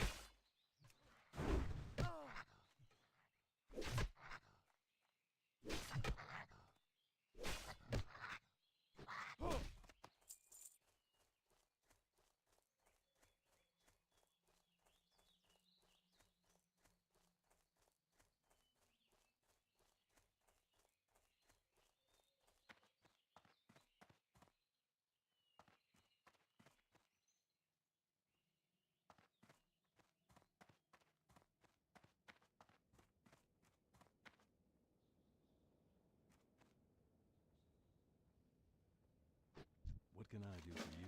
Greetings. See you later.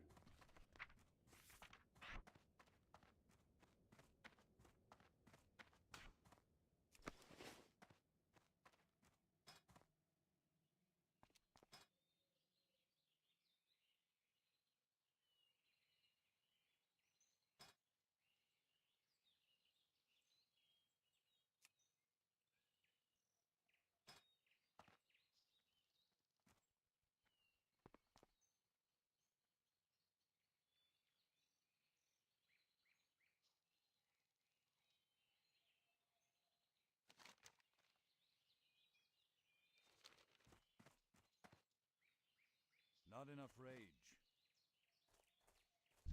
King's honor, friend.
rage.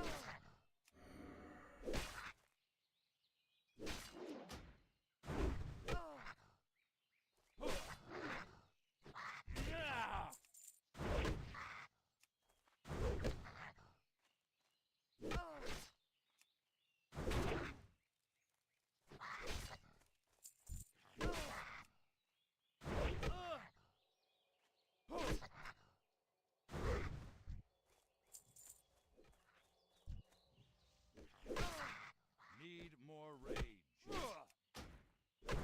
Rage. Need more rage.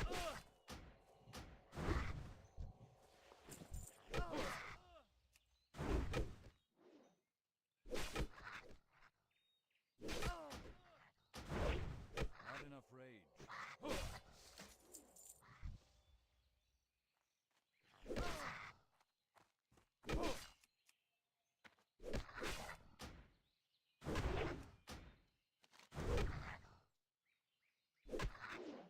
Need more rage.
That ability is not yet.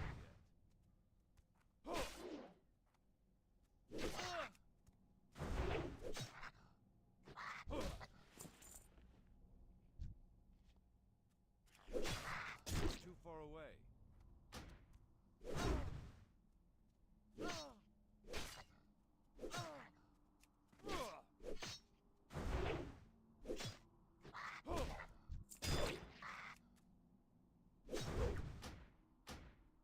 enough rage. Need more rage.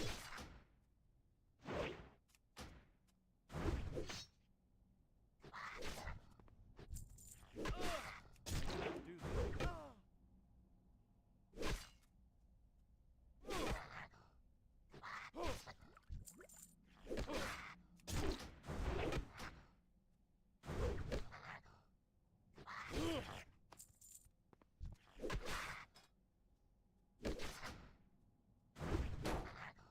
Not ready yet.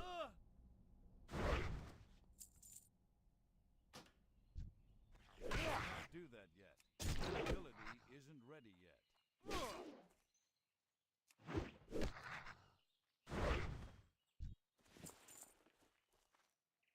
I'm out of range. Not ready yet.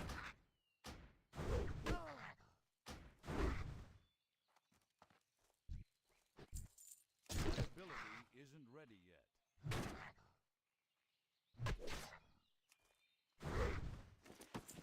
I need to get closer.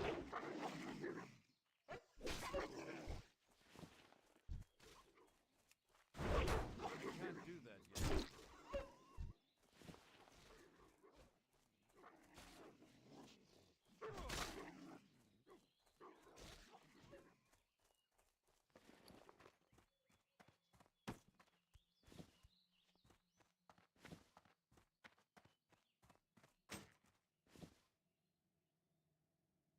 What can I do for you?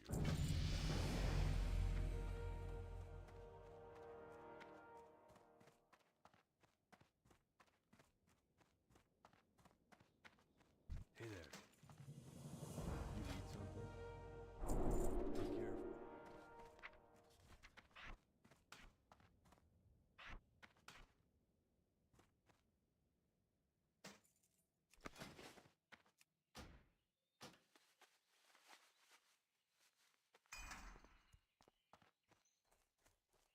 How are you?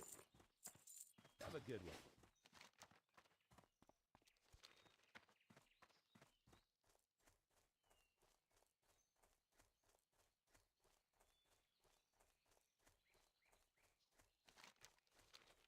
I'm out of range. Not enough range.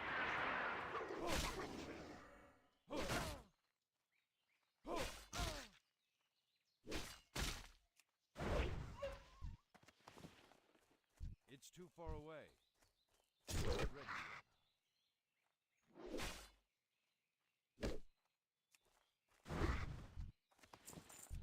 I can't do that. Ah!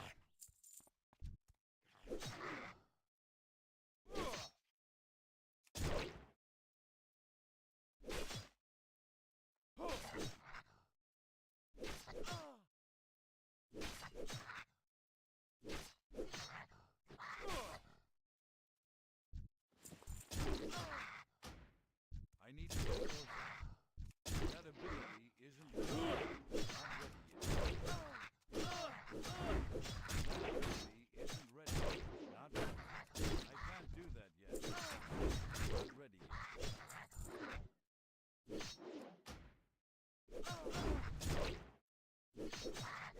That ability isn't ready yet. I can't do that yet. Not ready yet. That ability isn't ready yet. I can't do that yet. Not ready. I'm out of range.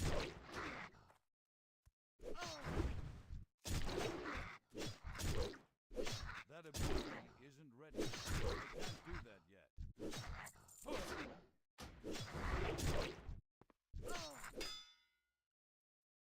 That ability isn't ready yet.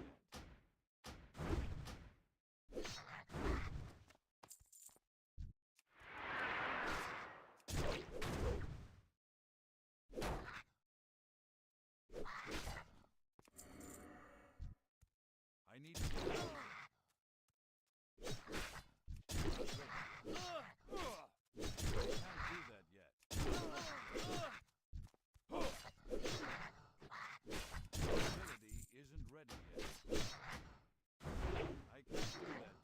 Not ready yet. I can't do that yet. The ability isn't ready yet. Need more rage. Not ready.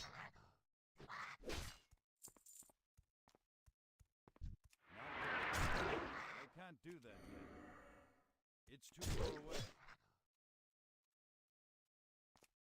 Not enough rage.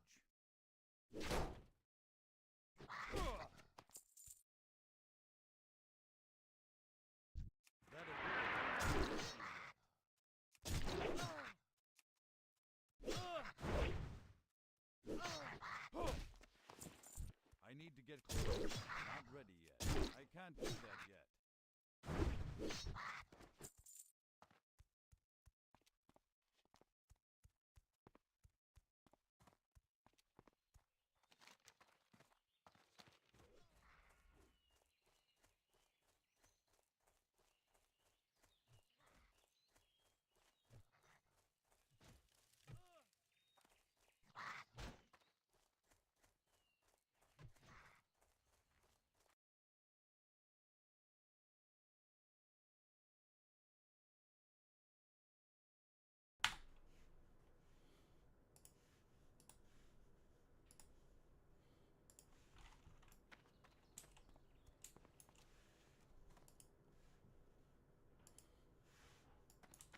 Greetings.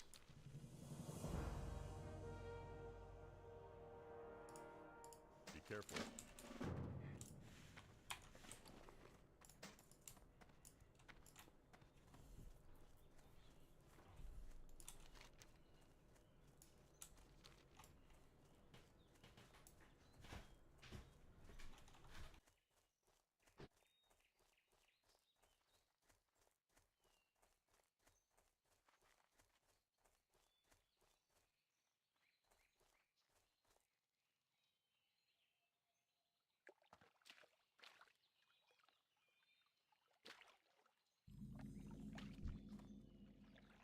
That ability isn't ready yet.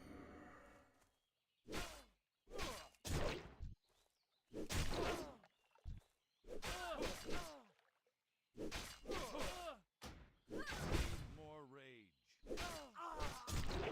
I can't do that yet.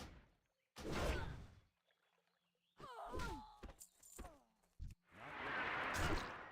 That ability isn't ready yet. I can't do that yet.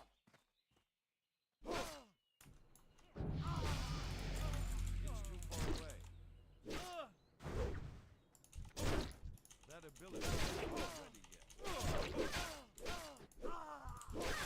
That ability isn't ready yet. Not enough rage. I can't do that yet. Need more rage.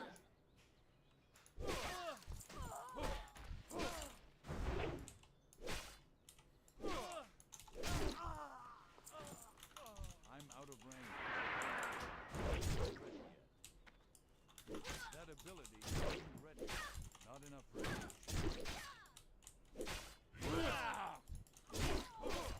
I can't do that.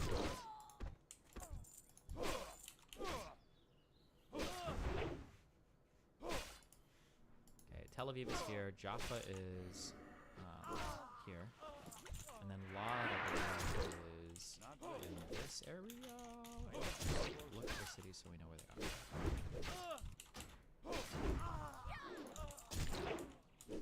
Is it around here? I thought it was around here. I can't do that yet. It's too far away. Wait, where is it? That ability isn't ready yet. You're too south.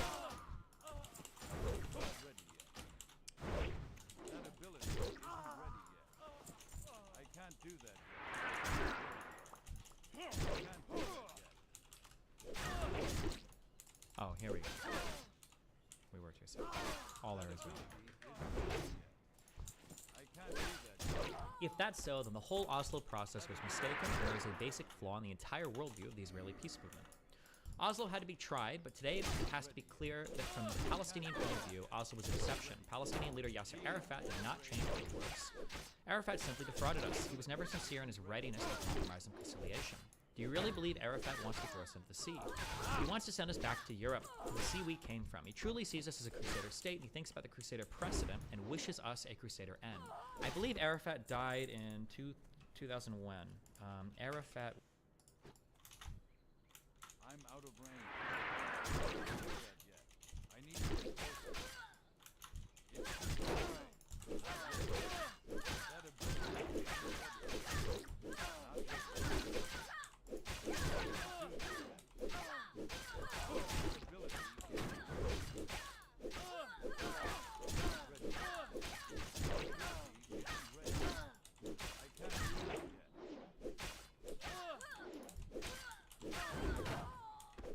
Not ready. I can't do that yet.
Hello.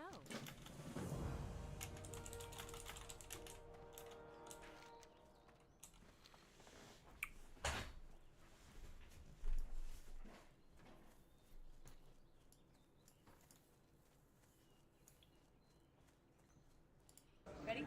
In honor of No Nut November, Laura and I will be doing jujitsu on each other. Together. Together. But also on each other. But on each other. Okay. All right. Legs out. She's got her hooks in. I got my hooks in. Look at you and your terminology. I've got my seatbelt grip. Oop. Just loose those up. And then I'm gonna come off. Okay. It's almost like I'm throwing a left hook, and I want to make sure I get really far in this crook.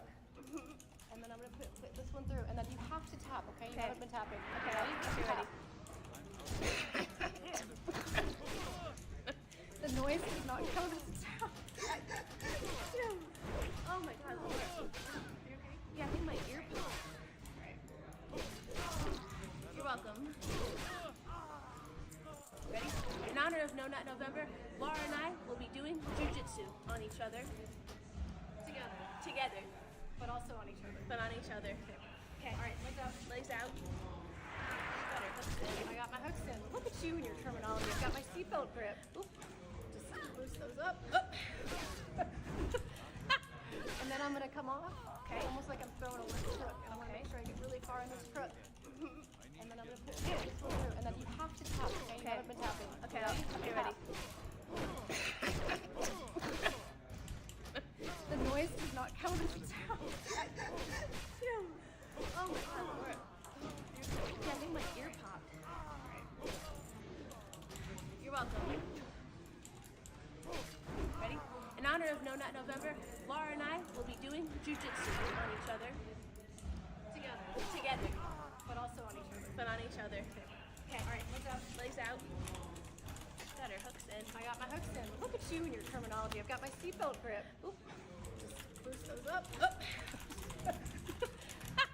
And then I'm gonna come off. Okay. It's almost like I'm throwing a left hook, and I want to make sure I get really far in this crook.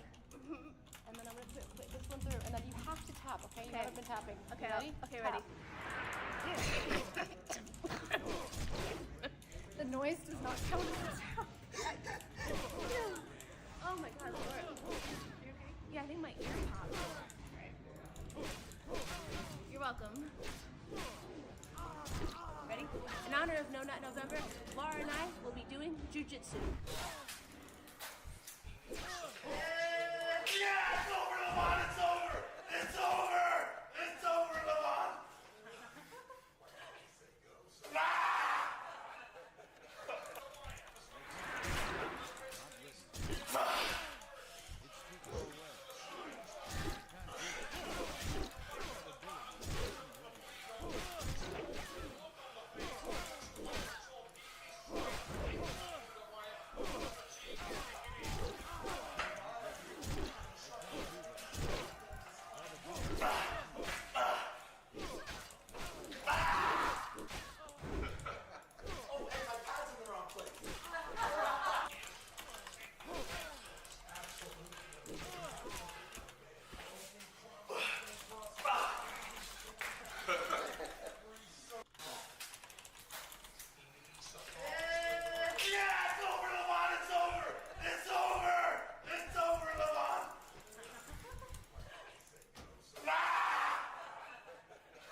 What type of like morning routine did you do today to kind of get you in the zone for the games this morning? So pretty much my routine starts the Concrete has amazing compressive strength, but poor tensile strength. Compressive strength resists compression, being pushed together, whereas tensile strength resists being pulled apart.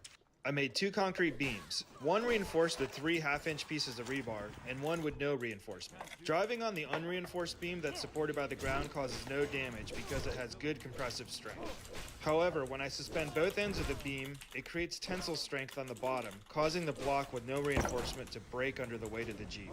Next, let's try the beam with the rebar. This time I use my much heavier F250. The rebar dramatically improves the tensile strength. Now for the ultimate test. Can the reinforced beam support this massive roller? It chipped a little off the side, but the beam held up. Finally, I drove on it one more time with the roller and turned on the vibratory drum. This proved to be too much, even with the rebar. It shows how important it is to reinforce concrete. This concrete was still green. Let me know in the comments how many days you think it was allowed to cure after it had been poured. Concrete has amazing compressive strength, but poor tensile strength. Compressive strength resists compression, being pushed together, whereas tensile strength resists being pulled apart. I made 2 concrete beams, one reinforced with 3 half-inch pieces of rebar, and one with no reinforcement. Driving on the unreinforced beam that's supported by the ground causes no damage because it has good compressive strength. However, when I suspend both ends of the beam, it creates tensile strength on the bottom. My first time working with a Red Seal chef, he pointed out something when I was doing prep about the white onion that maybe a lot of people don't think about. Now these guys cut in half like this. Yep.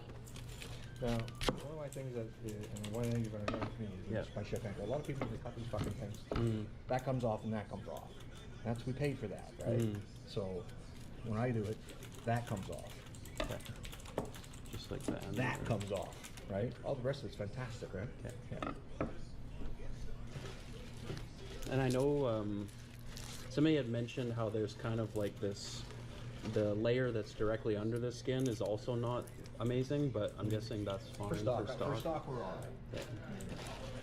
My first time working with a Red Seal chef, he pointed out something when I was doing prep about the white onion that maybe a lot of people don't think about. Now these guys cut in half like this. Yep. Now, one of my things that, and one of the things you're going to know with me is my chef angle. A lot of people just cut these fucking things. That comes off and that comes off. That's, we paid for that, right? So when I do it, that comes off. Okay.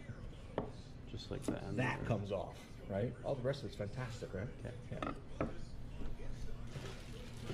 And I know somebody had mentioned how there's kind of like this, the layer that's directly under the skin is also not amazing, but I'm guessing that's fine For stock, we're all right. Yeah. My first time working with a Red Seal chef, he pointed out something when I was doing prep about the white onion that maybe a lot of people don't think about.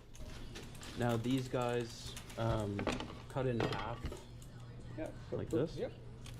Now, one of my things that, and one of the things you're going to know with me is my chef angle. A lot of people just cut these fucking things. That comes off and that comes off. That's, we paid for that, right? So when I do it, that comes off. Okay. Just like that. That comes off, right? All the rest of it's fantastic, right? Okay. Yeah. And I know somebody had mentioned how there's kind of like this, the layer that's directly under the skin is also not amazing, but I'm guessing that's fine. For stock, we're all right. Yeah.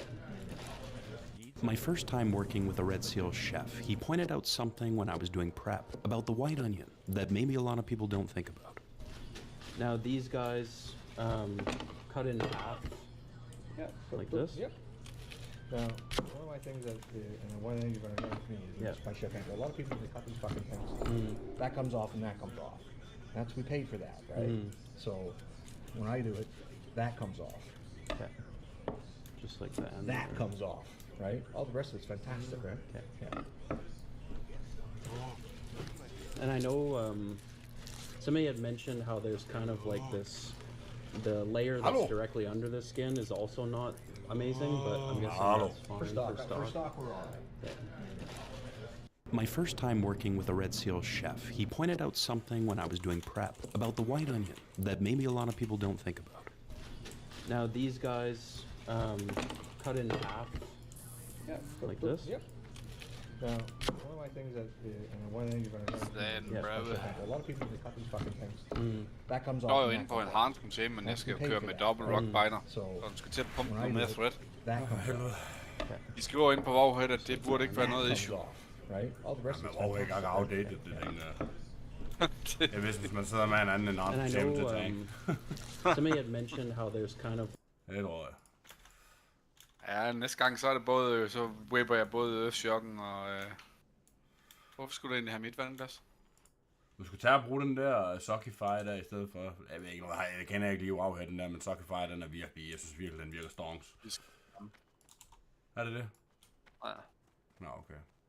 Jeg synes, det med Warhead, de dem faldt af på den i forhold til, hvordan den var førhen. Ja, det var det, jeg synes mange gange, så blev sådan en outdated guide, der bare står og ud af det hele. Ja, deres guides, de bliver ikke updated. Og... Nej, og gamet, det fortsætter bare derude af det. Så står der bare old info. For eksempel var der en hvad det hedder, coordinates til en rune, der jo ikke passede. Altså, det var bare sådan lidt. Det var sådan noget basic shit, som bare skrev en eller anden rune location, der ikke var sendt færdig. Ja, de er godt nok faldet af på den i forhold til, hvordan de var førhen.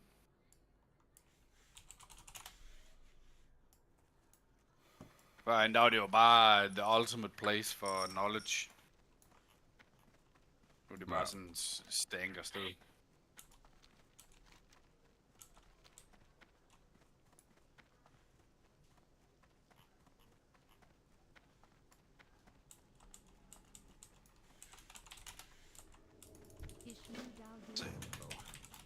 Den der red paladin, den er også sådan lidt uden af VF og sådan noget. Ja, fuldstændig.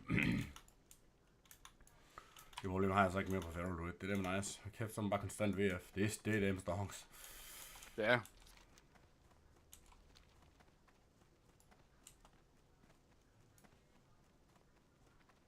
Nå, vil der se på et tidspunkt.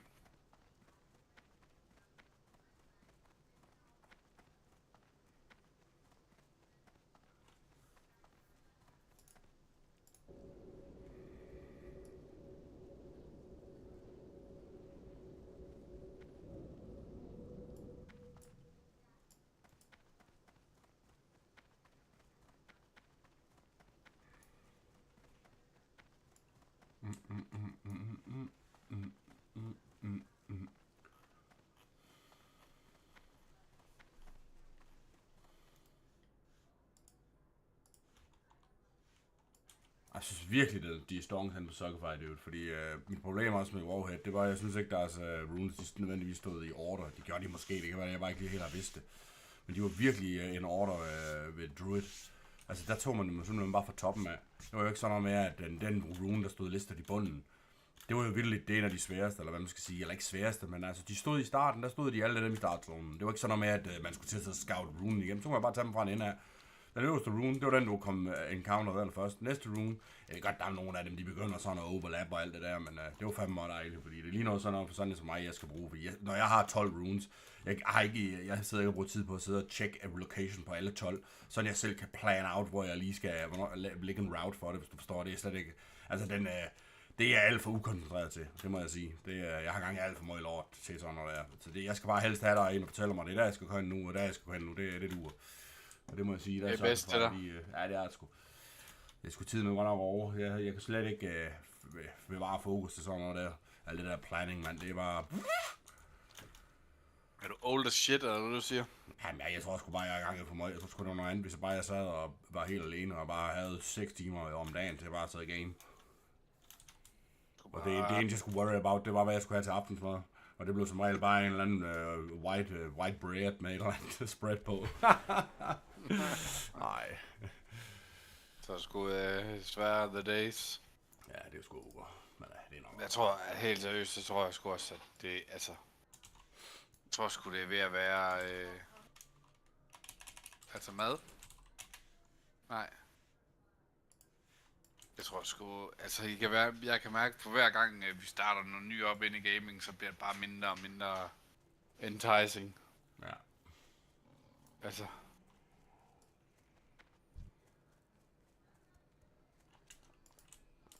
Man sidder bare og venter på, at der sker et eller andet, der aldrig sker. Ja. Man kunne lige så godt bare være ude og fucking bygge hus til folk, altså. Ja, det kan godt ske, det var bedre, der var en bedre ROI på dem. Jamen, det er også det. Ja, det er sgu rigtigt. Det burde man fandme.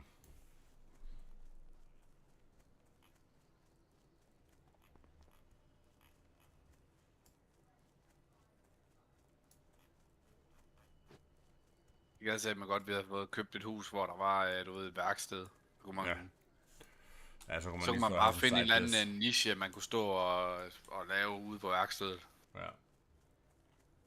Jo. Der er jo ikke plads til at have meget pænt ude i det værksted der. Nej, de bliver sgu hurtigt for lange. Så specielt hvis de skal igennem en eller anden cykelshøvl eller sådan noget, så skal man jo fandme have dobbelt eller altså ja, det er det, men du er jo nødt til at sende den igennem, og så... Ja, du skal have den dobbelte længde til det, du skal lave. Ja, det er man næsten nødt til. Du kan godt gå ud og begynde at dræbe de der bjørnemejne. Ja, hvis du skal have tingene kørt igennem en cykelsesøvl, så skal du satme have meget plads. Ja.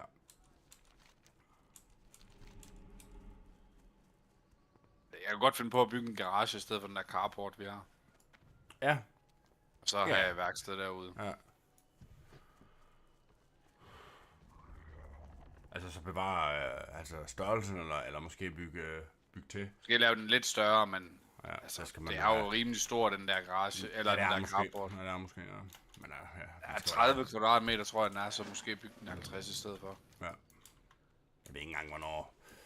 Altså, hvornår skal man søge en byggetilladelse og sådan noget, at det er jo nok med procentdelen af ens grund og sådan noget grund. Ja, så er det også noget at gøre med, hvor højt den kontra ud mod vejen og sådan noget. Ja, okay. Det var fordi Garden, han slog den for tidligt. Nå, jamen, så var der nok bare ikke noget loot i den. Det sker indimellem en Classic, at der ikke er noget loot i. Nej. Ja, det tror jeg.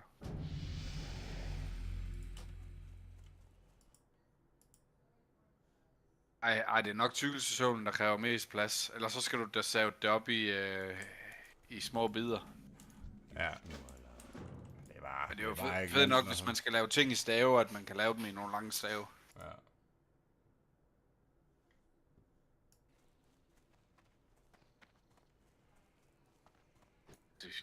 Jeg ved ikke engang, om man kan lave sådan noget i Danmark, altså. Nej. Og det bliver ved. Ej, no.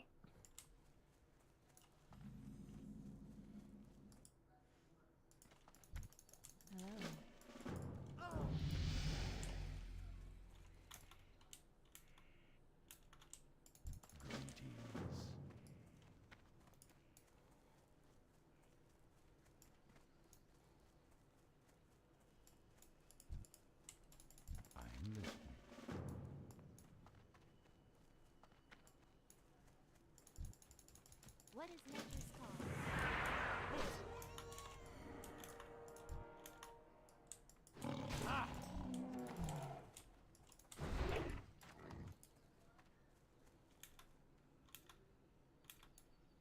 Not ready yet.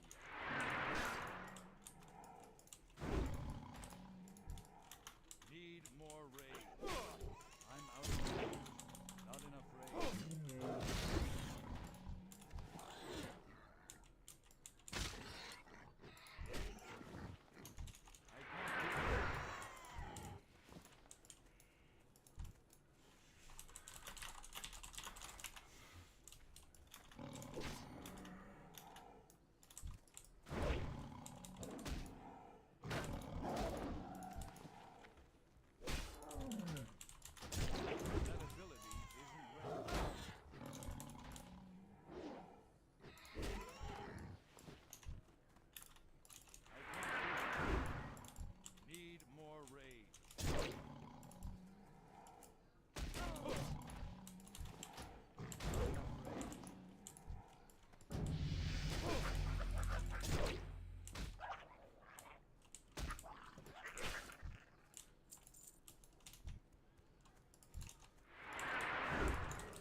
Traditional. Yeah.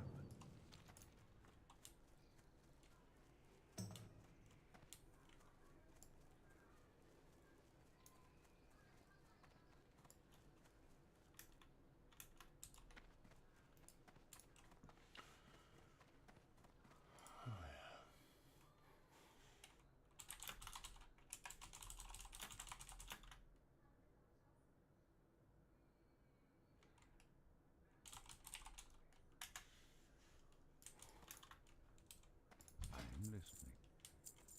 My stars guide me.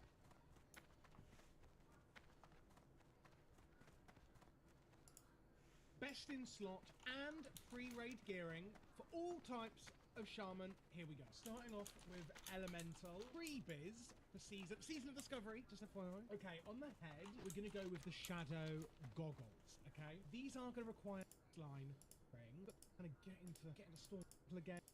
It's a 20. Hallo. Jeg ved ikke engang, om man kan lave sådan nogle, altså sådan, du ved, sådan en ordentlig business med sådan noget i Danmark. Altså folk, de vil ikke betale for en skid. Nej, det er det. Lort, det kommer jo bare på bålet. Det er det, altså. Altså, det er jo sådan lidt. Jeg så sådan en eller anden,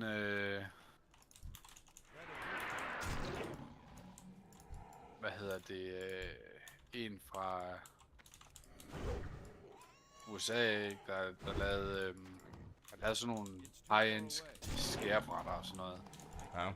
Du ved, de var også mega pæne, og det er jo, altså, det er jo ikke fordi det er svært at lave, det er jo bare, at man skal have træ i forskellige farver og sådan noget. Ja. Men jeg tænker bare, i Danmark, jeg tror simpelthen ikke folk, de gider betale for det. Nej, de køber bare noget billig gøjl i stedet for. De skal bare have et eller andet IKEA crap. Ja. Men det har jeg også sådan lidt. Altså, jeg ved ikke. Med mindre, at man får et eller andet brand going, kan man sige, hvor folk de begynder at strikke med lillefingeren. Så er det noget andet jo, altså. Jamen, det er rigtigt, men altså... Det er jo lige indtil du når det der mark, ikke? Og så står du bruger jo en helvedes masse tid på noget, som folk ikke nødvendigvis vil betale det for, som du egentlig burde få for det. Så skal man bare det bullet, kan man sige, og så forhåbentlig gør sit brand big, men altså, den er jo det med svært. Jeg føler virkelig, at du kører en kæmpe risiko, altså igen, som du siger, altså, man kunne lige så godt have været ude og tjene boksen på noget andet, så hvis den var, altså, du skal bruge meget tid på sådan noget, det er jo ikke noget, der bare gør sig selv. Nej, det er i hvert fald ikke i starten, du skal da lige have startet det hele op, du ved, og det kommer ikke til at køre på skinner jo, altså der skal være man, du lægger en helvedes masse man-hours i til en start, så. Det er jo også det, altså det er jo især i starten, og der er jo ikke noget, der er automatiseret en skid, vel? Så skal man jo lægge alle timerne selv.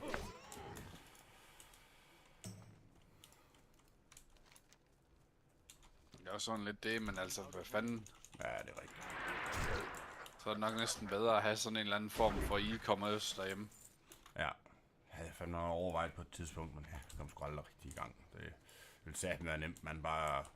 Jamen, det ved jeg ikke, om det ville, men altså, det ville det jo nok, når først man er i gang. Jeg tænker satme ikke, det er rocket science.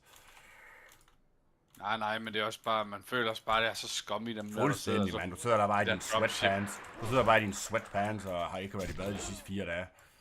Jo, men så også bare sådan noget som dem der sidder og laver det der dropshipping og sådan noget. Altså, det er der så fucking scummy. Man sidder og køber et eller andet crap inde på Alibaba, og så marker det op ud inde på en eller anden side. Ja. Hold fast, det er bare scummy as fuck.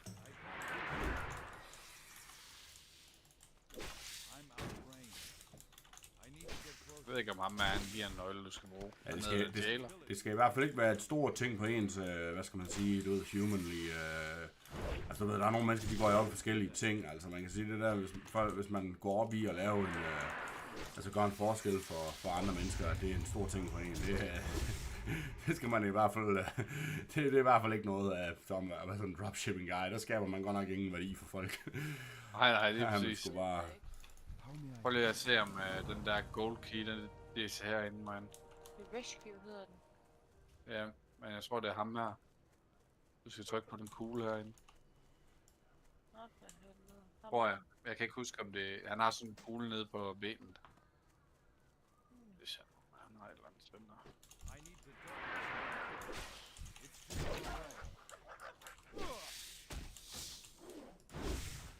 har noget at slå på mig. More rage. I can't carry anymore. Det var det. Også Eston her. Jeg ved ikke, om han giver den anden nøgle. That ability. It's too far away. Gav han en jernnøgle? En tårnøgle. Er det også sådan herinde? Nej, det er hernede. Og helt ned. Dernede. I need to get closer. Do that yet.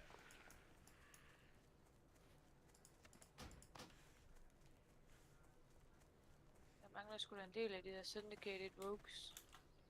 Ja, men de er kun hernede. Men ham, du skal free, han er herinde med mig. Hvor er du? Inde i det andet hus. Det der hus. Ja.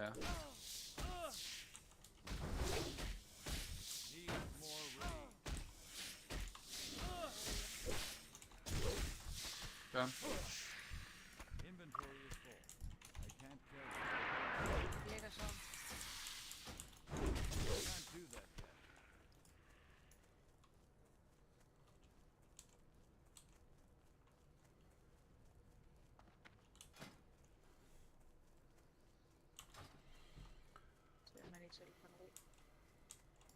I need to get closer. Not yet. Not enough rage. Inventory is Jeg full. tror også, jeg må til at sætte follow på dem. Måske. Yep. Så laver jeg lige den der med rogues nu. Ja, den skal vi nok få watch, men det er ikke noget problem. Det er rogues, der er problemet. That ability isn't ready yet. Need more rage.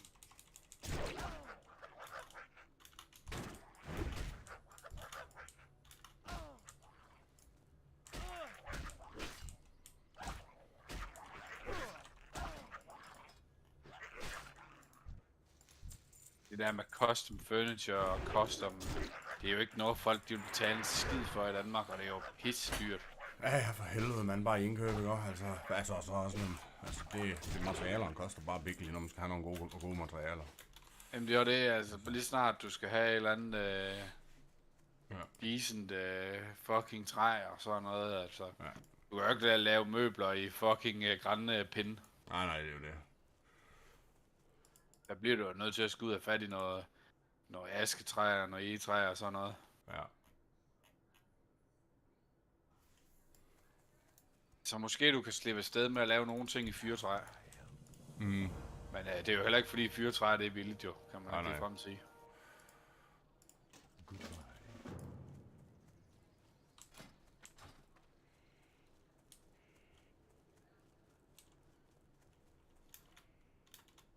Så noget oventøjet fyrtræ i god kvalitet af første sortering og sådan noget. Ja. Kommer du også til at slippe nogle dollars? Jeg kan bare ikke lade være med at sidde og synes, men det er måske også fordi, jeg har været vant til at se det fra min dads perspektiv i forhold til hans lortegeschæft der med, altså nu snakker jeg værkstedet. Der går bare afsindige hours i det, mand, og jeg føler bare ikke, der er big. Altså det synes ikke, du får, altså selvfølgelig får man det til at løbe rundt og sådan noget, men det er sådan lidt, jeg synes, at man bruger bare tid, og man bruger ekspertise, og jeg synes bare slet ikke, altså du får bare ikke det ud af det, som det jeg synes, man har proppet i de hours, men jeg ved også godt, det handler meget om udstyret også, altså selvfølgelig de materialer, de skal spille, og sådan er det ikke det, men udstyret, mand, hvis du kører med noget dateret udstyr, der er ikke nødvendigvis lige, hvor man så skal lave et makeshift land og sådan nogle ting. Det skal min far jo sådan til nogle forskellige ting. Der har han sådan en makeshift land han i, og det fungerer jo, men altså, der er jo ikke nogen tvivl om, at hvis du havde, altså ligesom du selv siger, oppe på skolen, hvor de bare har alting, altså det gør bare livet meget nemmere, og processen meget hurtigere. Det er næsten alfa og omega, vil jeg sige, hvis du vil effektivisere, altså det... Ja. Men... Det var det ikke også, altså. Ja. Det der er så svært, Det er virkelig mange maskiner og sådan, og hvis nu du er en new starter, det går med ingen backing, altså ingen, altså der skulle skal du have afret og høvl, og ja, lige præcis, det koster kraftigt med big time, inden du er i gang. Ja, men lige præcis, så skal du have afret og høvl, og du skal have, altså. Ja, det er sgu noget andet, hvis man var født med en guldske i røven, hvor man lige havde en eller anden, man kendte, der lige havde sagerne, der lige passe oven til dig. helvede, ham Peter der, du ved, den anden lærer, ham der er blevet, ikke blevet lærling, men, eller han er lige udlært og sådan noget, han har jo bare et bagland, der siger bare 2. Altså ikke nok med, at hans far er relativt wealthy, så kender han jo bare, altså han har jo bare haft den der easy upbringing, altså i forhold til at aldrig mangle noget. Når der lige var et lån, der skulle tage sin bil, så var faren så spæd, han 59.000 til, så kunne han afdrage renter og gebyrfrit til ham, du ved. Alt sådan noget der, Arne. Så han har jo bare haft det easy, men så er hans, så hans kammerat, hans far, han er også en kæmpe mastodont, der bare har, hvor de bare kan sidde og få gode, altså relativt gode aftaler i forhold til sort arbejde og sådan noget, altså du ved, fordi det er nogle gode priser, ham er faren, han får hæven hjem, altså jeg ved jo ikke helt lige, hvordan og hvorledes. Der er folk, grund til at sige sådan noget her, det er fordi, at der er en masse folk, der siger, at han svindler og sådan noget, men det kan jeg jo ikke vide en skide om, vel, altså folk, de kan jo bare snakke, det er også fuldstændig ligegyldigt. Men hans svigerfar, han har også kassen, du ved, og han står også bare og, altså, han har bare folk omkring sig, der giver ham muligheder. Er du med på, hvad jeg mener? Ikke? Og det handler jo ikke, altså, han skal ikke selv ud og finde de der muligheder, de der connections der. Altså, de er ligesom blevet handed down, bare på det grundlag, at han er født ind i den rigtige tid, i det rigtige sted, kan man sige. Og det er bare sådan, det er så kæmpe ting, man, og det er noget, som han jo selvfølgelig ikke tænker over. Jeg prøver at forklare ham. Det er sgu ikke, fordi jeg skal sidde og whine eller noget som helst, men det er bare fakta. Altså fakta er bare, der er selvfølgelig, fordi det er jo det grund til, at jeg siger det her, Arne, det er fordi, jeg er jo sådan en, man er sin egen lykkesmed. Altså sådan er jeg lidt. Men på den anden side, Arne, ikke? Og ved du hvad?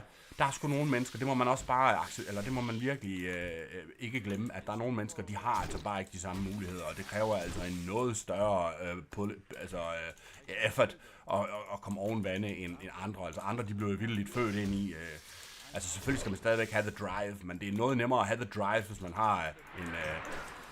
hvis man er backing. Ja, præcis. Altså, det er med... Fordi han er jo sådan en, fordi at jeg jo altid har kørt sådan for ham, så føler han jo bare, at alle mennesker kan bare, og hvis de bare vil og sådan noget. Altså der er jo, jeg er jo selv sådan lidt sådan, ikke også, men samtidig, altså når man siger det på den måde, der er det jo sådan lidt, du ved, altså det er jo et spørgsmål med variabler, du ved, altså det er jo ikke bare så clear cut, fordi jeg kunne fanden kan alle, men det kan de jo bare ikke helt alligevel, de har sgu ikke alle har sgu ikke de samme forudsætninger, der skal noget mere til, altså, ja. Ja, for nogen. Ja.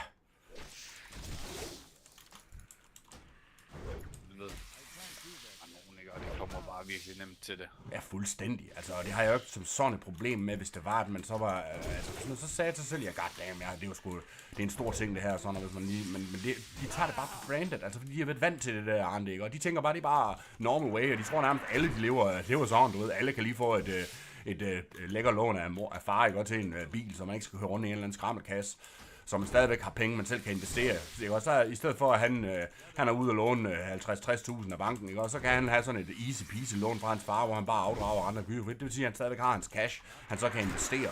Så det er sådan en double trouble effekt, du ved, men altså det tænker jeg, han tror jeg ikke, han sådan har overvejet, altså. Hvor alle andre, de er bare deres... Ja, dobbelt på den der for sådan. Fuldstændig, ja, men lige præcis. Det er sådan ligesom de der porn movies, hvor der er stepsøsteren og søsteren, de står ved røvballeren i luften, du ved, og så det er dobbelt det, må man lige... Ja, men det er rigtigt nok, men altså, hvad fanden... Ja, der er ikke nogen tvivl om, selvfølgelig kunne man godt være lidt envy og sådan noget, men altså, det er ikke så meget det er ikke der, jeg kommer fra, når jeg giver ham en lecture. Det er bare fordi... Ja, men noget helt andet, Arne, altså han er jo også ung, altså det var jeg også sige, altså da jeg havde hans alder, der tror jeg heller ikke nødvendigvis, det var sådan nogle store spørgsmål, jeg sådan sad og tænkte over, det var det godt nok ikke, altså jeg er sådan blevet meget analyseagtig, kan jeg mærke, sådan på mine ældre dage, der sidder jeg virkelig og gennemtænker alt sådan, eller gennemtænker, altså så er jeg sgu heller ikke klogere, det er ikke det, jeg siger, men jeg er bare sådan en, der tænker ret meget over, og analyserer mange ting og sådan noget for mig selv, altså det er sgu ikke noget, jeg bruger til noget selvfølgelig, men jeg kan bare mærke, at jeg tænker meget mere over tilværelsen og livet, altså det store spørgsmål, end så mange andre, de gør. I hvert fald er de unge. Ja, det er eller bare de gamle, altså, ja, lige præcis, men også bare de gamle andre, altså de tættede sgu ikke helt, de skulle fra en anden tid, tror jeg, altså det... Det er bare sådan har vi altid gjort, der gør ja.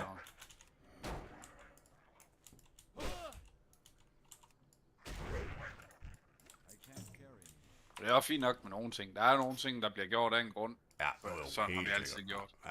Men så er der også masser af ting, hvor det bare er fart. Ja, der er vi altså nødt til at dygtiggøre os, altså nødt til at se fremad, og altså der skal vi ikke holde os låst, fordi så er det en som min dad, der har jeg sagt før, hold kæft, man, han lever godt nok i det, ja, 19 år 100 på nogle punkter, det gør han sgu godt nok, det er lidt ærgerligt, altså han er sådan, men det er også fordi, han ikke er tech-guy, altså hvis han var tech-guy, det ville bare give en hel helvedes masse.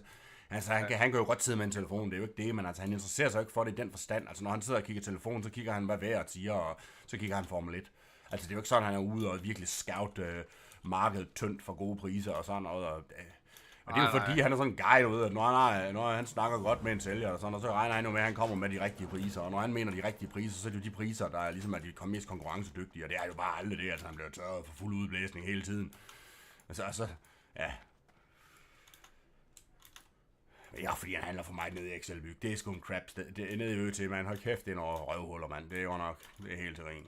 Jeg kan godt love dig for, at de gamle dage, der havde vi bare issues. Altså så noget med, hvis det ikke var den rigtige sælger, der rejste sig og kom op til kassen, når vi kom ind og skulle have en rulle Vakkeflex, så i stedet for at betale 500 kroner rulle, så kunne vi komme af med 1500. Og det var jo sådan, når min dad, han skulle sidde derhjemme og vente på fakturen, så printede han jo ud, du ved, sådan old school style. Så kom den jo, ikke? Og så fik han et helt hjerteanfald der 3 uger senere, for den kommer jo ikke med det samme sådan faktura. Ja, det duer jo ikke, så skal han jo til at skabe sig, eller til at ringe til dem, og du ved, at give en reprimande, og det har han jo ikke gjort, men altså, så har de sådan en, så sidder de og bliver lidt sure på hinanden, du ved, over det, og så tænker man, at så sker det ikke igen, men så går der lige en måned, hvor det ikke er sket, men så lige pludselig så kommer de sgu tilbage, så var det så bare lige en anden, der lige gjorde det, eller du ved, et eller andet, det er bare hele tiden, der er der bare et eller andet, og det, i takt med min datter blev old, og der går det godt nok give kage, altså det kan han ikke, han bruger for meget energi på det, hold kæft, han bliver simpelthen så irriteret på dem, det kan jo ikke hele hans dag, men det er selvfølgelig også en kombination af, altså med min dad, det er virkelig en kombination af det, men også fordi, at han sidder jo, min mor, hun er jo sygemeldt i tiden, og Simone, det kører jo ikke sådan altid super godt, hun sidder jo hele tiden nede ved min mor og far, og det der, jeg vil sige med det er der ikke som sådan noget galt i Arne, men problemet det er bare, han er bare omgivet af hundkøn i konstance, og det er jo altså hundkøn, der altid har en masse problemer. Så han sidder jo bare opslugt af folk med problemer. Og det, hvis du spørger ham, tror jeg ikke nødvendigvis, han vil sådan sige, det er et problem, men jeg kan bare mærke på ham. Jeg kan mærke på ham, det fylder helt vildt. Han skal jo det er jo hele tiden ham, der skal stå til. Så virker fyret ikke lige, så skal han lige op, så virker, at du ved, at det kan man sige, ja, okay, hun er jo der trods alt lejer i hans bolig og alt det der, så det er måske fint nok, men det er jo heller ikke så meget det, men det er bare mere hver eneste gang, at der er noget, der skal gøres, så er det bare min daddy, der skal gøre det, du ved, og nogle gange ikke, og så er tingene, de er sgu, altså, det kan ikke være, så de kunne sgu godt selv, hvis du forstår, altså det. Ja. Han skal bare være der for 5 mand, det er mere det, altså sådan, så det er sådan lidt, du ved. Og han er jo masser af wine, det er jo det der med de forbandede hundkøn der, og satan i helvede, de kan få lavet en storm i et glas vand mange gange. Ja, det er mest det der problem, ikke? Det er sgu ikke ligesom når han går med mig. Jeg kommer sgu aldrig og gå der til ham omkring en masse problemer, jeg har. Altså det er ikke fordi, selvfølgelig skal man nok kunne snakke om nogle ting, hvis man har nogle issues og sådan noget, men der er bare nogle mennesker, de snakker bare om issues fra morgen til fucking aften. Altså det ødelægger jo ens dag fuldstændig, mand. Det er det, altså man kan jo snakke problemer hele tiden, og så ikke løse en skid alligevel. Lige præcis. Det der er problemet med i forhold til, det var derfor, women aldrig kommer ahead nærmest. Det er jo fordi, de bruger bare al deres tid på at sidde og snakke om problemerne, i stedet for at løse dem. Ja, jo, helt sikkert. Og det kan man jo bare se, Arne, altså det er jo bare sådan, deres hjerne, den er indrettet. Det er jo ikke, fordi der er noget, det er jo bare. Ja, lige præcis. Deres måde til at løse problemer, den er bare på den person. Ja. Og der er grunden til, at det fungerer bedre for mænd, det er jo bare fordi, det går 1000 gange hurtigere på den person, mænd de løser problemer. Det er derfor, de kommer ahead. Ja. Men altså. Ja, det kan du da ikke overbevise dem om, hvis du står i et åbent forum. Nej. Nej, men det er jo fint nok. Det behøver man ikke en større Ph.D. for at kunne se det. Der er jo bare forskel, altså. Ja, lige præcis. Der er bare forskel, og det er sgu fair nok, men ja, det er bare aldrig rigtig godt, at man. Jamen det kan man jo se alle mulige steder. Altså det er jo derfor, at det kommer så det der med, når man snakker om en hønsegård og sådan noget. Det er bare fordi, altså det er bare helt vildt sådan et sted med en masse kvinder. Det er bare ikke nødvendigvis ret godt arbejdsmiljø. Så kan det godt ske, når man er omgivet af en masse mænd, og man så er den ene kvinde, at man så får lidt sexual tilråb en gang imellem, men altså produktivitetsmæssigt, der er slet ikke et sekund i tvivl om, sådan et. Har du ikke set den der meme, der kører lige tiden med, at var det i Island, hvor alle kvinder, de havde strækket eller en uge, eller sådan et eller andet, og der var ikke noget, der var ikke, økonomien der var slet ikke gået i stå af. Nej, det var kun HR, de har fået mindre complaints. Hold kæft, mand. Det er nok ikke engang løgn. Nej, det skulle ikke undre mig. Det er jo ikke, altså det. Ja. Kvinder, jeg tror bare, de skal finde ud af, at Der er sgu bare forskel, og de kan ikke være competitive. Lige meget, hvor meget de prøver, så kommer de ikke til at være det. Det kan de ikke. I hvert fald ikke, hvis de vil balancere de andre ting, de også godt kan lide i livet som regel. Altså, det må man bare sige. Altså, det... Ja, det er det, der er problemet, ikke?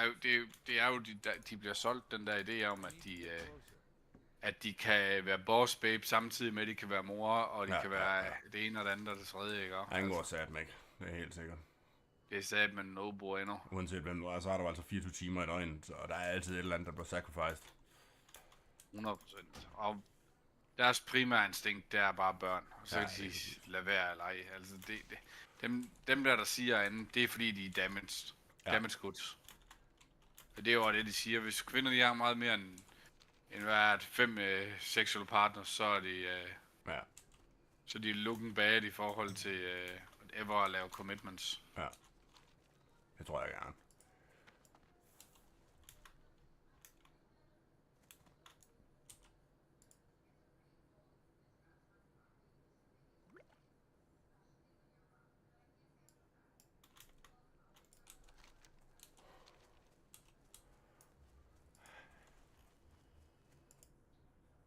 Det var det, altså. Hold kæft, hvor får de altså også bare... Altså, de bliver bare dealt en bad hand ved at tro på det der feminist crap der. Ja.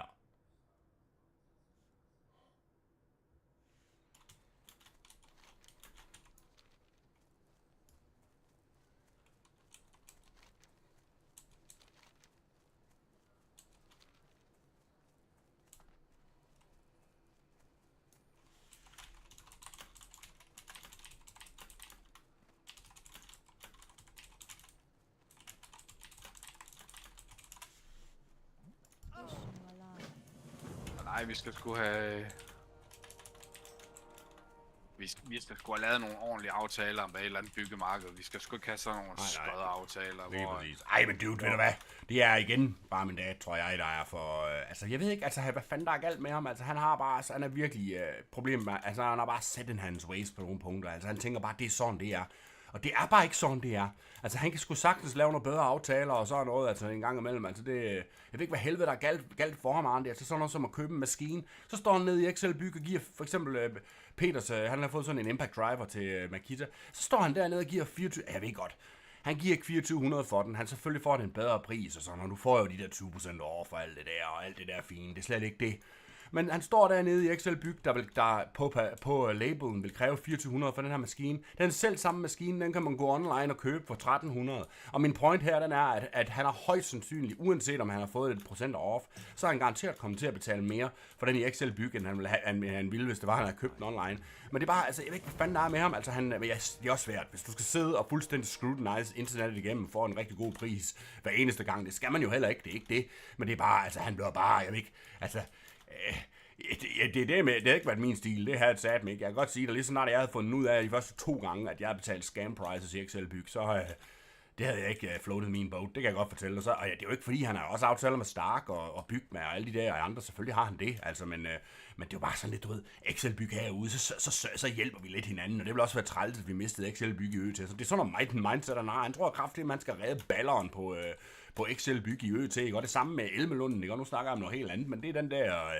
vi har sådan et værested heroppe i Dalbjerg, man kan lege ud. Det er sådan et Elmelunden hedder det, ikke? Også, hvor det har vi jo faktisk opført. Altså, der stod et gammelt faldefærdigt overdækket skur, vil jeg næsten sige. Godt nok relativt stort. Og så en fodboldbane, det var der i gamle dage, og så et bitte pølsehus. Det var jo ved at fuldstændig, det var noget folk, de havde lavet i fusk, eller hvad man skal sige. Det var sådan en masse gør det selv, folk, der havde lavet det i tidens morgen, så det var jo ved at falde fuldstændig fra hinanden. Nå, men så fik vi bevilget en helvedes masse penge fra nogle fonde og noget, og så fik de jo etableret sådan et nyt hus, ikke? Og vi har lavet det sådan, og det er jo blevet mega godt sådan, alt taget betragtning. Altså man kan sige, det er lidt koldt nogle gange, fordi hvis det blæser sådan, og det er jo ikke isoleret eller noget som helst. Men anyway, det har vi jo lavet, og det er selvfølgelig på regning. Det er slet ikke det. Men det jeg vil sige, det er min mor specifikt, men min dad jo også per, hvad hedder sådan noget, du ved, når man er i periferien. Det hedder et eller andet, det udtryk der, du ved. Men han kommer jo automatisk til at være en del af hele borgerforeningsgøjlet der. Men nu borgerforeningen, de har stået og lavet juledekorationer her i tiden. og det er jo foregået hjemme på min daddys værksted, så i stedet for, at vi har masser af plads til at lave de pinde, vi nogle gange skal, så skal vi stå og drukke i juledekorationer og pisse papir. Og det er jo ikke engang det største problem, ikke? Udover at vi synes, det er pisse irriterende, at vi skal flytte en masse lort hver eneste gang, vi skal have alt muligt. Ej, det er sådan nogle små ting, det ved jeg godt, men det der pisser mig ikke, og det er altså... Så står de jo der med deres varme blæser, fordi de står jo der om aftenen og laver dekorationer, ikke? Og der er jo ikke nødvendigvis varme. Jo, der er lidt varme på ude i værkstedet, men ikke opvarmet i den forstand. Måden det er opvarmet på, det er, at de pipes, der går fra fyret og så ind i beboelsen, de svinger lige omkring værkstedet, du ved, så der kommer lige sådan en form for residual heat, kan man godt sige. Men anyway, så står de jo sådan nogle varme blæser der og kører, ikke? Og han har lige sagt, at på den måned der, hvor de har været gang i det, og der har han lige fået en mere regning på 1.500 kroner af el-selskaber, men så står han bare der, og, altså, det er bare, jeg tænker bare, al det energi, de bruger deroppe i Elmelund, der er sgu så mange ting, der pisser mig af ved min måde, min mor og der kører tingene på i tiden, altså fordi, de bruger så meget energi på alt muligt, der bare, altså, det var helvede, jamen jeg er sgu indebrændt lige i tiden, der er jeg sgu godt nok rent i, altså, jeg går bare og ser mig sur på alle mulige ting, men altså, det er bare, jeg kan jo bare mærke, hvordan at der er jo ikke tid til noget som helst, altså, at det der betyder noget, de bruger al deres tid på alle mulige ligegyldige lort, at det hele går op i hat og briller, altså det, ja, det pisser mig sgu af. Ved du, Marian? Skal du også bruge de der ulve der? Eller ikke ulve, hvad hedder de? Lions der? Nej. Har du lavet den quest? Nej, jeg tror ikke, jeg har den. Nå. Endnu.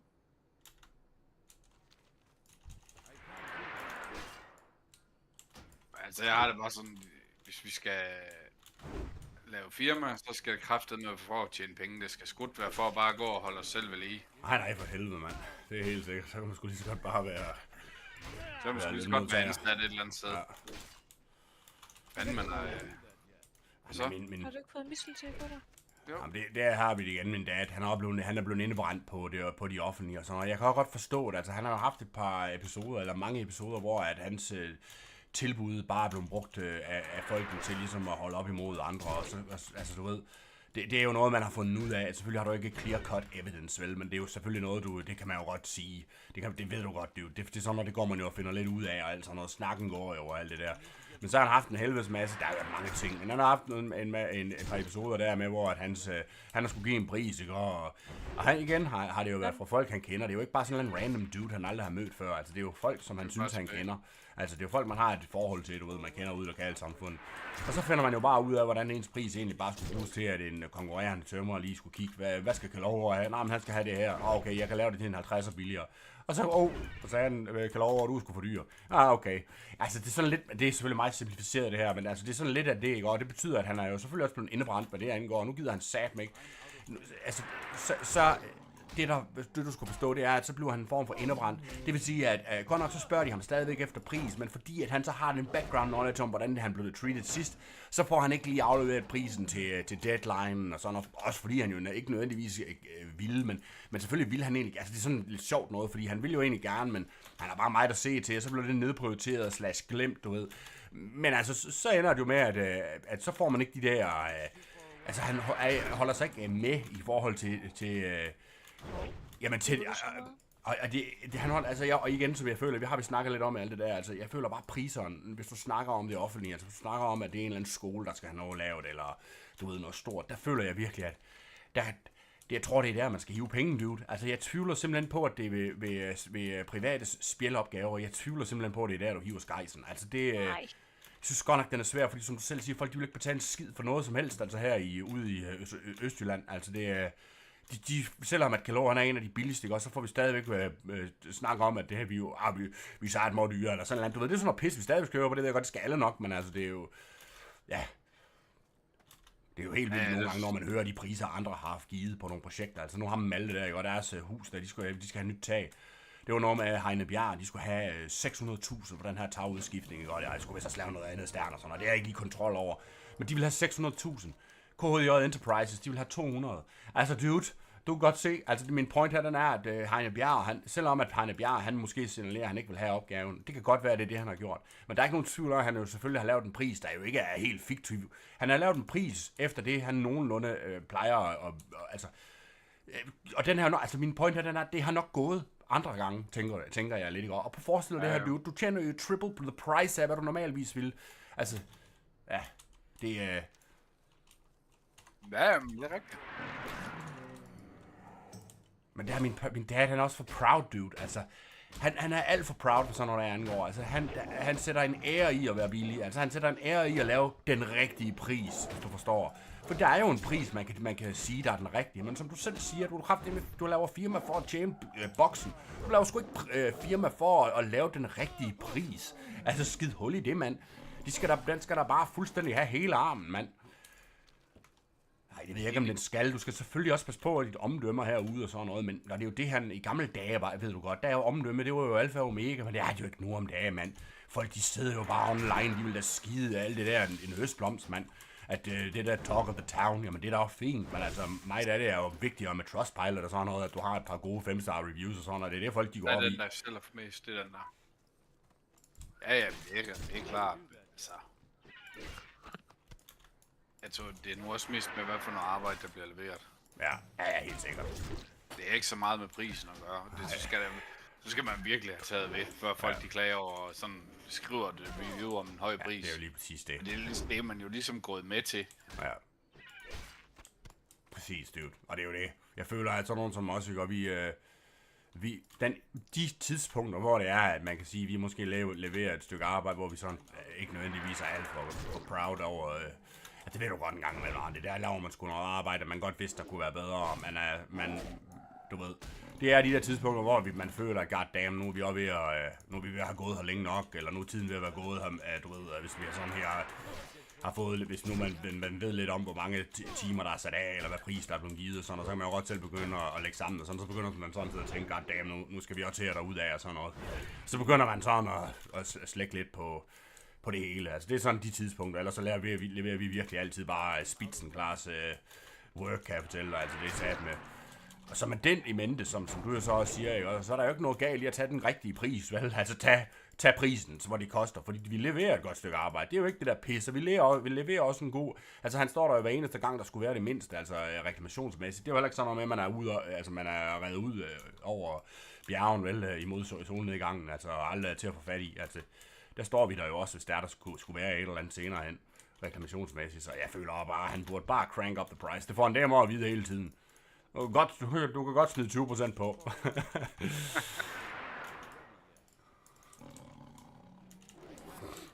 Og det er altså... Det er jo med at finde en eller anden... Ja, det skal selvfølgelig heller ikke være fuldstændig urealistisk. Nej, det var det. Men jeg føler alligevel, man skal alligevel lave en pris, hvor at hvis man gerne vil have head, så skal man alligevel tjene et par dages løn hver gang. Ja. Altså ekstra. Ja, lige præcis. Alt efter hvor stort et projekt selvfølgelig, men altså... Hvis man, lad os nu sige, at man skulle montere et køkken, ikke? Og så tænker man kan lave det på... Man kan montere det køkken, det kan man montere på en dag. Ja. Eller 2 måske. Og så tager man lige fra good measure, så tager man lige dag nummer 3 med. Så man i hvert fald ikke mister penge på lortet. Lige præcis. Så det er sgu fair nok, at... Der er bare rigtig meget af det lort, vi laver. Det tager bare så lang tid, altså for helvede, mand, når man skal lave alle ting, altså selv, ikke? Altså det tager bare så lang tid, som vi har været inde på før, ikke? Når vi både skal lave tagranden og hele baduljen, altså vi har sgu ikke nogen, vi bare ringer efter. Vi står selv med facadebeklædningen i stål ude og laver det. Der er ikke nogen med en bliktud, eller hvad fanden det måtte være. Altså vi laver bare det hele, ikke? Altså det tager sgu bare tid, altså for helvede, mand. Det gør sgu. Og det en gang imellem, der føler jeg helt sikkert, min dad, han er sådan en, hvor han sidder og tænker, at det tager så lang tid, tager det ikke. Men det tager bare lang tid, også når man lige skal sadle om og sådan noget. Når ikke man kan streamline processoren, du ved, det tager bare lang tid. Altså når man hele tiden sådan lige skal re-rig op, hvis du forstår, altså det, ja. Ja, men det er også der, hvor jeg tænker nogle gange, at det kan være godt givet ud, at man har en eller anden samarbejde med en med en bliktud og med en murer og sådan noget, dem man arbejder mest sammen med. Ja. Og en maler måske, ikke? Altså. Ja, lige præcis. Sådan at man... Så kommer der lidt arbejde den ene vej, ikke? Og så kommer der lidt arbejde den anden vej. Ja. Sådan, altså, det er jo også en måde at få noget mere arbejde på, hvis man har nogle samarbejder med nogen. Ja.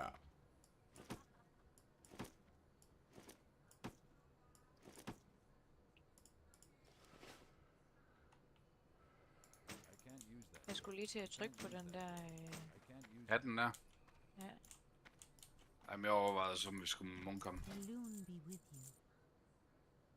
Det kan vi da godt, hvis det er. Ej, nu er han langt godt. Er du sikker? Mm. Det er da ham, der tager vores... Nej.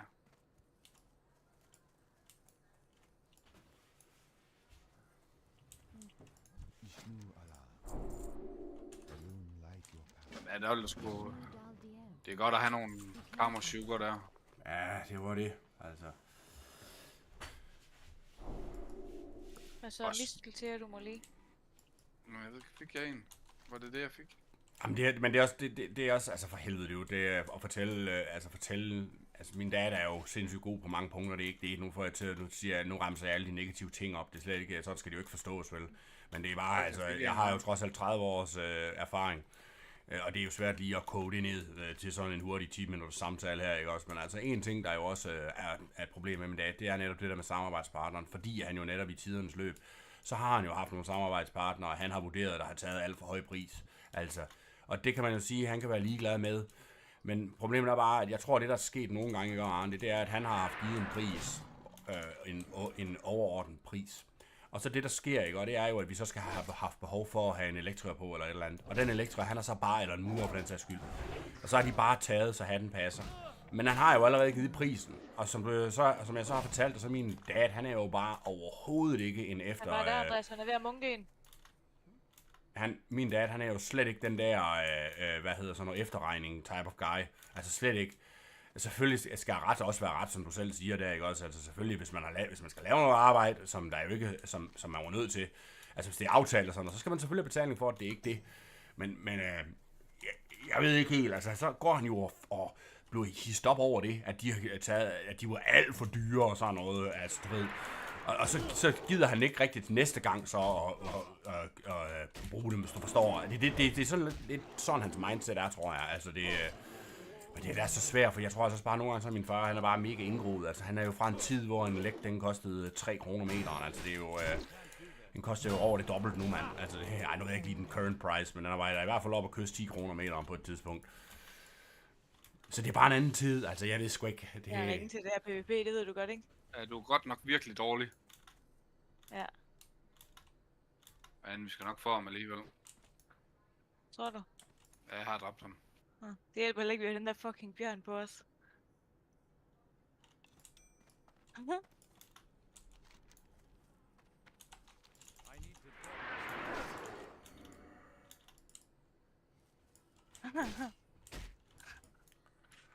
Vil du lære mig PvP?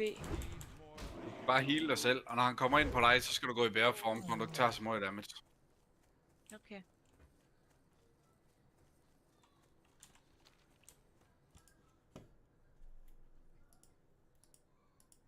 Men jamen, det er da rigtigt, men altså, det er jo fanden... Man bliver jo nødt til at have nogen, man arbejder sammen med. Ja, lige præcis. Ja, det har vi jo også, det er ikke det, men det var, ja... Du kunne tro, det blev nævnt hver eneste gang, at vi har haft... Nu har man faktisk over ved jer, nu, så jeg tror nok godt, at de er ved at flytte lokaler, eller så har de allerede gjort det ved Carsten Bruns efterfølgere der, det er i det røde, den der huset der overfor, ikke lige overfor jer, men overfor jeres... Ja, overfor Arne der. Ja, lige præcis. Ham har vi brugt et par gange og sådan noget der, men han er bare mega dyr, og det er han også. Altså, han er også en dyr elektriker, så godt, men der er jo andre elektrikere, det er ikke det, men du kan tro, hver eneste gang, at han har været der på, og sådan, og så er det sådan et subject, du ved, hvor at det bliver lige...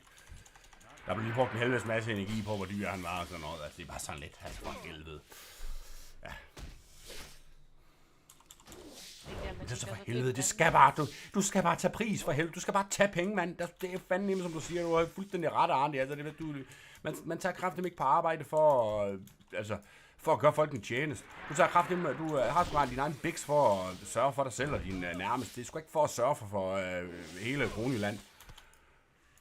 Fandme nej, vi skulle få lov at betale noget penge. Ja, for helvede, mand. Og der er sgu så mange fjolser, der tjener så mange penge, mand. De skal da bare af med dem i en helvedes fart. Eller sådan, det ligger, mand. Jamen, hvor fanden tjener de dem ellers? Ja, det er jo det. Det er jo for så, de kan sidde og tælle dem og sidde og stakke dem derhjemme. Det er mig, der skal det. Ja. Det er for en anden stilen herovre. Ja, for helvede, det kunne være skønt. Punk. Andreas, det du siger, det er, hvis der er nogen, der begynder at slå på mig og gå efter mig, så skal jeg skynde mig at skifte til bæreform. Ja. Og så slå på dem. Ja, hvad hedder det? Og når du så når cirka 50% i HP, så skal Ja. du prøve at se, om du kan komme ud og heal. Okay, men hvis de bliver ved med at slå på mig, så må du jo heal. Er det ikke sådan, det hedder, eller hvad? Jo, det prøvede jeg også på, men altså, du tog jo sat med så meget damage. Jeg er også noget lavere level. Unhealable, mand. Det var bedre bare at ofre dig og så dræbe ham.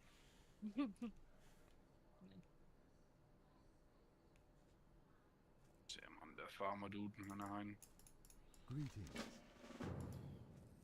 Ulven Stanley står her der. Jamen, Hvor fuck er du? Er du ovenpå? Ja. Åh, for helvede, jeg har en med. Ja.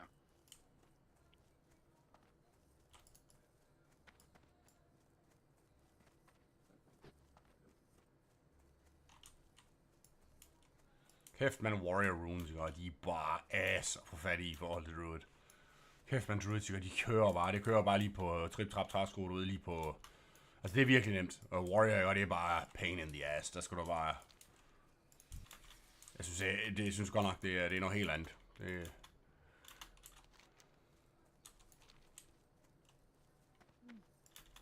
Så skal vi bare finde ham der Gats. Der var nogen, der nakkede ham lige foran os. Derfor. Så, nu har han fået en mate med ham der. Åh, for helvede, hvad gør vi? Der er ikke meget at gøre, for jeg har ikke noget fucking HP. Det havde jeg så heller ikke. Du får ikke heal en skid jo, altså. Der er ikke noget at gøre. Og de er 3 nu. Daniel, kommer du? Ja, hvor er I henne? Jamen, jeg er jo prot, jeg kan jo ikke en skid, mand. Jeg kan jo bare stå og kigge. Det kan vi andre også. Du kan sådan set også tage en SFK, hvis du bare må lave et eller andet. Ja. Når jeg level 21 nu, så kunne vi jo godt tage en SFK. 21,5 lige straks. Har du taget dit talent point? Nej, hvad skal jeg sætte det i? Nej, så er det en i. Den der? Yep.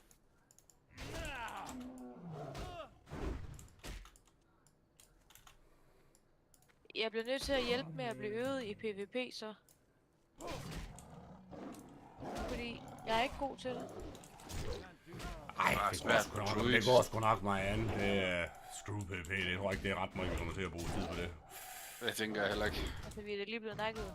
Altså, det er bare fint lige at vi kommer 4 mand bare dunken. Ja, altså, så noget at gøre. Nej, det er rigtigt. Og du er sgu meget squishy lige her nu. Der er du meget squishy. Ja. Det er jo en alle omstændigheder, Daniel. Ja, men det der er problemet lige nu, det er, at du har ikke den del af dit kit, der gør, at du kan slippe væk. Så det er ikke særlig nemt at spille druid lige nu, fordi du har ikke engang sådan, du kan stå og tanke endnu, fordi den der bæreform, det er sådan en lorteudgave af bæreform, du har lige nu. Det føles også sådan. Plus jeg kan ikke finde ud af at tænke. Den er mega squishy, den der bæreform. Jeg vil lige høre Soul, om han også skal med. Ja. Så de camp også. Hvad? Er det en quest, man deler det her, eller hvad? Hvad? Er det her en quest, man deler? Hvad for en quest? Nej, Alliance, de er selvfølgelig ikke PP-enabled med de her mobs her, så det, eller enabled med de her mobs, de er jo venner, de hjælper dem jo.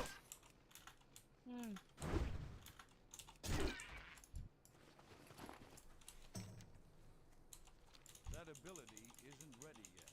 I can't do that. Skal have noget. Vi kan også lige tage ham med Wilken, så får du ham. Og han er done. Jeg skynder mig lige at drikke. Og buff ham der. Fuck da ham, vi skal videre. Nå, jeg skyndte mig lige at buff. Fordi jeg er sød. Vi skal lige se, om ham der Gats, han står et eller andet sted. Hvor skal han stå? Her omkring. Nej, han er ikke lige nu. Han kan spawn herinde. Han kan også spawn ud på marken. I'm out. That ability isn't ready yet.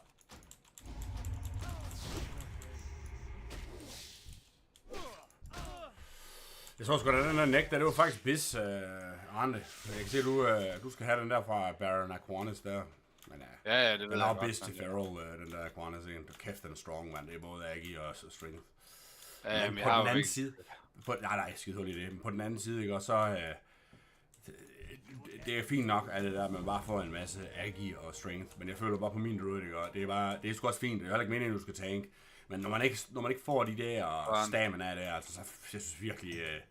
altså, man bliver squishy, det gør man sgu. Det ej, for helvede, stamina. Er det den, der løber derovre i baggrunden? Jeg kan ikke lige se dem, men skat. Vi skal lige se, om vi skal have mere her. Farmer, så har vi den. Hvad med farmhands?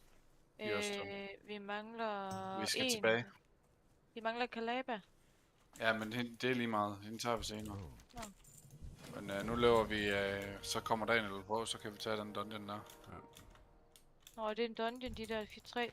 Nej, den der SFK, jeg snakkede om. Nå.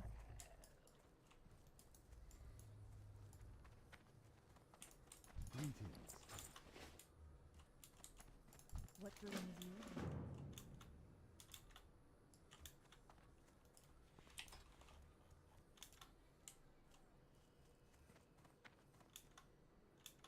Troede han lige, han skulle have vores mob. Det så sådan ud, det var derfor jeg går løbe over og slå på den i stedet for. Heal dem op.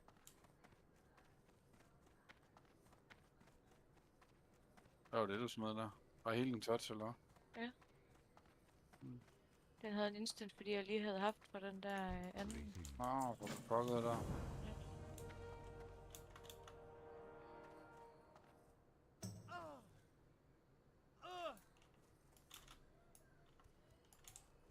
I need to get closer.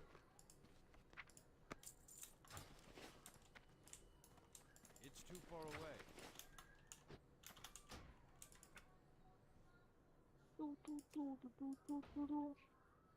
Jeg har lyst til ostehaps. Det har vi sgu da ikke. Nej, det er fordi du spiste Nollies ostehaps den anden dag.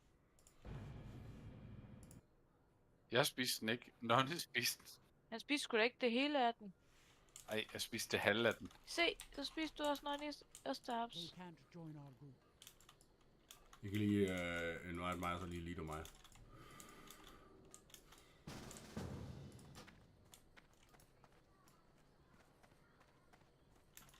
Du er fandme ikke i nærheden af de der yetier. Yeti. Du skal, når vi kommer herhen, så lige turn questen ind, og så skal du flyve til Undercity og hente quest. Wow! Okay, Andreas, jeg bliver bonket. Det var det, der jeg skulle. Ja, du skal så heal nu. Kommer han med, hans mates, de kommer. Fuck. Nej, de kommer 4 mand nu. Skal jeg ikke bare løbe? Jo, bare løb. Det kan jeg ikke, de her... Ja, skift til form, så kan du... Bliver du ikke rooted. Mm.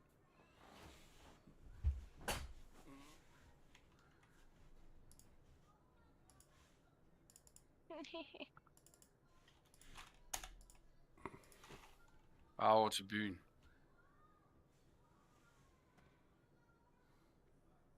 Jeg føler, at de følger efter mig. Bare løb over mod byen. De løber ikke lige så hurtigt. De løber lige så hurtigt som dig. Bortset fra ham der, han er feral, så han løber hurtigere. Så lige om lidt, så bliver du charged. Så skifter du dem ud af form og ind i formen igen med det samme. Okay.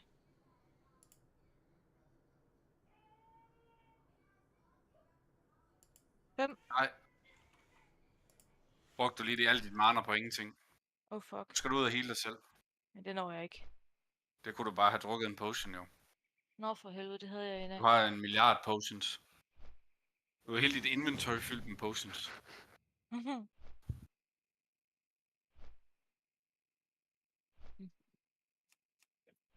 Ja. Hvad siger du?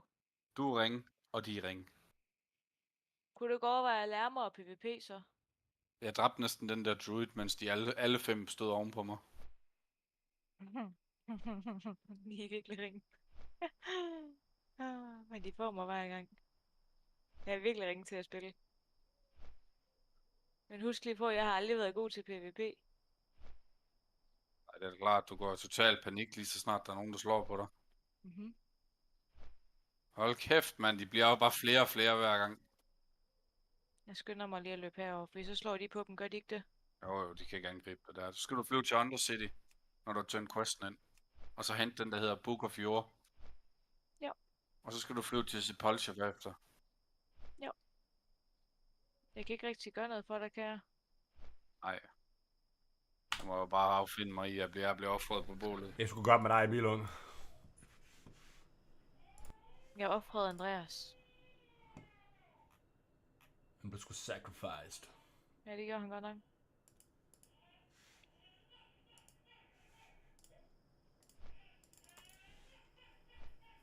Fuck, jeg får mange af de der mistelteer.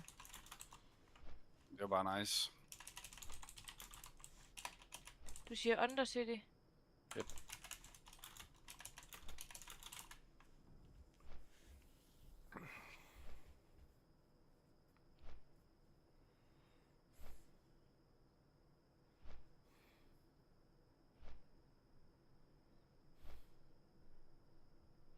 Undskyld.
Fik du egentlig nogensinde din Twitch tilbage, eller hvad er den? Ja, jeg ønsker med at få min Twitch tilbage. Efter et halvt år. Og der var ingen explanation hvorfor. Så det var jo bare som man kender. Men altså, jeg ved stadigvæk ikke til this day, hvad problemet det var. Det jeg kan se, det er, at jeg mistede 500 followers eller sådan noget. Så om det var fordi, at der var en bunke fake followers, det ved jeg ikke. Jeg synes bare, det virker skørt. Altså, det kan ikke være rigtigt, at man får bandet sin account, fordi man har fake followers. Altså, det har alle streamers jo. Der var jo en tid, hvor der bare var bots galore. Altså, folk de fik jo bare... Altså, det var jo nemt at købe followers. Det var jo sådan noget, det gav folk jo en 50'er followers, og så fik man jo 2.000 followers. Og det kunne man jo så gøre på andres. Det var derfor, du så jo en masse, der blev bottet og sådan noget, hvor de bare lige pludselig sad med 10.000... Ej, ikke 10.000. De sad lige pludselig med 1.000 viewers, hvor de normalvis måske havde 20. Du vil finde den der quest, der hedder Book of Ur. Man. Find en quest, der hedder Book of Ur. Den henter du. Det var den, du lige mærkede der. Du skal bare hoppe ned.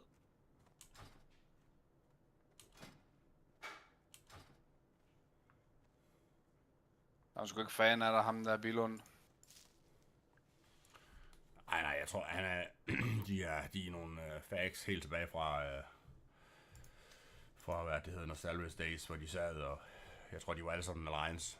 Og så sad de bare og trollede mig big time, du ved. Så sad de sådan 7 gutter, der sad og jerkede hinanden op i Discord-call, og så sad de bare og det var dem der sad og... det var sådan en circle jerk med... der de fandt ud af, at du havde taget den der walk life der tilbage i 100 år siden, var dem? Ja, jeg ved ikke, det kan godt være, at det der det startede, det ved jeg sgu ikke. Men det er i hvert fald... et eller andet circle jerk, de har gang i. Der var nogen fra den der... Ja, det kan godt ske, der har sgu været så meget igennem Jeg tiden. kan bare huske den der, så lige pludselig så var det inde på Nostalgia, der var nogen, der dækkede op det der med den der fucking Warclave der. Jesus Kristus, mand. Altså, fuck, prøv lige at være en fucking taber, mand, hvis man kan tænke over det 7 år senere. Ja, men det... Sol, han kommer ikke forresten. Han er busy man, siger han. Han er travlt optaget med at være Mr. Worldwide og få runes, åbenbart. Ja.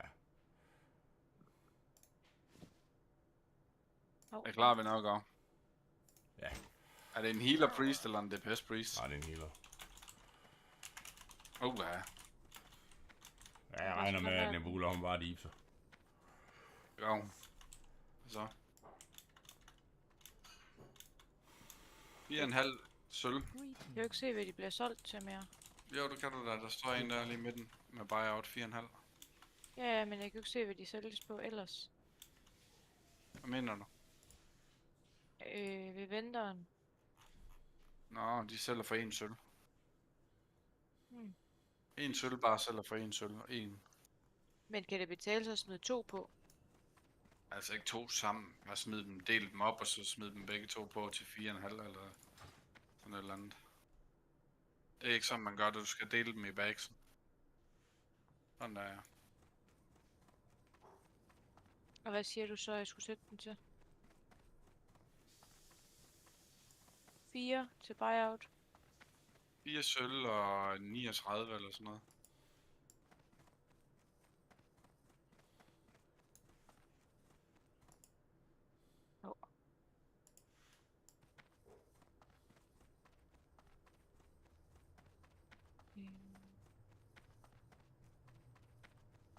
Hvad var et mere, fordi jeg skulle tjekke på et tidspunkt? Det kan jeg ikke huske nu. Kan du det? Nej. Det kan jeg sgu ikke huske. Så skal du flyve til Sepulchre. Det tror jeg ikke, jeg har. Sepulchre. Har jeg den? Andreas, tror du, jeg har den?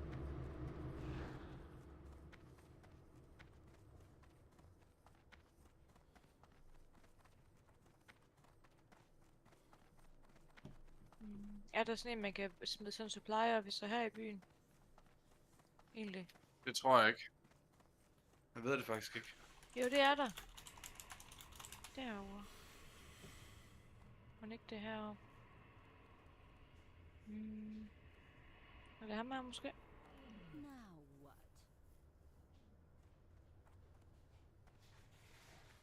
Nice. Nice.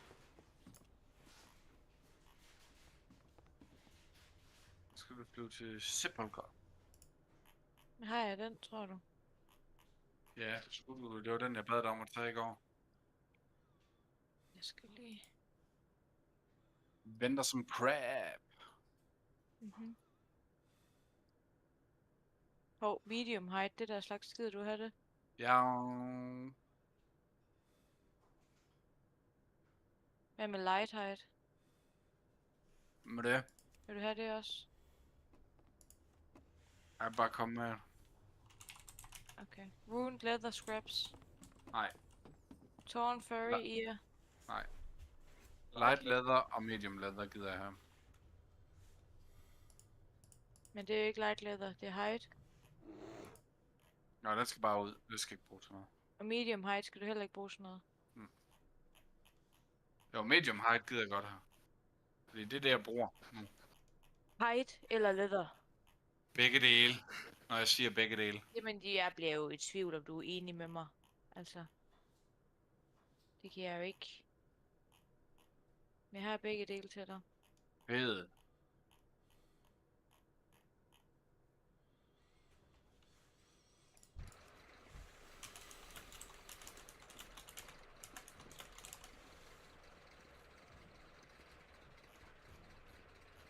Hvad sagde du? Den der? Ja, ja. Når du kommer derned, så skal du tage den quest, der hører hertil. Der er 2. En, der hedder et eller andet Death Shadow Stalker, eller sådan et eller andet. Nå, jeg lige bliver mere hurtigt.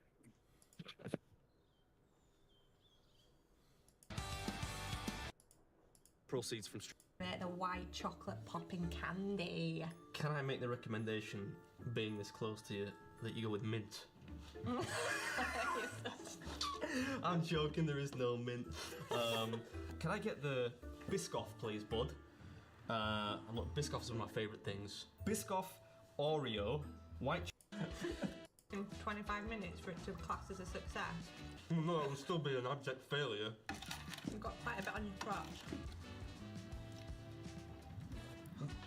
Making it on the channel, What time are we on, bud? Hello, sir! 19 minutes. Alright, this is Big Mix Food, and that was Crispy Tak Treats for follow. Challenge. 25 quid Richard now. Min hejl. Ja. How many have you done? Du er ikke DP, eller du er ikke feral endnu, vel, Marianne? Nej, det mener jeg altså ikke, jeg er endnu. Right. Men jeg skal nok lave det DPS, jeg kan. Andreas ved, om jeg er færge, men det tror jeg altså ikke, jeg er endnu. Nej, det er fint nok. Jeg er ikke færge endnu, vel? Nej. Balance? Ja, balanced, siger han. Ja. Det var bare, jeg ville gerne lige have en feral med, hvis jeg kunne komme afsted med det, men der er sgu ikke ret mange ferals her.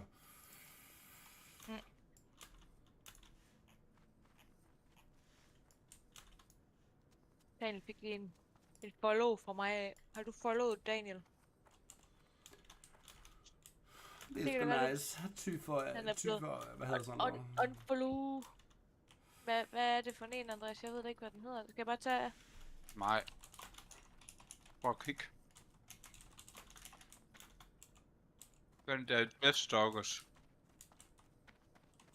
Det mener den er nedenunder.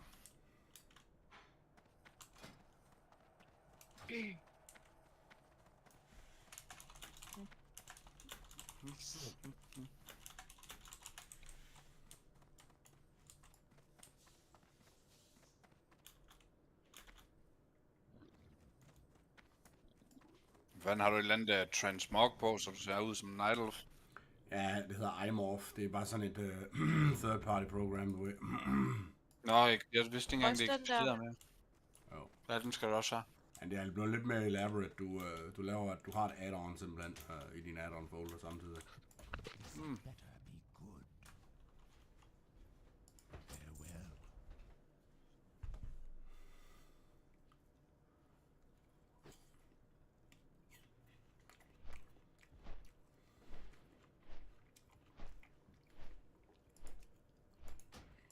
They can't join our group.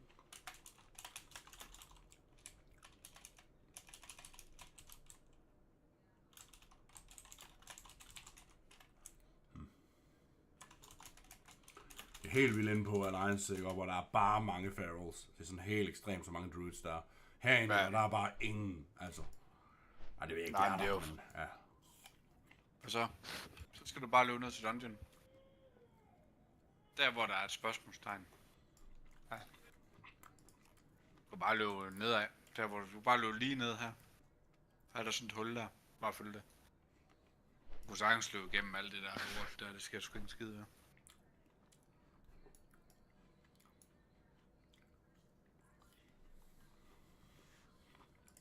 Det var nice, så fik vi 2 intellekt mere.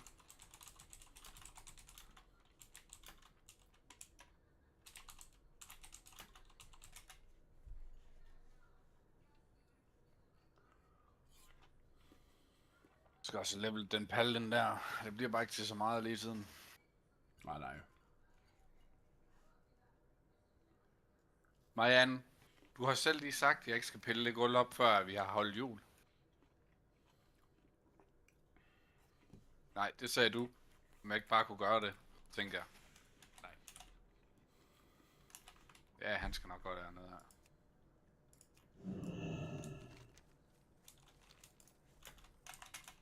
Det kan være, Daniel, han kommer med bosshammeren lige at banke op. Ja, for helvede. Jeg har desværre ikke en. Jeg har virkelig kun med walkie så vi har den givet, så jeg næsten ikke røre. Ja. Bare løb lige nedad. Det er lige meget. Nej. Den vej. Nej, den gider du ikke. Ej, vi skal heller ikke bruge en boss sammen. Vi skal faktisk bare bruge en Og den har jeg til at lægge derude. Bare en spartel, eller hvad hedder det, sådan en spadel. Ja. Bit til den. Jeg har en borehammer til at lægge. Ja. Det er bare til at tage fliserne af, du ved. Ja. Men brugte vi skulle i fredag, så tog vi en skorsten ned.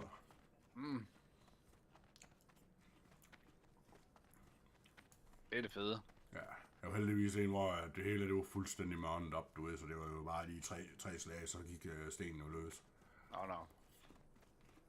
Det var lige ved, du kunne pille ned med elektrohammeren. Ja, faktisk.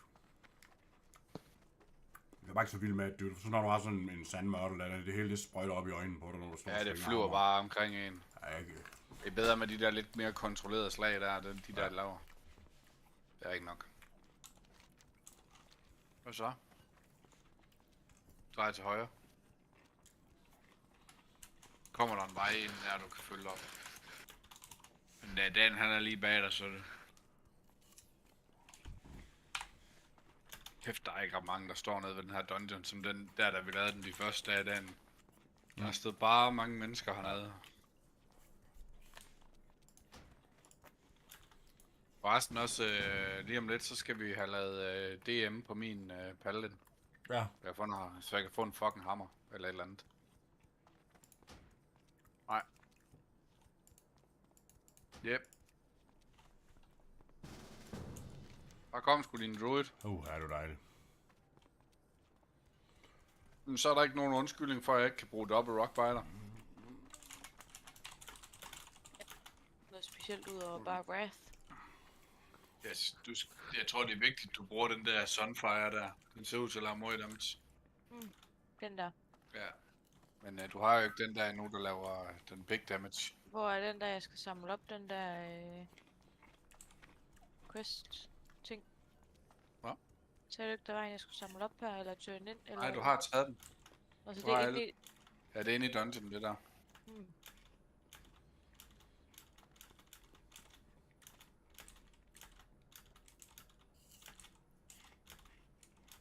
Men vi skal have lavet den der...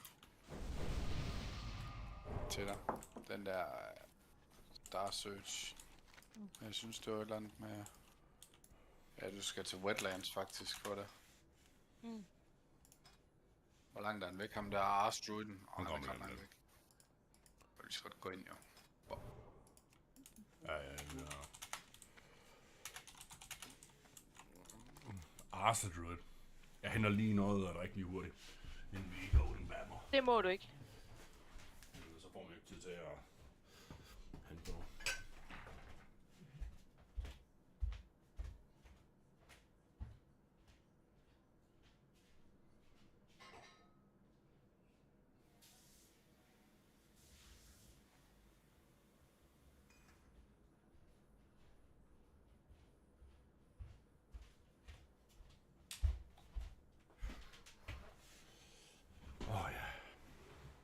Hvad så? Ja, jeg tror, du skal putte sunfire på ting også. Ikke bare stå og spamme wrath. Hvis jeg vil give dig et godt råd, Marianne, så helt sikkert bare hold den til wrath og sunfire. Lad være med moonfire. Moonfire er alt for expensive. Jeg forestiller mig, at du skal sidde og drikke hele tiden, så... Det er bare det, hvis jeg skal sige noget, fordi jeg tror, du går ugen. Det var det, jeg tænkte. Det var... Så bare sunfire og ikke moonfire. Nej, ja, lige præcis kun sunfire. Og wrath. Ja. Roger. Er der ikke nogen, der har en mistelté for helvede, mand? Hvad er det, mistelté? Det er den der, hvor man kisser de der... Ved, man skal skrive kiss til de der står inde i enden. Er vi klar? Det er nok, sgu den sidste, gør vi ikke? Fuck ham. Ja, fuck ham. Boys, vi kan sgu ikke vente sådan en steder. Jeg tror lige, at her skal komme der, kan jeg se.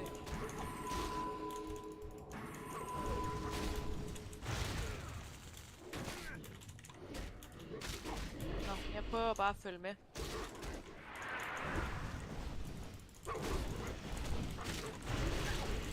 Men vi er enige om, det ikke er mig, der skal lide. Det er ikke dig, der skal lide.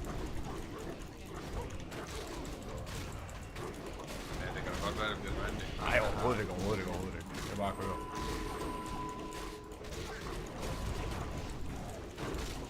De har sgu et eller andet deroppe bagved i dag. Åh, helvede. Hul.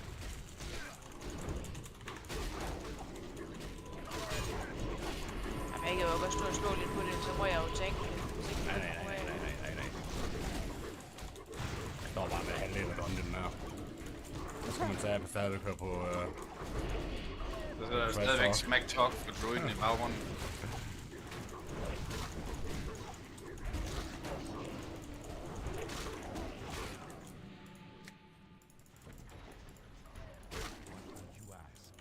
Man skal skille dem her. Eller det skal man ikke, man kan. Ja, det kan man sgu. Nice.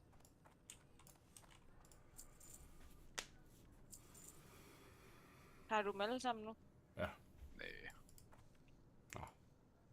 Jeg kan sgu ikke nå at skinne dem alle sammen.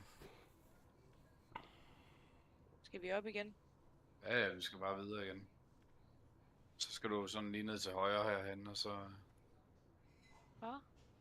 Når vi kommer herud igennem, så skal du lige sådan ned til højre og snakke med en. På den ene quest. Hvad? Lige hernede, der er en, der er quest.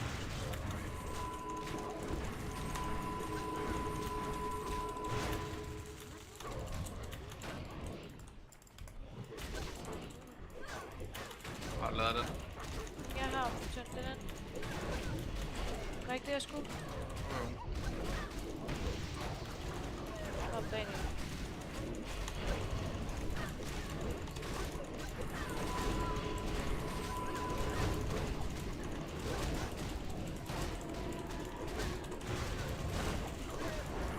ved ikke, om jeg bare skal holde mig lidt i baggrunden. Overhovedet, du skal bare gå banner. Ja. Altså... Ja, du skal ikke ind og stå i melee. Du skal bare stå og bare trykke nogle spells.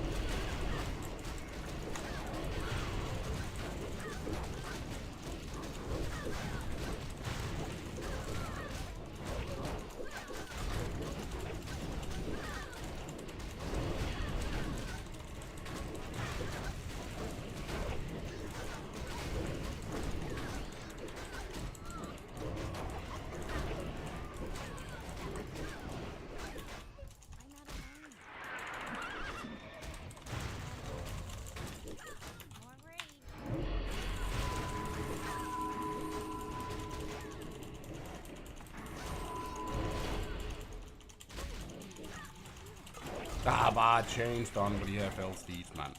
Ja, det er godt nok helt vildt.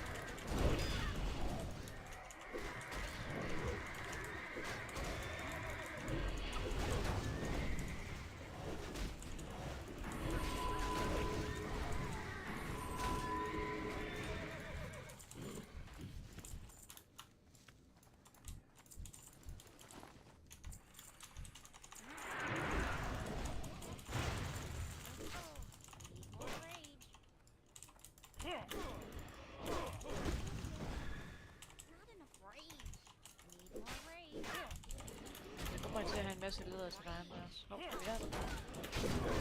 Hvordan du gjorde det, kan tage et billede op af.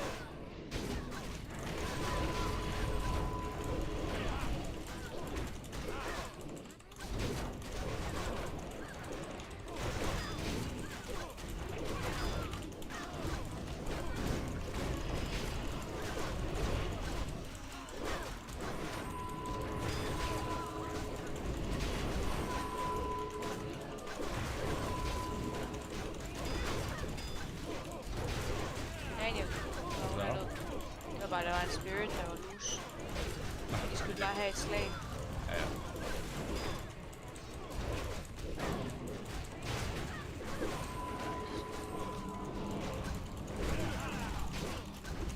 kan læse ned på hele, som man kan have i lungen andre steder.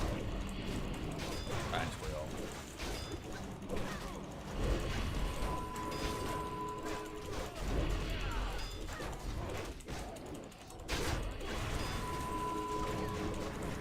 Jeg kan også lige skyde en gang imellem, når jeg har den der instant cast. Ja, det havde været godt med en major.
Hvad skal vi have? Nå, det er bare patrollen, eller hvad? Ja, jeg kan sgu Den ikke der base kan jeg vel ikke bruge sådan noget, kan jeg?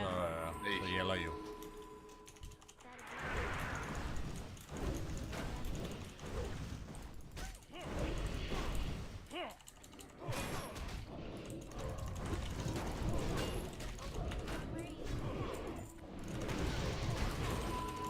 Lad være med at komme tæt på dem her Marianne designer.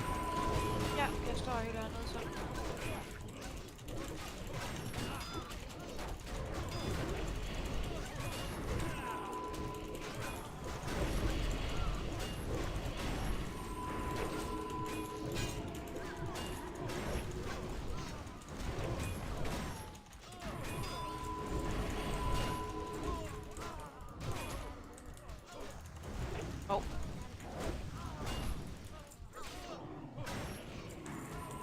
Så du remove curse, så er det næste. Jeg er ikke sikker på, at hun har trainet den endnu.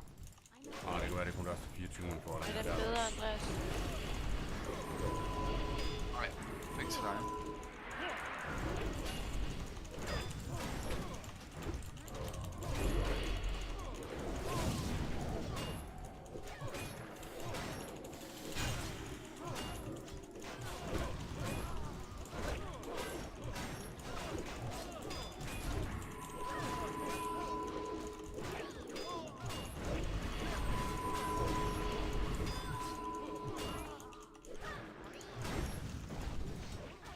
Og han er immun.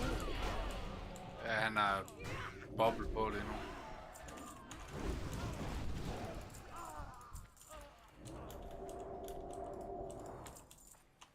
Dropper han bare den der cloak, eller hvad? Ja, og så er den weak. Hvad er det, der glemte herovre? Jamen, det er til en eller anden, jeg ved ikke, men i hvert fald, det er en til en rune, tror jeg. Ja. Bare derinde igennem, ja, men... Nej, jeg hopper ud.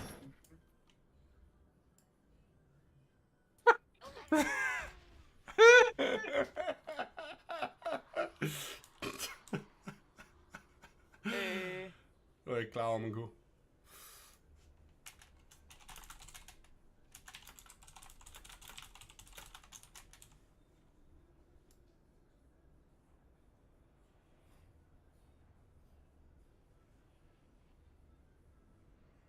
Tror du ikke, jeg skal hjælpe med at heal, så? Eller hvad? Ej, det er jo dammit så meget du kan. Han har masser af mana lige nu. Okay. Er det dig, der tænker, eller hvad? Ja, ja. Okay.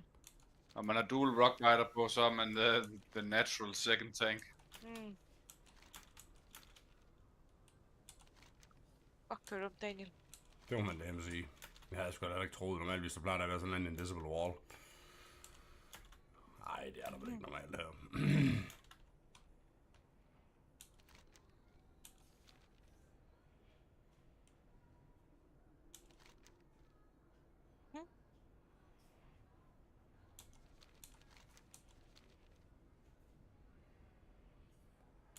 En chest, du kan roll for, mand.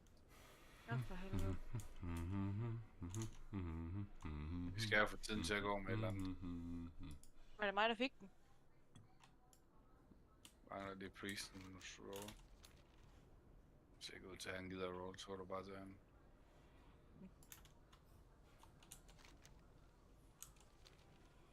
Det er værst. Ved du faldt ned der, man kan ikke engang fucking rester. Og været derovre ud. Han faldt ned her et eller andet sted. Daniel, hoppede du nedover ud mod landet? Ja, det var det, der skete. Så What blev man the portet fuck? ud af dungeon, og så falder man bare ud af dungeon. Det var ikke sådan, at jeg faldt ned i et eller andet safe spot. Jeg faldt bare ned og døde. What the fuck?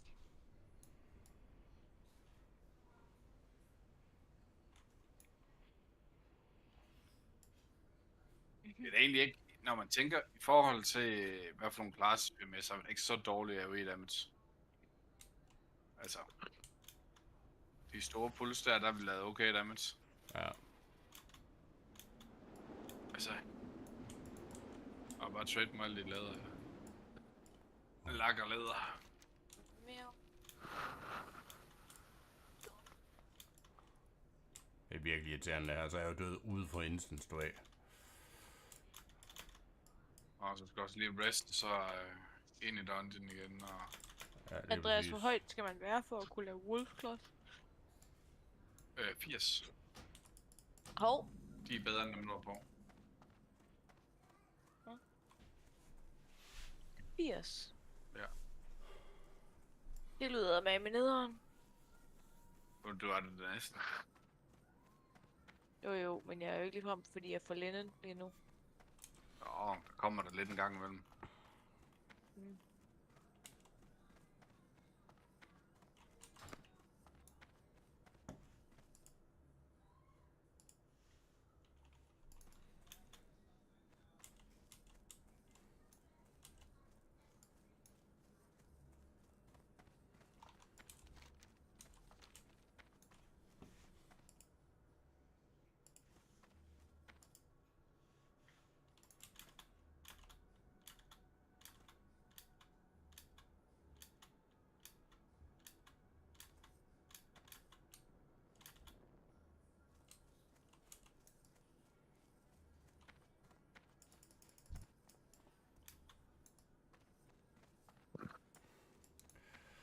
Skulle det egentlig være, at jeg bare kunne løbe igennem den her by?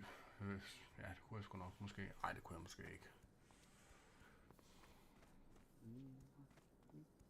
Jeg faldt ud på bagsiden af den der Wolfby, du ved. Men jeg tror bare ikke, jeg kunne komme igennem hegnet. Men det kunne, jeg tænkte bare, jeg gad ikke at sidde og prøve. Og se, om jeg kunne finde et spot. For så hvis ikke jeg kunne, så havde det bare været et huge waste of time. Ja, det er det. Andreas, kan man gøre noget, så man kan se rolls og sådan noget her i? Så skal du gå ind i settings, og så skal du ind i global channels, tror jeg der. Nej, other. Så tror jeg, det er den, der hedder System Messages, måske. Den, der hedder System Messages over under other. Jeg trykker okay, og så prøver jeg at rulle. Prøv at rulle.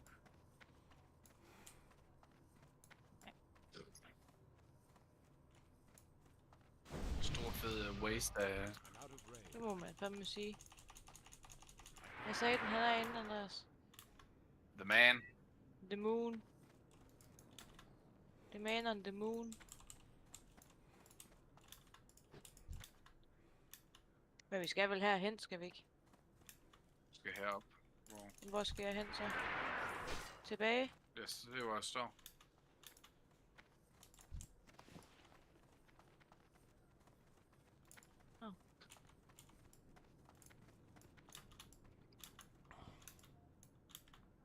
Men vi skal jo lige have Daniel hernede først, så... Ret ordentligt, han kommer nu. Hvad fanden siger du derovre?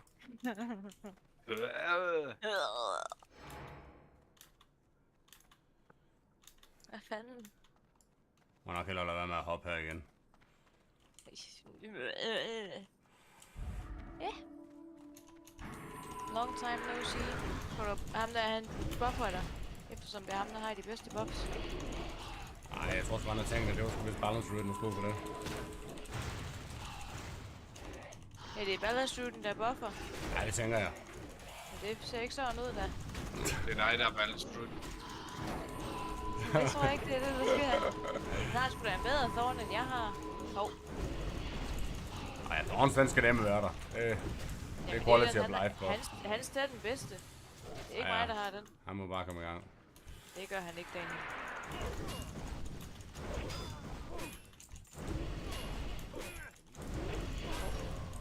Nej, den er ikke bedre, vel, Andreas? Nej, det er ikke. Det er bedre med den med balanceret stans.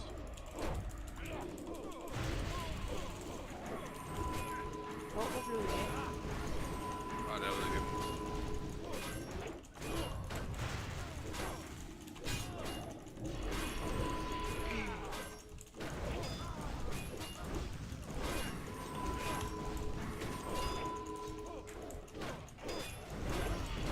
Nej. Og det sortskilt. Ja, og jeg har lige banket mit off-web. Så jeg kan ikke hjælpe dig. Nej, han er ham big diggeren der, han har styr på selv.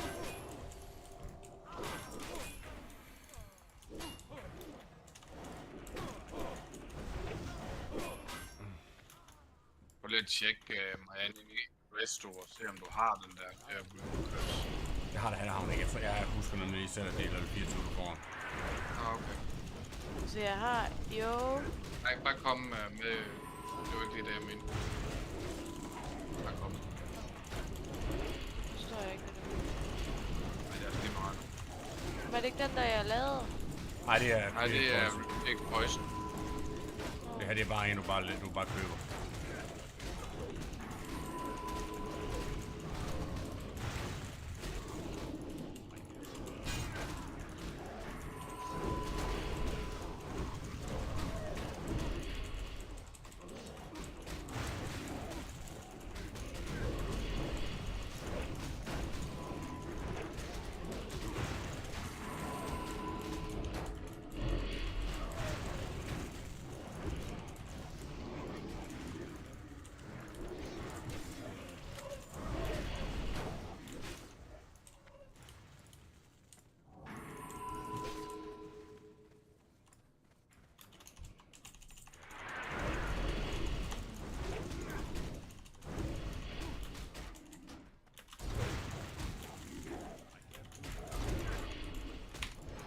Helvede, nu kommer.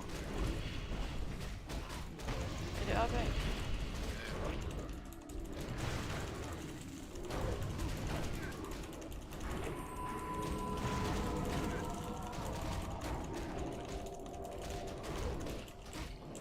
Fuck, jeg føler mig ringe.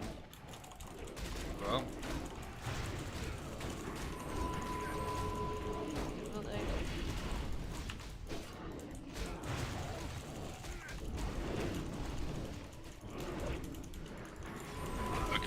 Til at slå på så mange mobs her.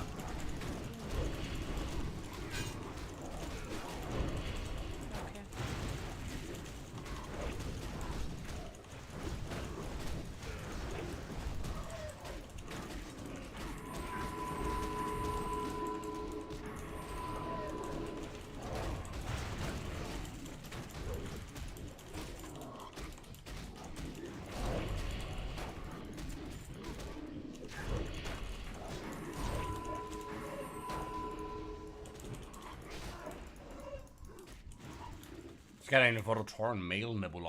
Det har jeg egentlig ikke troet. Jeg er faktisk nu, at jeg lægger mærke til det. Jeg troede, du var female. The strongest of them all. Nej.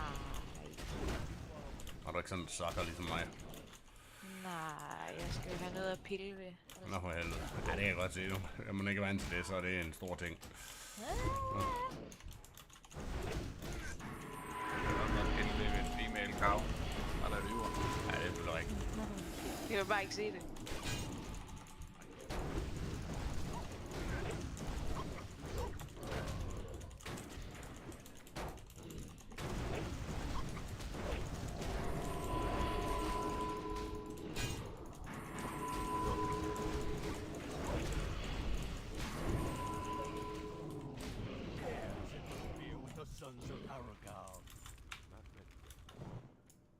Er den bedre? Nej. Du skal have en caster cloak. Caster cloak. Jeg skinner den store fede ulv. Der kommer et eller andet herovre. Den der bog, Marianne, du skal have, den er her. Hvad er det for en bog? Den der Book of Yore. Hvor er den? Den lige her. Den blå herovre. Nå.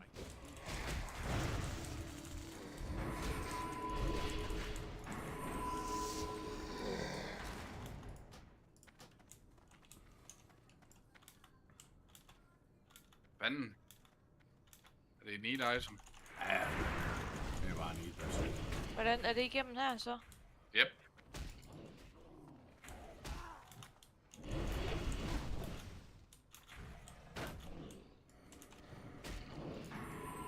Og virkelig strong, den der shamanistic rage på gruppen. 10 mana hver sekund. Er det nedad? Nej. Du skal fortsætte rundt i cirklen.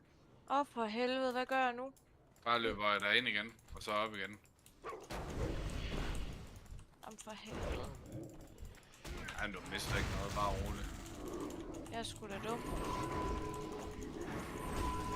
Næste gang så kunne du lige give mig 3 sekunder til lige at svare, inden du hopper ned.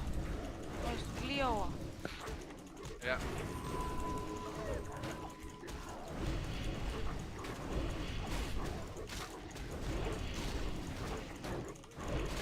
Det er bare sådan lidt forvirrende, det her. Så. Det er mest roligt, ikke?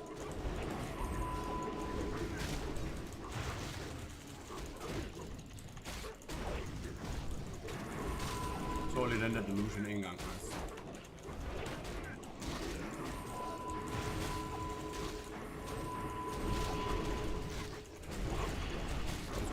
Press bare ned på den der. Den der. Yep. Det er til mig.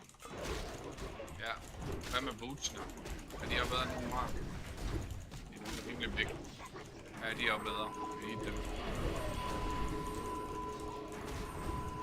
Jeg fik bootsene. Hvor langt så godt?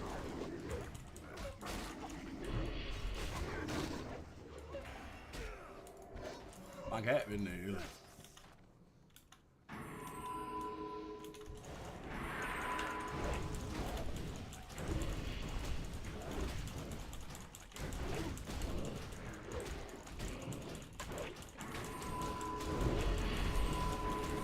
Skal vi ned? Yep.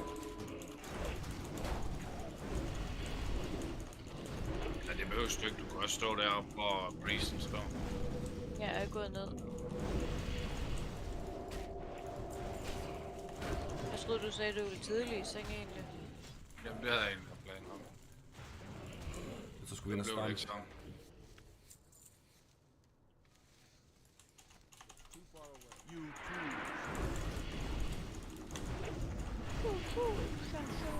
Der er lige stund, lige som du kommer op.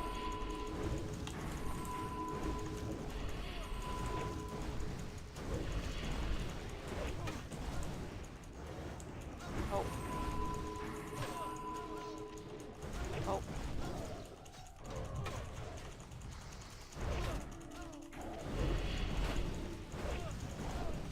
Jeg ved, om jeg resistede MC. Eller hvad? Så skulle der...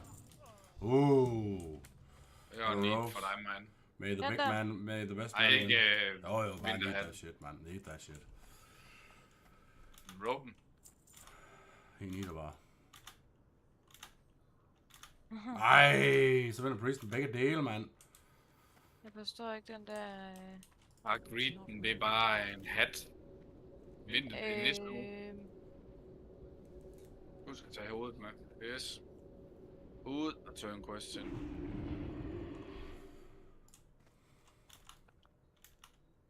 Du skal lige have noget af alt det her læder.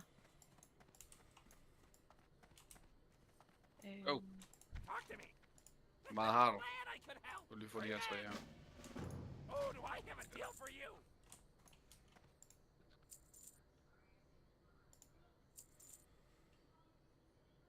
Det hjælper jo ikke på mit inventory. Og jeg havde også en medium height. Nå.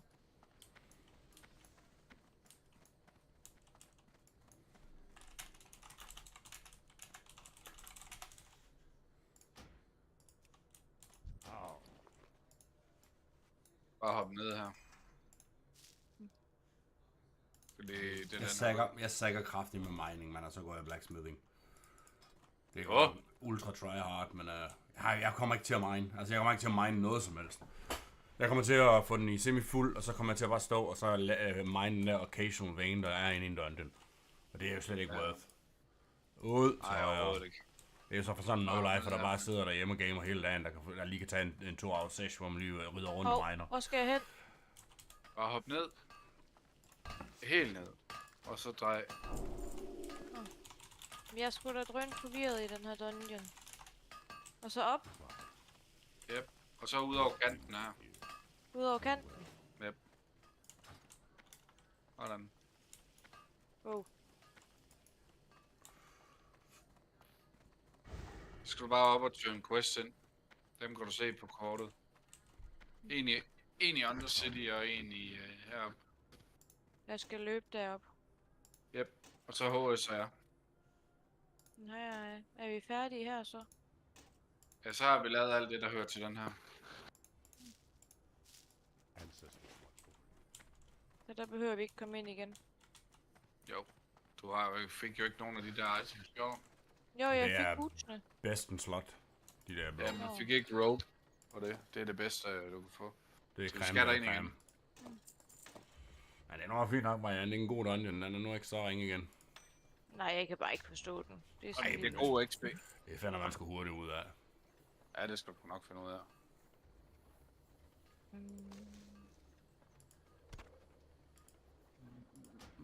Hvad sagde du? Ogrimer? Nej. Jeg ved ikke, hvad du sagde. Sagde du Undercity? Ja, Undercity og så heroppe, hvor du bøjer op. Og så tror jeg måske, jeg er færdig for i dag. Kan jeg mærke.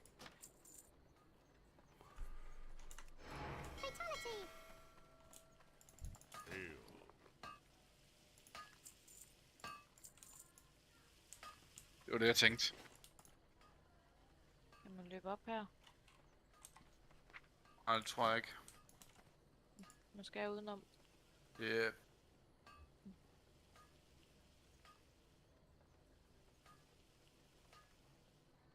Jeg vil lige sige til, når du rammer sådan noget 15 eller sådan noget på den der, du er ved at level herinde i. Jeg har jo en... Jeg har jo en priest, der er level 15.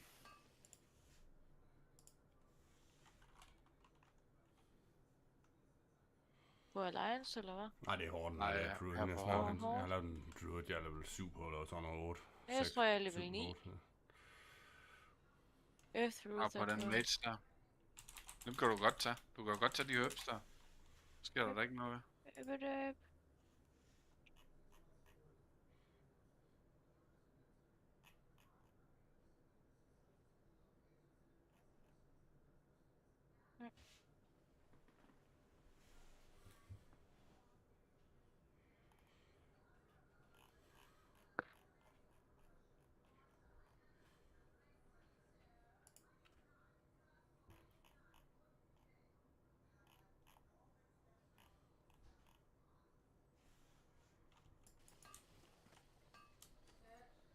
Ja.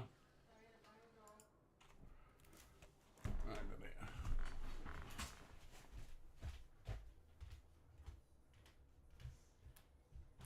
Du er chefen, der kan det. Yep.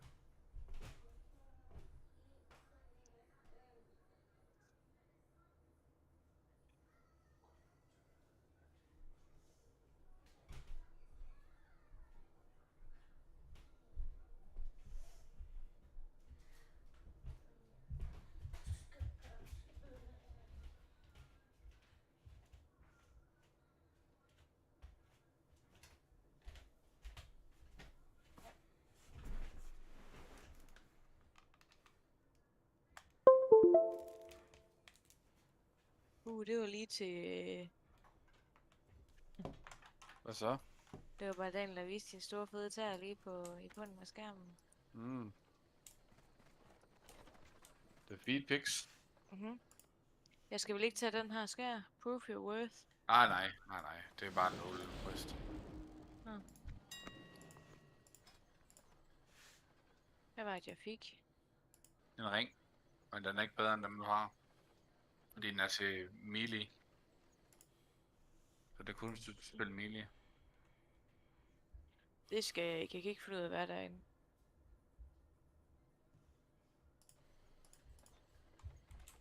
Hvad var det? Undercity? Andreas? Hvad? Undercity? Ja. Og så når du har været i Undercity, så er HS og det Moonblade. Okay. Og så tønder du den quest ind, du har. Trainer. Okay.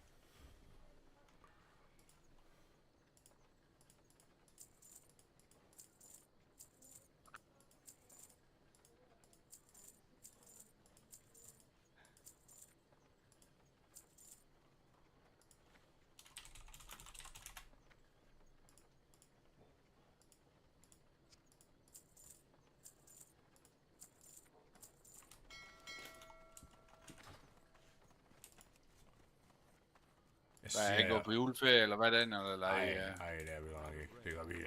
Som ofte, så gør vi det den sidste dag inden juleaften. Ja, jeg tænker sgu lidt, at jeg slet ikke kommer på ferie i år. Har I meget work, eller hvad? Ja, det har vi også, men det er sgu ikke så meget det er bare, ja. Jeg synes sgu ikke lige, jeg synes sgu da, ikke fordi det går, det er ikke det. Det går jo, hvis ikke jeg tager på work, men det er bare, det er jo altså med 7K, men det ved du selv, men altså det er bare, vores faste udgift, jamen det er bare dyrt. Det er bare dyrt. Jeg skal ikke sidde og fortælle jer om noget, og du ved sgu selv, hvordan det er. Jo, det er 100 p. Ja. Men vi regner lidt med at vinde 1 million her på skarpjulekalenderen. Jeg læste lige på Reddit, der var en, der havde vundet. Og det var ovenikøbet en førtidspensionist og alt muligt, skrev han. Og det er sgu da meget godt. Hvordan han lige skulle investere, det er med det er ikke nok med, det er en person, hvor det er godt, altså det er godt, at det er ham, der vinder, kan man sige. Og så er der ovenikøbet en, der lyder til og ikke bare spille dem op, eller drikke dem op, eller hvad fanden det må være. Altså, det er sgu da egentlig godt nok. Vil du høre noget sjovt? Hvad er det så? Vi har lige hørt om en 12-årig, nej 11-årig, der har vundet 50.000. Hold da kæft, mand. Hvordan føler du sådan en? Det er med stonks. Jeg har aldrig nogensinde hørt om nogen, der har hørt på de der, der har vundet på de der kalendere før. Nej, det har jeg heller ikke. Jeg troede bare, det var den biggest scam ever. Der har vi så bare 3 vindere på den million der. Nej, det er flere, er det ikke? Er det ikke 5? Nej, det kan godt ske. Det står bagpå. Okay, jeg synes bare, jeg synes bare i Reddit kommentarfeltet, der var en, der skrev, at en kommentar til det der, så er der 2 andre vindere eller sådan et eller andet. Ja, men hvis de alle sammen bliver solgt jo. Ja, det er selvfølgelig rigtigt nok. Det er også lige det, man skal huske, ikke? Ja, jeg ved. Det skulle være for nogle år siden, jeg har købt sådan en, må jeg nok sige. Det... Nej, nu køber en der for sjov. Det burde man også. Det er sgu fun nok. Ja, og den er sgu lidt en tradition, ikke? Jo, det skal vi sgu til. Det kan jeg mærke, det skal vi næste år. Så får alle drengene. Nå, så dine boots. Boots? Nej, det er ikke bedre. Jeg tror stadigvæk bootsene sælger for mest, faktisk. Så bliver det level up. Hearthstone Moonglade. Du skal tage dit talent også. Jamen, Hearthstone Moonglade. Ja. Prøv lige at vente.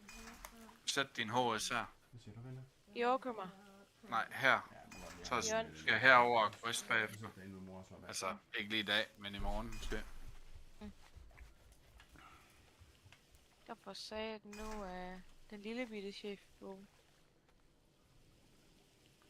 Big Styleren. Er ved mig? Ja, han vågnede skulle lige, så kom han lige ned, jeg tror han skulle tisse. Så går han så lys ned, så hvorfor I måtte være nede, når han ikke måtte være nede? Det er så okay, du kan godt lige sidde nede en halv time inden, så går vi op igen. Nu skal du høre, mor og far er... Ja. Det er sgu ikke lige nu, jeg gider at tage den store lecture der. Det kender dig ret så. Nej, jeg synes sgu, der er bare... Ofte så jeg ved godt, det kan godt være, at fremadrettet der er lidt der kloge snakker der. Jeg synes sgu bare, nogle gange så skal man sgu bare leve in the moment. Altså, så hygger man sig, og man gør ham glad og alt muligt. Det synes jeg sgu, der har en værdi. Alting, det skal kraftigt ikke handle om at hele tiden lecture sine børn. Det er der nogen, det går de stoner mig ud af. Du skal bare være standhaftig. Det skal bare have. Det er sgu ikke min stil, det kan jeg fortælle jer. Jeg har sgu fået børn for at hygge mig med dem. Jeg har ikke fået børn for at sidde og være en stodder over for dem, hvor de ender med at komme til at hade en. Og sæt med skidt bliver smidt Johannes i seng allerede. Ej, jeg skal ikke høre på den vrøvle røv der. Nej.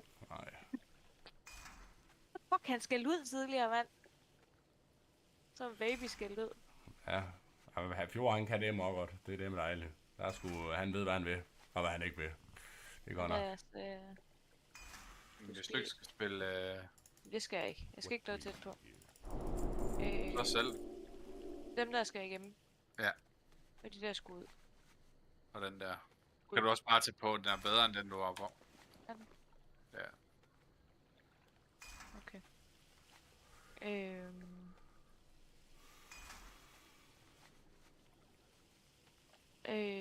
Den der, den skal ud. Den der, de skulle gemmes. Nej, bare ud. De er dårligere end dem, der var. Var det ikke dem, jeg skulle need? Nej. Det vandt ikke dem. Det var prisen, der vandt dem. Og den skulle ud. Ja. Så er der vist ikke andet, vel? Så er det bare HS til Moonglade. Hvad med Shadow Gem? Bare ud. Moonglade? Yep. Moonglade, sikker? 100? Moonglade Rook. Ja. Men du er allerede level 40. Hold da fast alle de penge, du har. Hvor har du alle de penge fra? Er det mig? Ja. Nå, jamen jeg Jeg er jo rimelig lucky, men jeg er selvfølgelig har solgt lidt fisk, men det er jo ikke det. Det er jo rimelig lucky. Jeg er mig og SoD, vi kørte den, jeg tror det var en SFK. Så dropper der det her one-handed sword, den der Black Knight eller sådan et eller andet, du ved, den der har en proc chance med Shadowbolt. Den sælger jeg for 20g. Så går der ikke ret længe, så kan jeg ikke huske, hvad fanden det så er, jeg finder. Men det er også et eller andet blue item, jeg også sælger ligeledes for de der sådan 20-ish G. Det er jo sådan en god base ligesom at have. Ja, for helvede. Jeg tror, jeg har 10 guld på Shaman eller sådan noget. Skal jeg smide den i den der igen? Nej, den er fuld. Så du skal tage den i Improved Thorns. Det kan Daniel lide. Ja, virkelig stonks. Jeg har 6 guld. Så vil jeg gerne have dig med i min gruppe, Nebular. Jeg gider ikke være i gruppe med dig. Nå, okay, Så må jeg klare med en Warlock. Skal jeg ud og lave den der? Ja, den er timed. Nej, har du lige taget den igen? Dit fjols. Jeg kan jo fortælle jer, at sådan et SFK-run, vi laver der, det er jo ikke for sjov. Sådan et SFK-run, der er 9% af min skade, det er jo altså fra Thorns. Ja, så det er altså ikke helt ligegyldigt, om den er oppe eller ej. Nej, det er fandme ikke ligegyldigt, ja.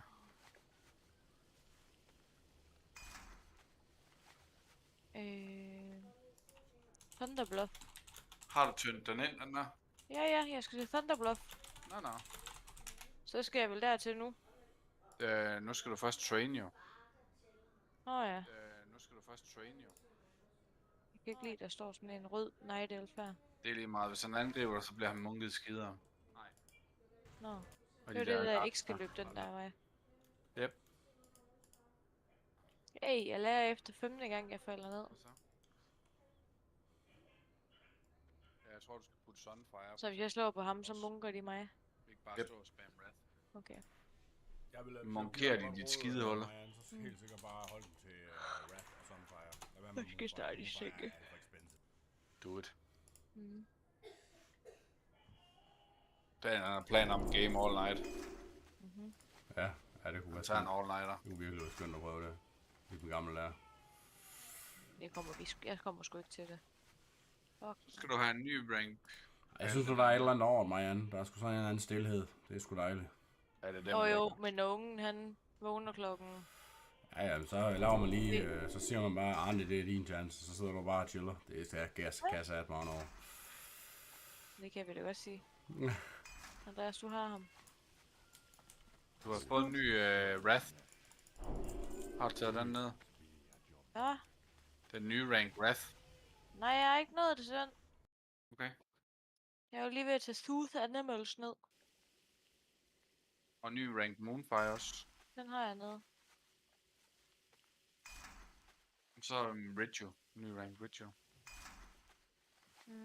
Greetings.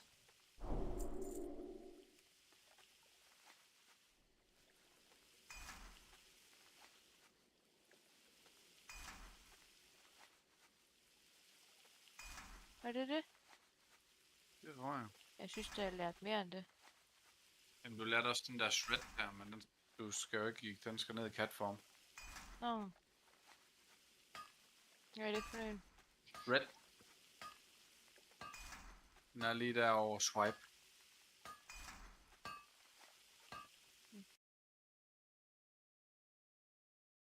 Ikke bare stå og spam wrath. Hvis jeg vil give dig et godt råd, Marianne. Så skal jeg tilbage, ikke? Hvad? Så skal jeg tilbage. Jo, men prøv at se, hvis du så løber til højre der, og den vej derude, ind igennem den der bygning.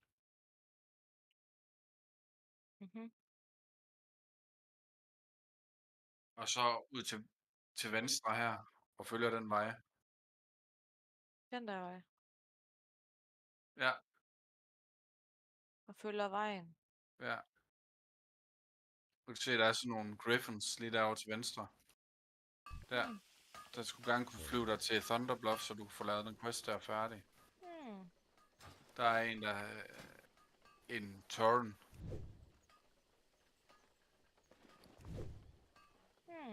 Men jeg kan godt flyve ind til Thunderbluff. Udelukkende Thunderbluff. Det er jo godt, så kan jeg lige få bøden. Ja, så har du den til at lave med.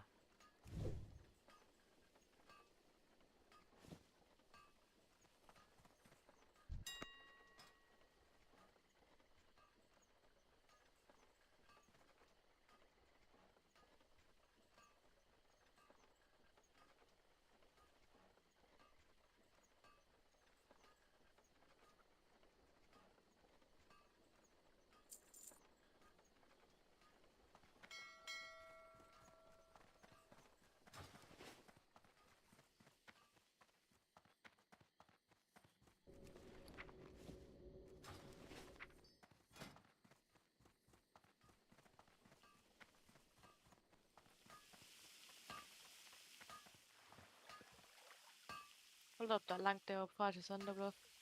Ja, men det tager ikke så lang tid. Giver du nu? Halv time senere. Dog af, mand. Super løg.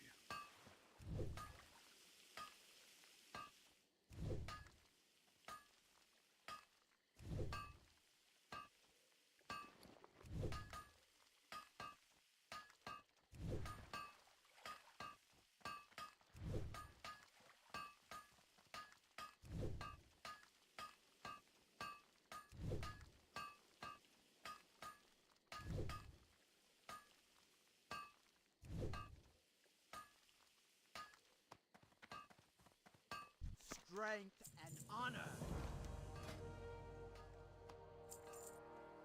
Dabu.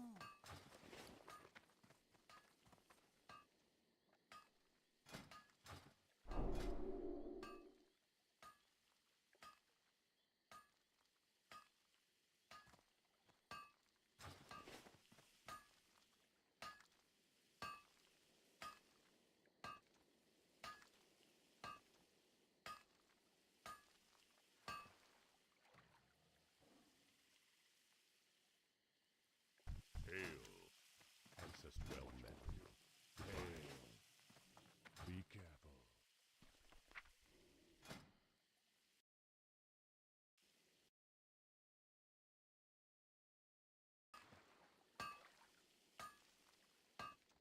Så har jeg sgu main questen til Dead Mines. Ja. Nice. Okay, den måde har jeg fandme ikke set Jylland. Mangler jo faktisk stadigvæk, hvad det hedder, backen, så ja, det er med klar på at pumpe. Den er jo bis. Ja. Er du vel going to bed nu, eller hvad? Nej, eller hvad? Ja. Ej, ikke lige, men jeg sad godt nok bare lige og level og... Hvad helvede sker der, mand? Min space key, den er blevet unbound eller sådan et eller andet. Jeg kan ikke jump mere på space. Uff. Og det kunne jeg da i CSFK jo. Det kunne I da se. Ja, der kunne du sagtens finde ud af at hoppe, jo. Og det er kun in-game, fordi herude på... Fanden, nå. Jeg prøver lige at relog. Og du kan jo sige til, hvis vi skal afsted. Jeg er going til Redridge for at level en P2. Nej, det kunne godt være, vi lige kunne nå det. Nu må vi se. Jeg har nok lovet det. Jeg har lovet mig at Heidi lige ændre massage i dag, så det skal ikke blive alt for sent. Men så langt det tager den nu heller ikke, når der er pump på drengen. Ej, det gør det faktisk ikke. Den er ikke så slem. Ja, nu kan jeg sgu jump. Det var sgu da sjovt. Nå, whatever.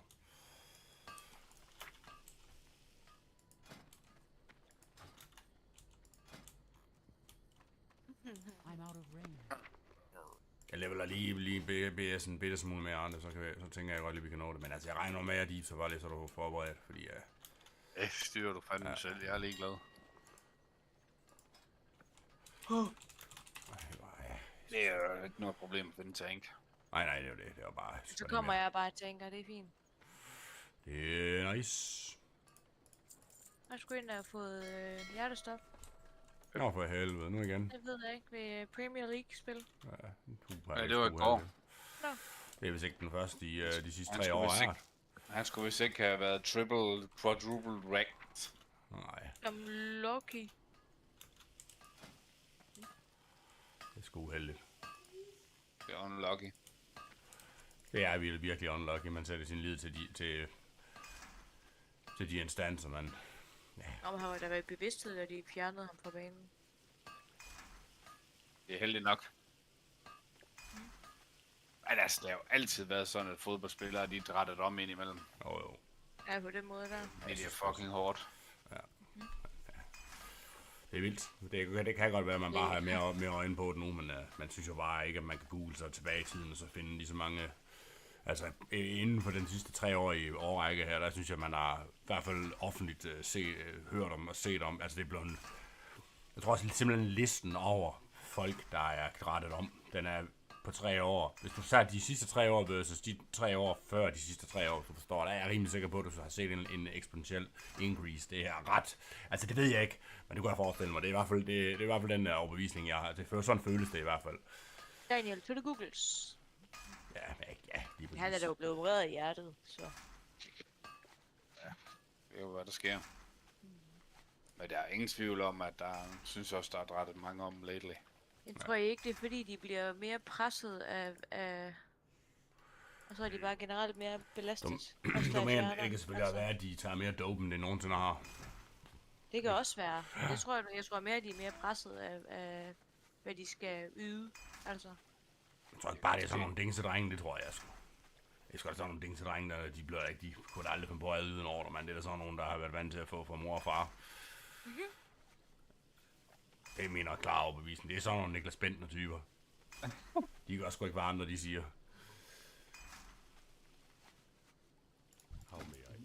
Ej, jeg er en helt gal mand at snakke fodbold med, for jeg er ikke særlig imponeret. Ja, det er jeg sgu heller ikke. Det er sgu heller ikke, fordi jeg er imponeret over fodbold.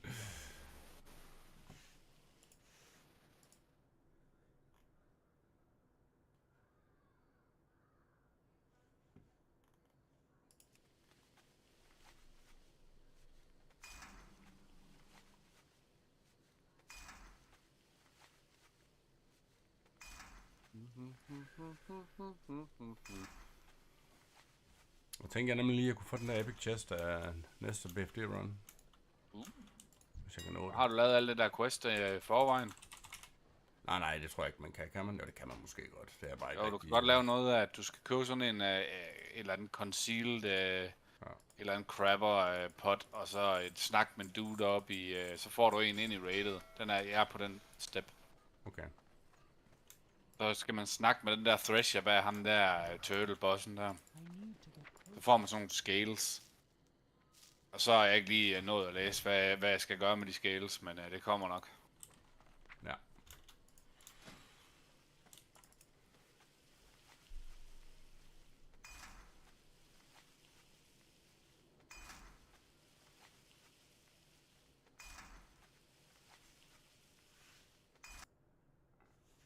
Hvad så, Billund, din gamle stodder?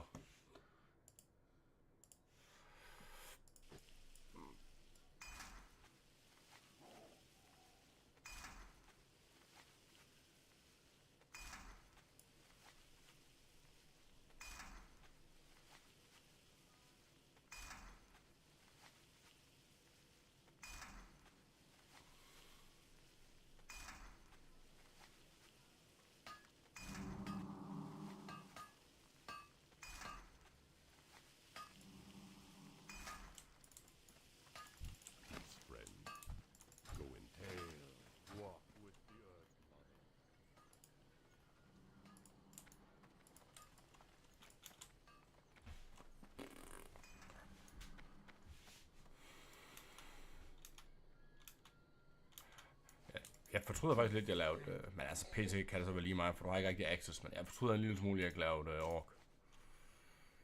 Bare fordi det er du så kan strong. nå at lave en ork endnu. Ja, jeg ved det godt, men det er bare så... nu har jeg bare decent gear på den her, sådan, jeg ved godt, så langt det tager det sgu ikke. Men ja. Og derovre, ikke? Jo.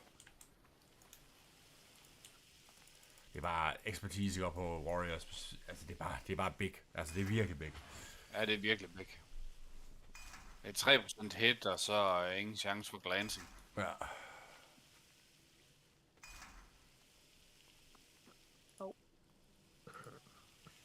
Ja, men der er jo ikke nogen, der har sagt, at man ikke må have 2 Warriors. Nej, det var det. Men de har selv sagt, det er sådan, at der kommer, så man får, weapon skill. At det kan, du ved, det er ikke kun, at man skal roll orc eller human. Okay. Nej, jeg føler bare, at, du ved, så bliver man bare locked i et bestemt våben, eller et eller andet crap, hvis man ikke spiller orc eller human. Mm.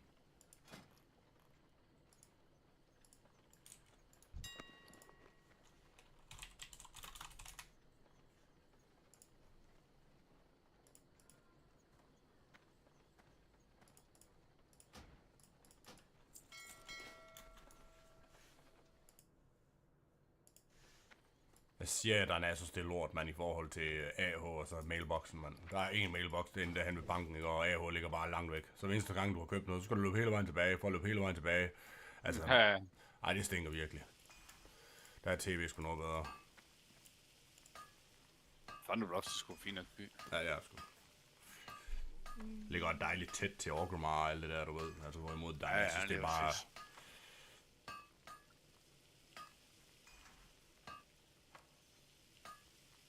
Wow.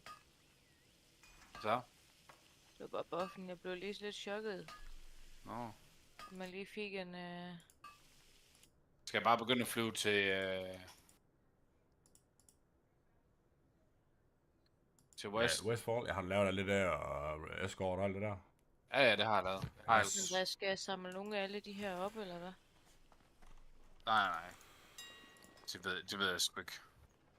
Okay. Altså Westfall, så kan jeg lige, når jeg laver nogen på, så jeg lave de der Coast Isn't Clear quester. Hvad?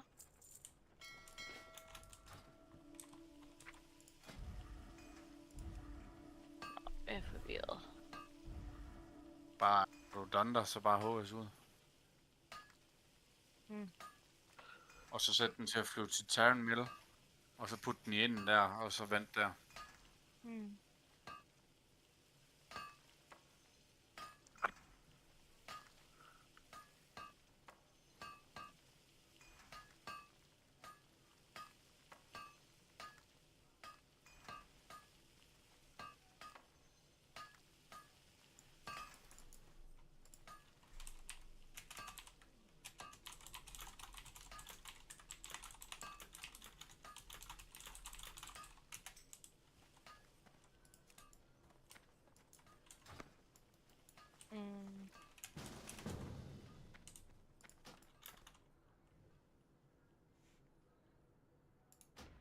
They can't join our group.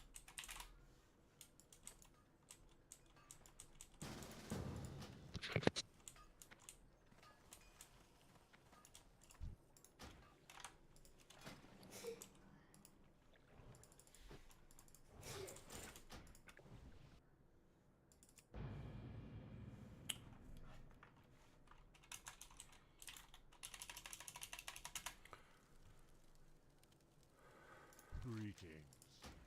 Wind be at your back.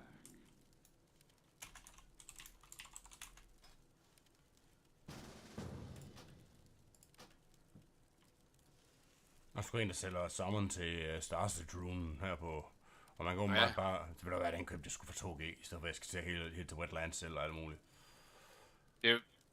Marianne, hvad har du af guld?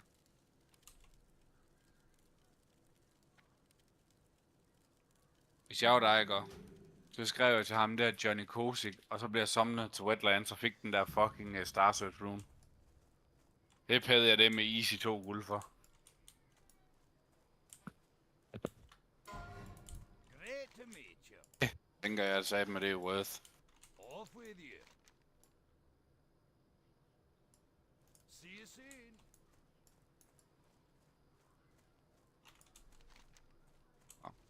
Han er måske også lukket af. Ja, nu er han. Han sidder på Warlocken. Hvad er det med easy køb den der? Det er i hvert fald worth.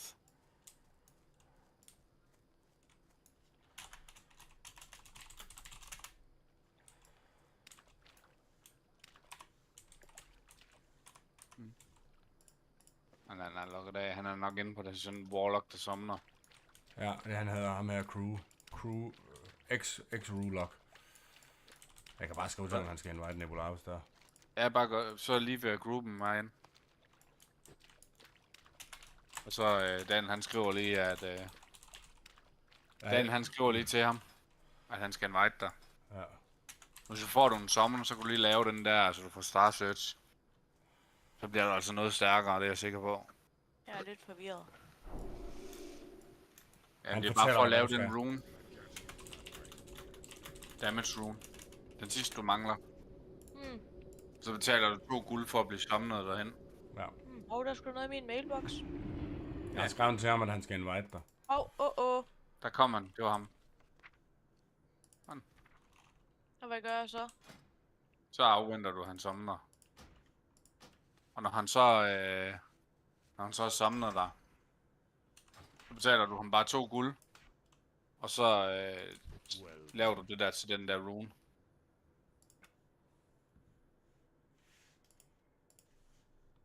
Hvad sker der? Jeg forstår ikke, hvad jeg skal.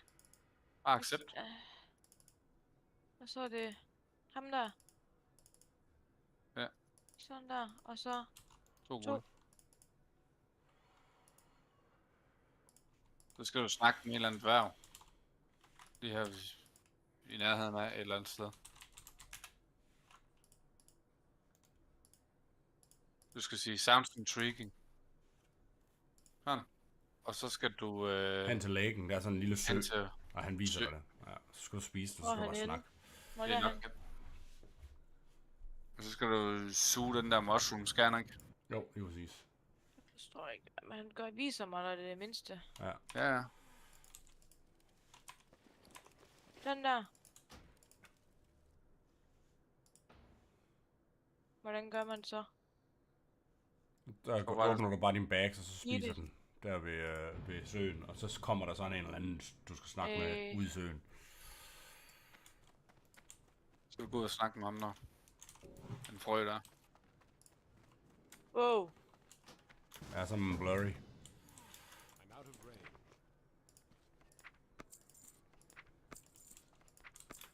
Er det det? Yep. For real? Ja. Nu skal jeg jo bare sige tak. Ja. Og så kan du...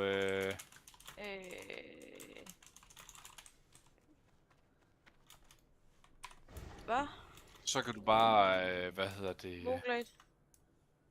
Ja, det er din eneste mulighed lige nu for at blive safety. Så skal du bare lige lære den der Rune of Stars.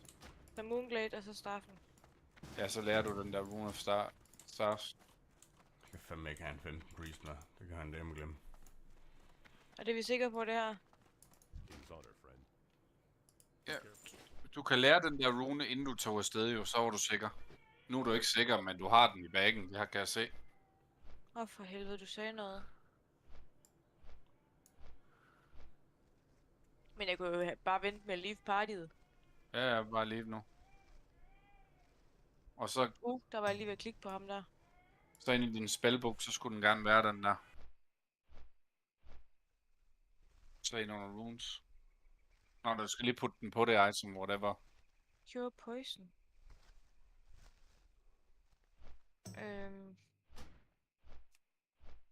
I stedet for life bloom, så tager du den der star search på.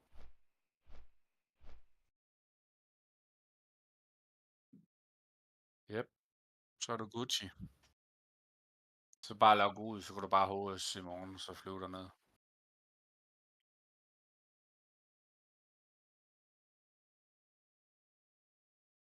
Der var ikke et sted, jeg kunne stå for resting XP vel i Moonglade.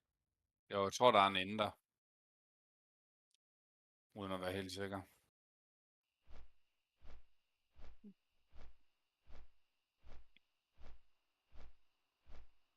Men er det fordi, du lige havde lavet den, Daniel, at du vidste, eller hvad? Ja, Daniel, han har også lige købt den. Jeg har lige købt den, ja.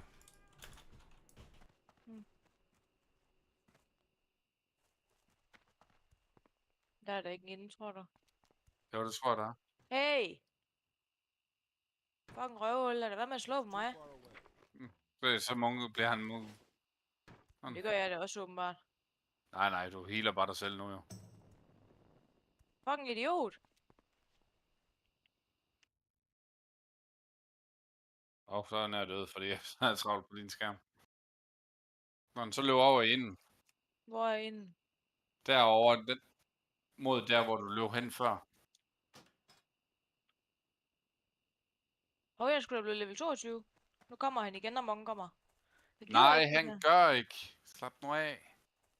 Han kan jo ikke munke dig. De der guards, der de dræber ham jo på 2 slag. Men sgu da ikke, hvis jeg løber derned, så kan de jo ikke nå det. Der står også guards. Så jeg kan godt bare løbe ved siden af ham. Ja. Der er en til der. Jeg kan ikke lide det.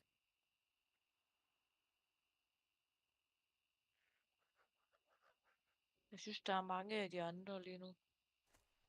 Så drej til højre her. Nej, ikke over til traineren. Du har trænet. Du trainer på level 22 måske. Ja. Ja. Ja. Ja, jeg tror, det er en ende derinde. Måske du skal have helt hen og stå under trappen eller op. Måske. Nej, så var det ikke. 5 opad, en mere opad.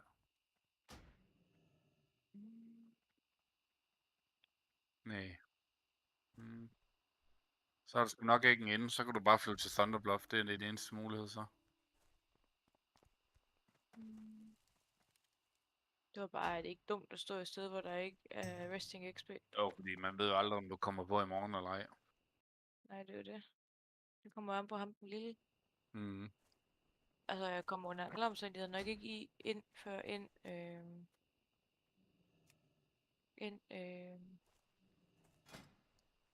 Er det en tank paladin? før at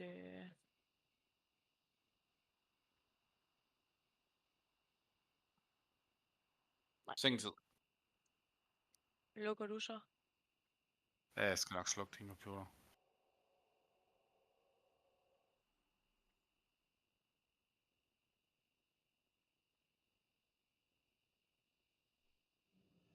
Jeg logger lige ind på Horten dagen, du kan lige sige til, hvis der er full group.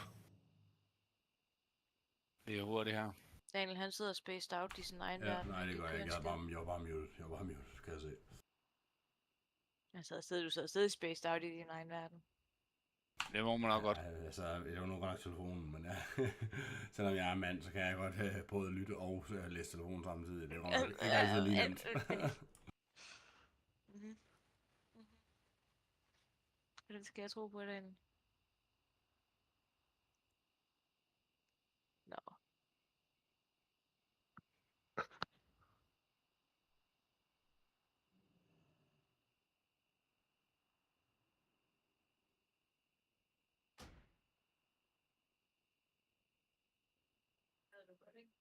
Hvad? Og sluk? Ja, jeg skal nok slukke. Vi er klar. Det er godt nok et palle party, men sådan er det jo.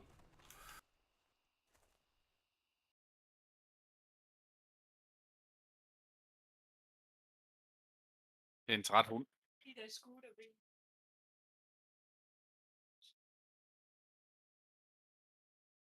Nå, men så kommer jeg lige ind igen.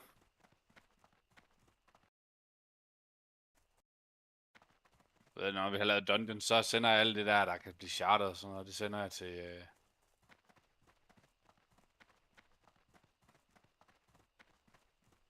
til min priest der, så charter jeg det. Den der, hvad hedder den? Shifting scale, den der til at lave de der gloves der. Eller chest piece og det der, den der EPG'en.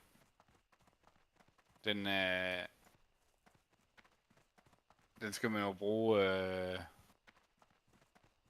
sindssygt mange enchanting match til at komme videre i. Progress den.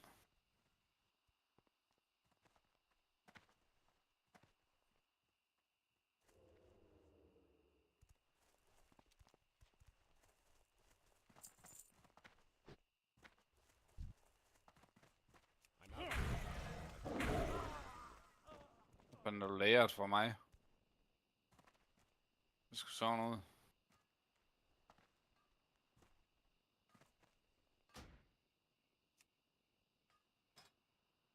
Nå.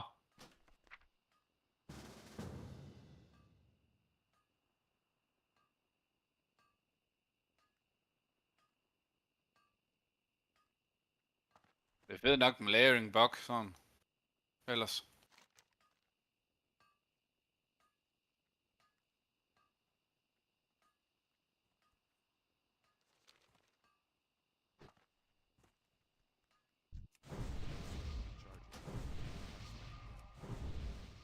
Har du været over for the Gucci legs?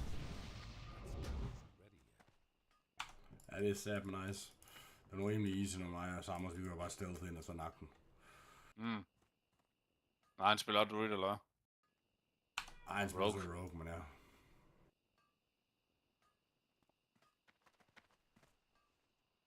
Hvad mangler vi? Tanken. Eller healeren, eller hvad er han? Healer.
Hvad laver ham der?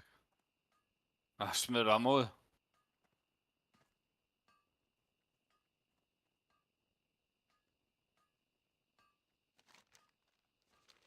Ja, han var du mor, tror jeg. Den anden, han stod stormen stadigvæk AFK, så ej. Det gider vi sgu da vel Ud. på.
Har du allerede smite Reaver?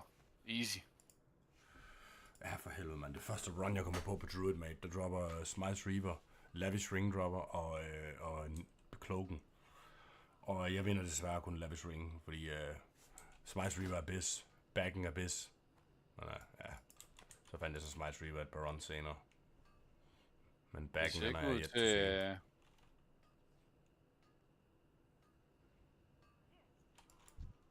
At på Paladin, der er den ikke, ser det ikke ud til, den er Bizarino, sådan der er et Cloak faktisk.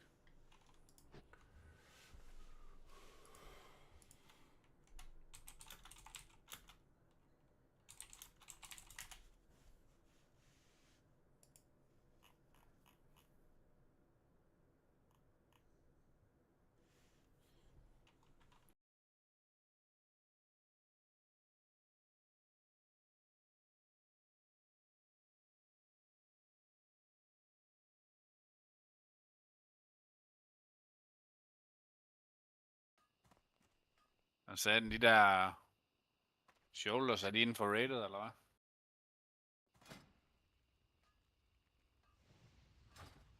Må det næsten være.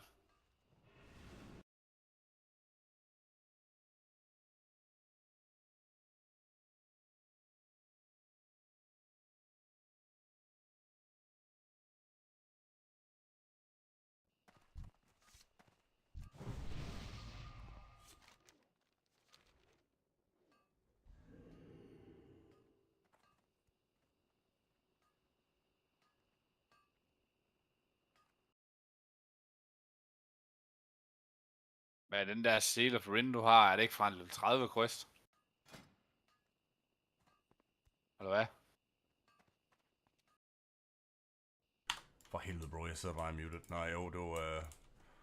de her shoulders her, jeg ved ikke, om du har hørt det, men de shoulders, de er ikke, sådan set ikke bedst. Jeg tror, at dem, der er bedst, det er fra RFK. Trash, tror jeg. Jeg tror, de giver både strength og agi. Hvor dem her, de giver jo stamina. Men altså, det er fint nok. Men Seal of Rin, jo, det er jo fra Stockade Questen, når du nakker Basil Threat, så skal du jo lave den der over i... Ja, men den der attack der, den er vel... Er den ikke level 30? Jo, det er 2 level 30, men... Ja, bare man har en hånd med eller noget, altså, eller bare special attacks, så der er jo ingen glancing. Det er jo ligesom, når man står og pooler den som warrior. Det er true. Det stinker det med. Han er her, når vi er going. Han er her nu, eller hvad? Ja. Jeg er inbound hard. Inbound hard. Jeg synes sgu lige spaced out, du ved. Der er sgu clearet for os, det er nemt.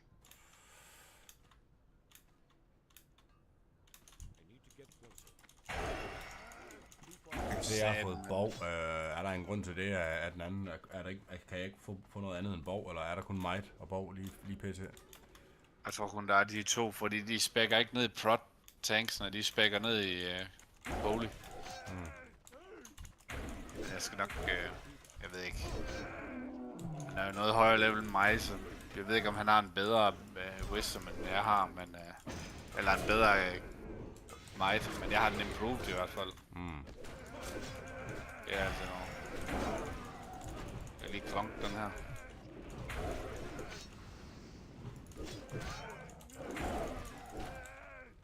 Fuck, du carrier det, Dipsen.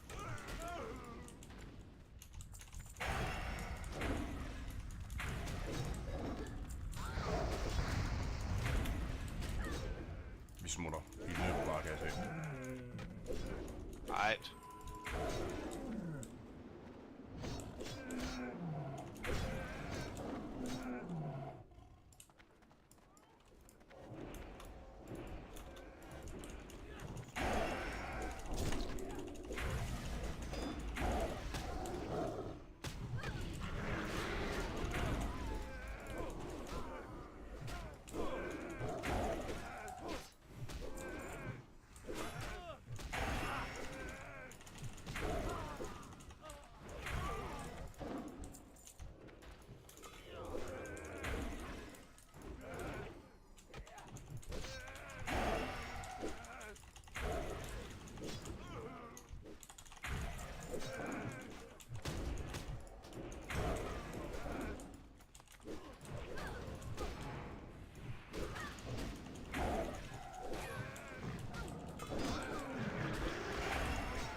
Glæder mig dem til at få Divine Storm, man. Holy shit. Det er crap uden. Ja, det er selvfølgelig også low as fuck level, og der er mange ting, der er i vejen her.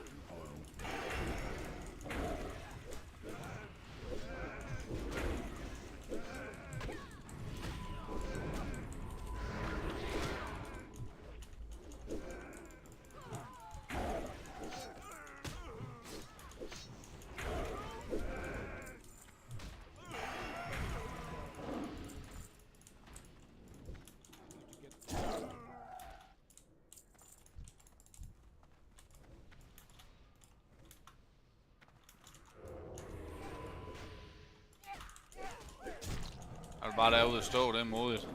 Ja, så er der low level så.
Så skulle han også bruge den ham der slider.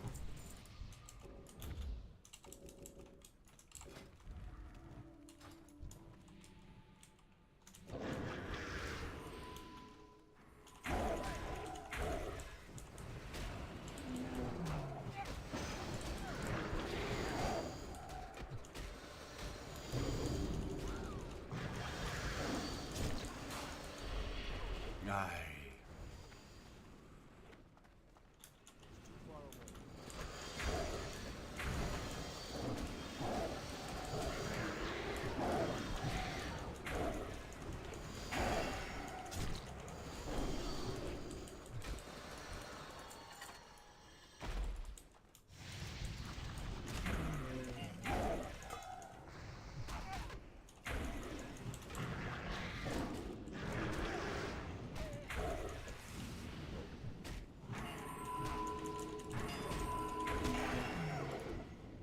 Ej, ingen hacks.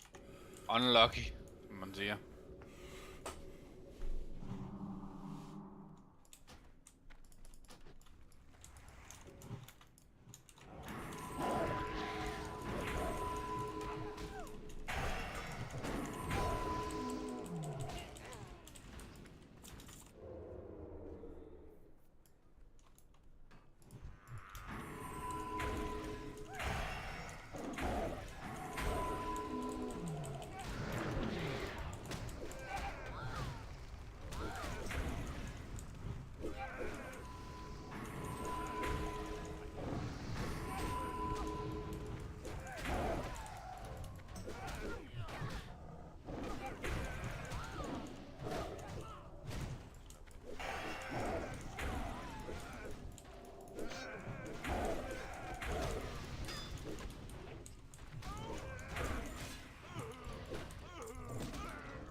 tror virkelig ikke, at Tigers Fury det er worth lige PC. Altså jeg har jo ingen finisher, hvor jeg sådan lige kan make it pop. Jeg har jo bare vildt lidt order attacks, så jeg tvivler, at jeg tror ikke, den er worth it ever i Classic, men jeg ved det ikke.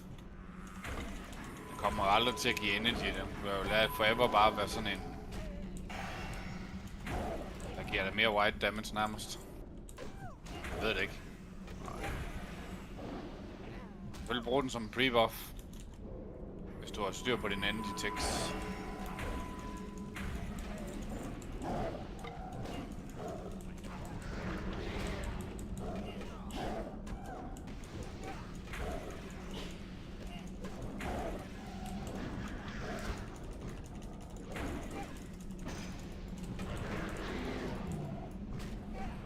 Unlucky.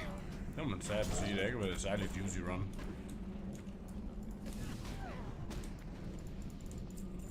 Man kan sige, bare hvis jeg kan komme ud med hammeren, så er det sat mig længe fint.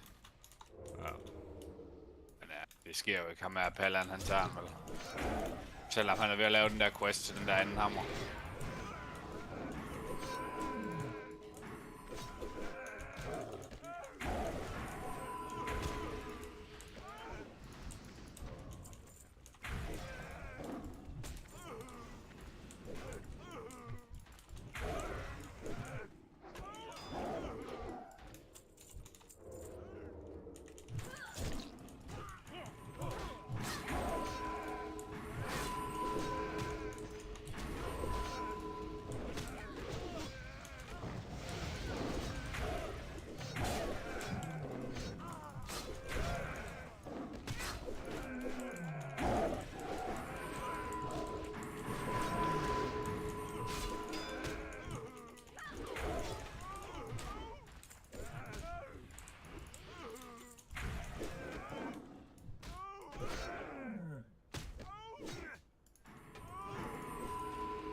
Shit.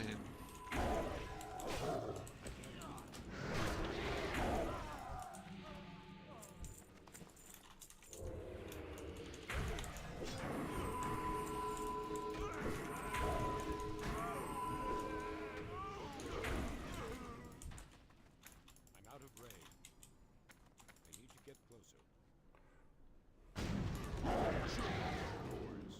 Do that.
Perfekt, man er nok til at hoppe i catform i X.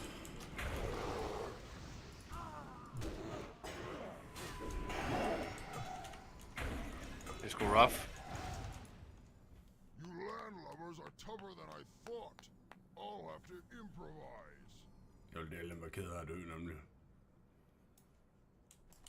Buff? Ja, nej, altså bare sådan, ja, jeg har... Nej, det har jeg sgu ikke. Jeg tror ikke, jeg havde ikke styr på. Det havde jeg faktisk ikke. Oh.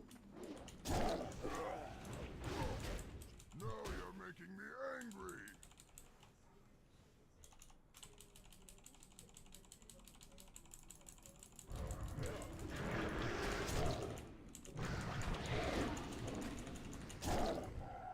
Nej, mand. Hvad sker der for Hank og Loot, vi får i det her run? Det var da helt afsindigt, man. No blues. Kommer stærkt. Kommer føle.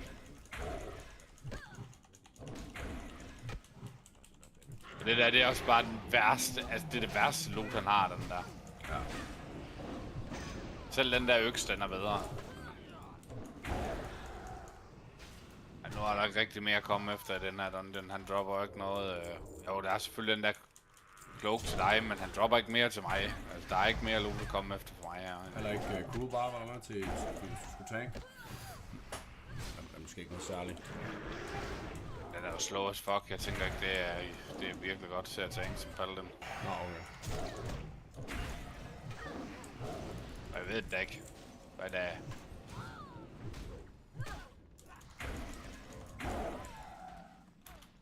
Ham der, han kan eat den, så kan jeg kraftedeme mig. Ja, hold da kæft. Det skulle jeg da også selv have gjort, så.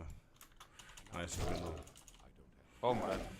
Men okay, hvis ikke bare der har nogle ring, så er det måske fint nok. Bedre end ingen ring, kan man sige. Og om ikke andet, så får jeg da de der legs der fra questen. Ja, de er meget strong. I vis i hvert fald. Ja. Indtil raid. Jeg ved faktisk ikke engang, om de også er bis med... efter raidet. Hvad siger den? Nej, det er det. Det er dem der, du fik i går.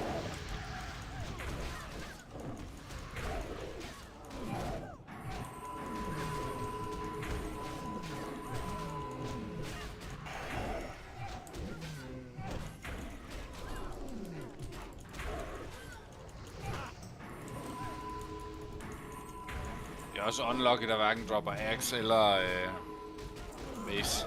Ja, det er den flade.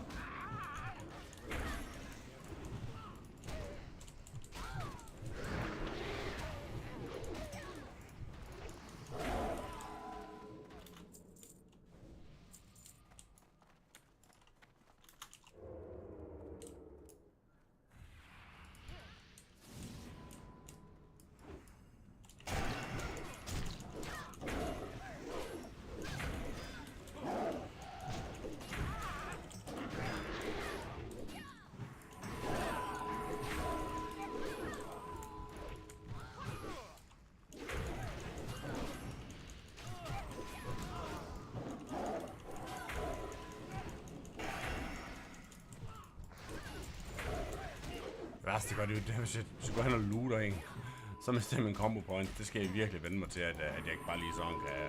Ja, du ikke bare sådan kan lige swoop around. Det er med crap i Classic med de der. Jeg har godt lært det ligesom retail noget, hvor det følger characteren. Ja, eller bare ligesom i TBC, hvor det så i det mindste, altså... At det i det mindste bliver der, selvom man får swappet væk fra target. Ja.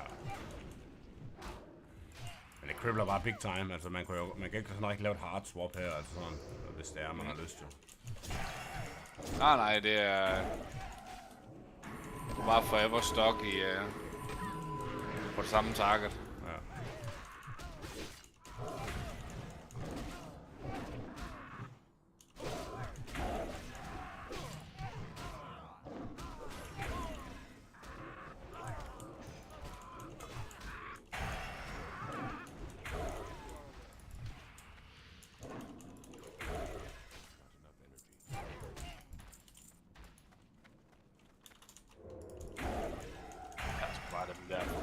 Også. Ja.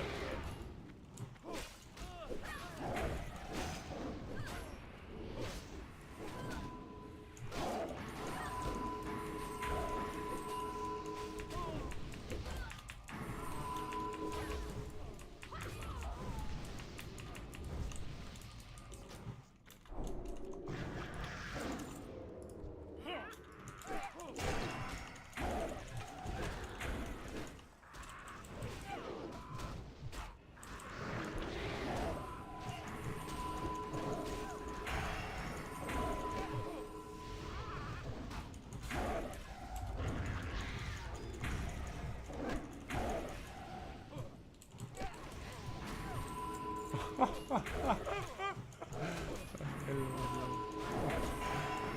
går nok helt. Det her green loot, man. Det er nok helt galt i den her.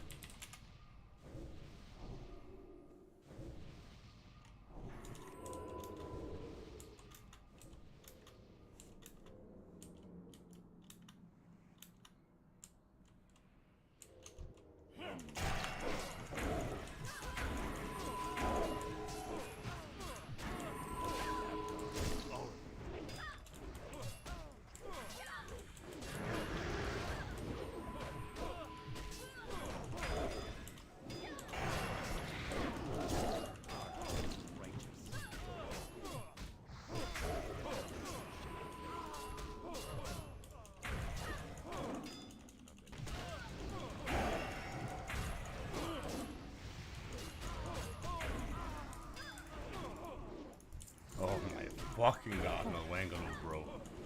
Det er godt helt ekstremt, mand. Det var nærmest det dårligste af det dårligste hele vejen igennem. Ja, det var godt nok... Det var godt nok det, man kalder en rough dungeon, den her.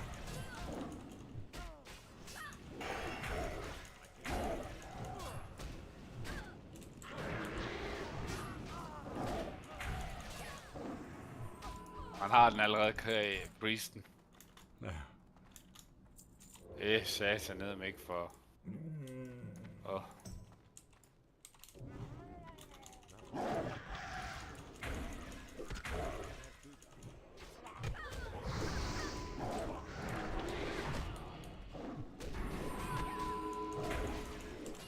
Om ikke andet, så kunne der få en nissehue på, mate. Ja. Ah, big swagger.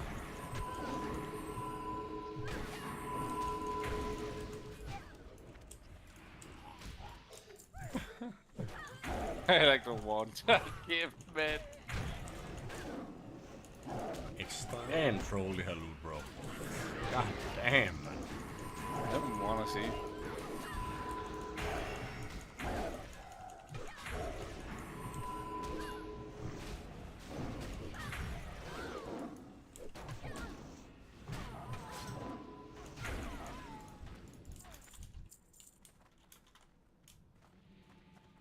Det var godt nok helt vildt.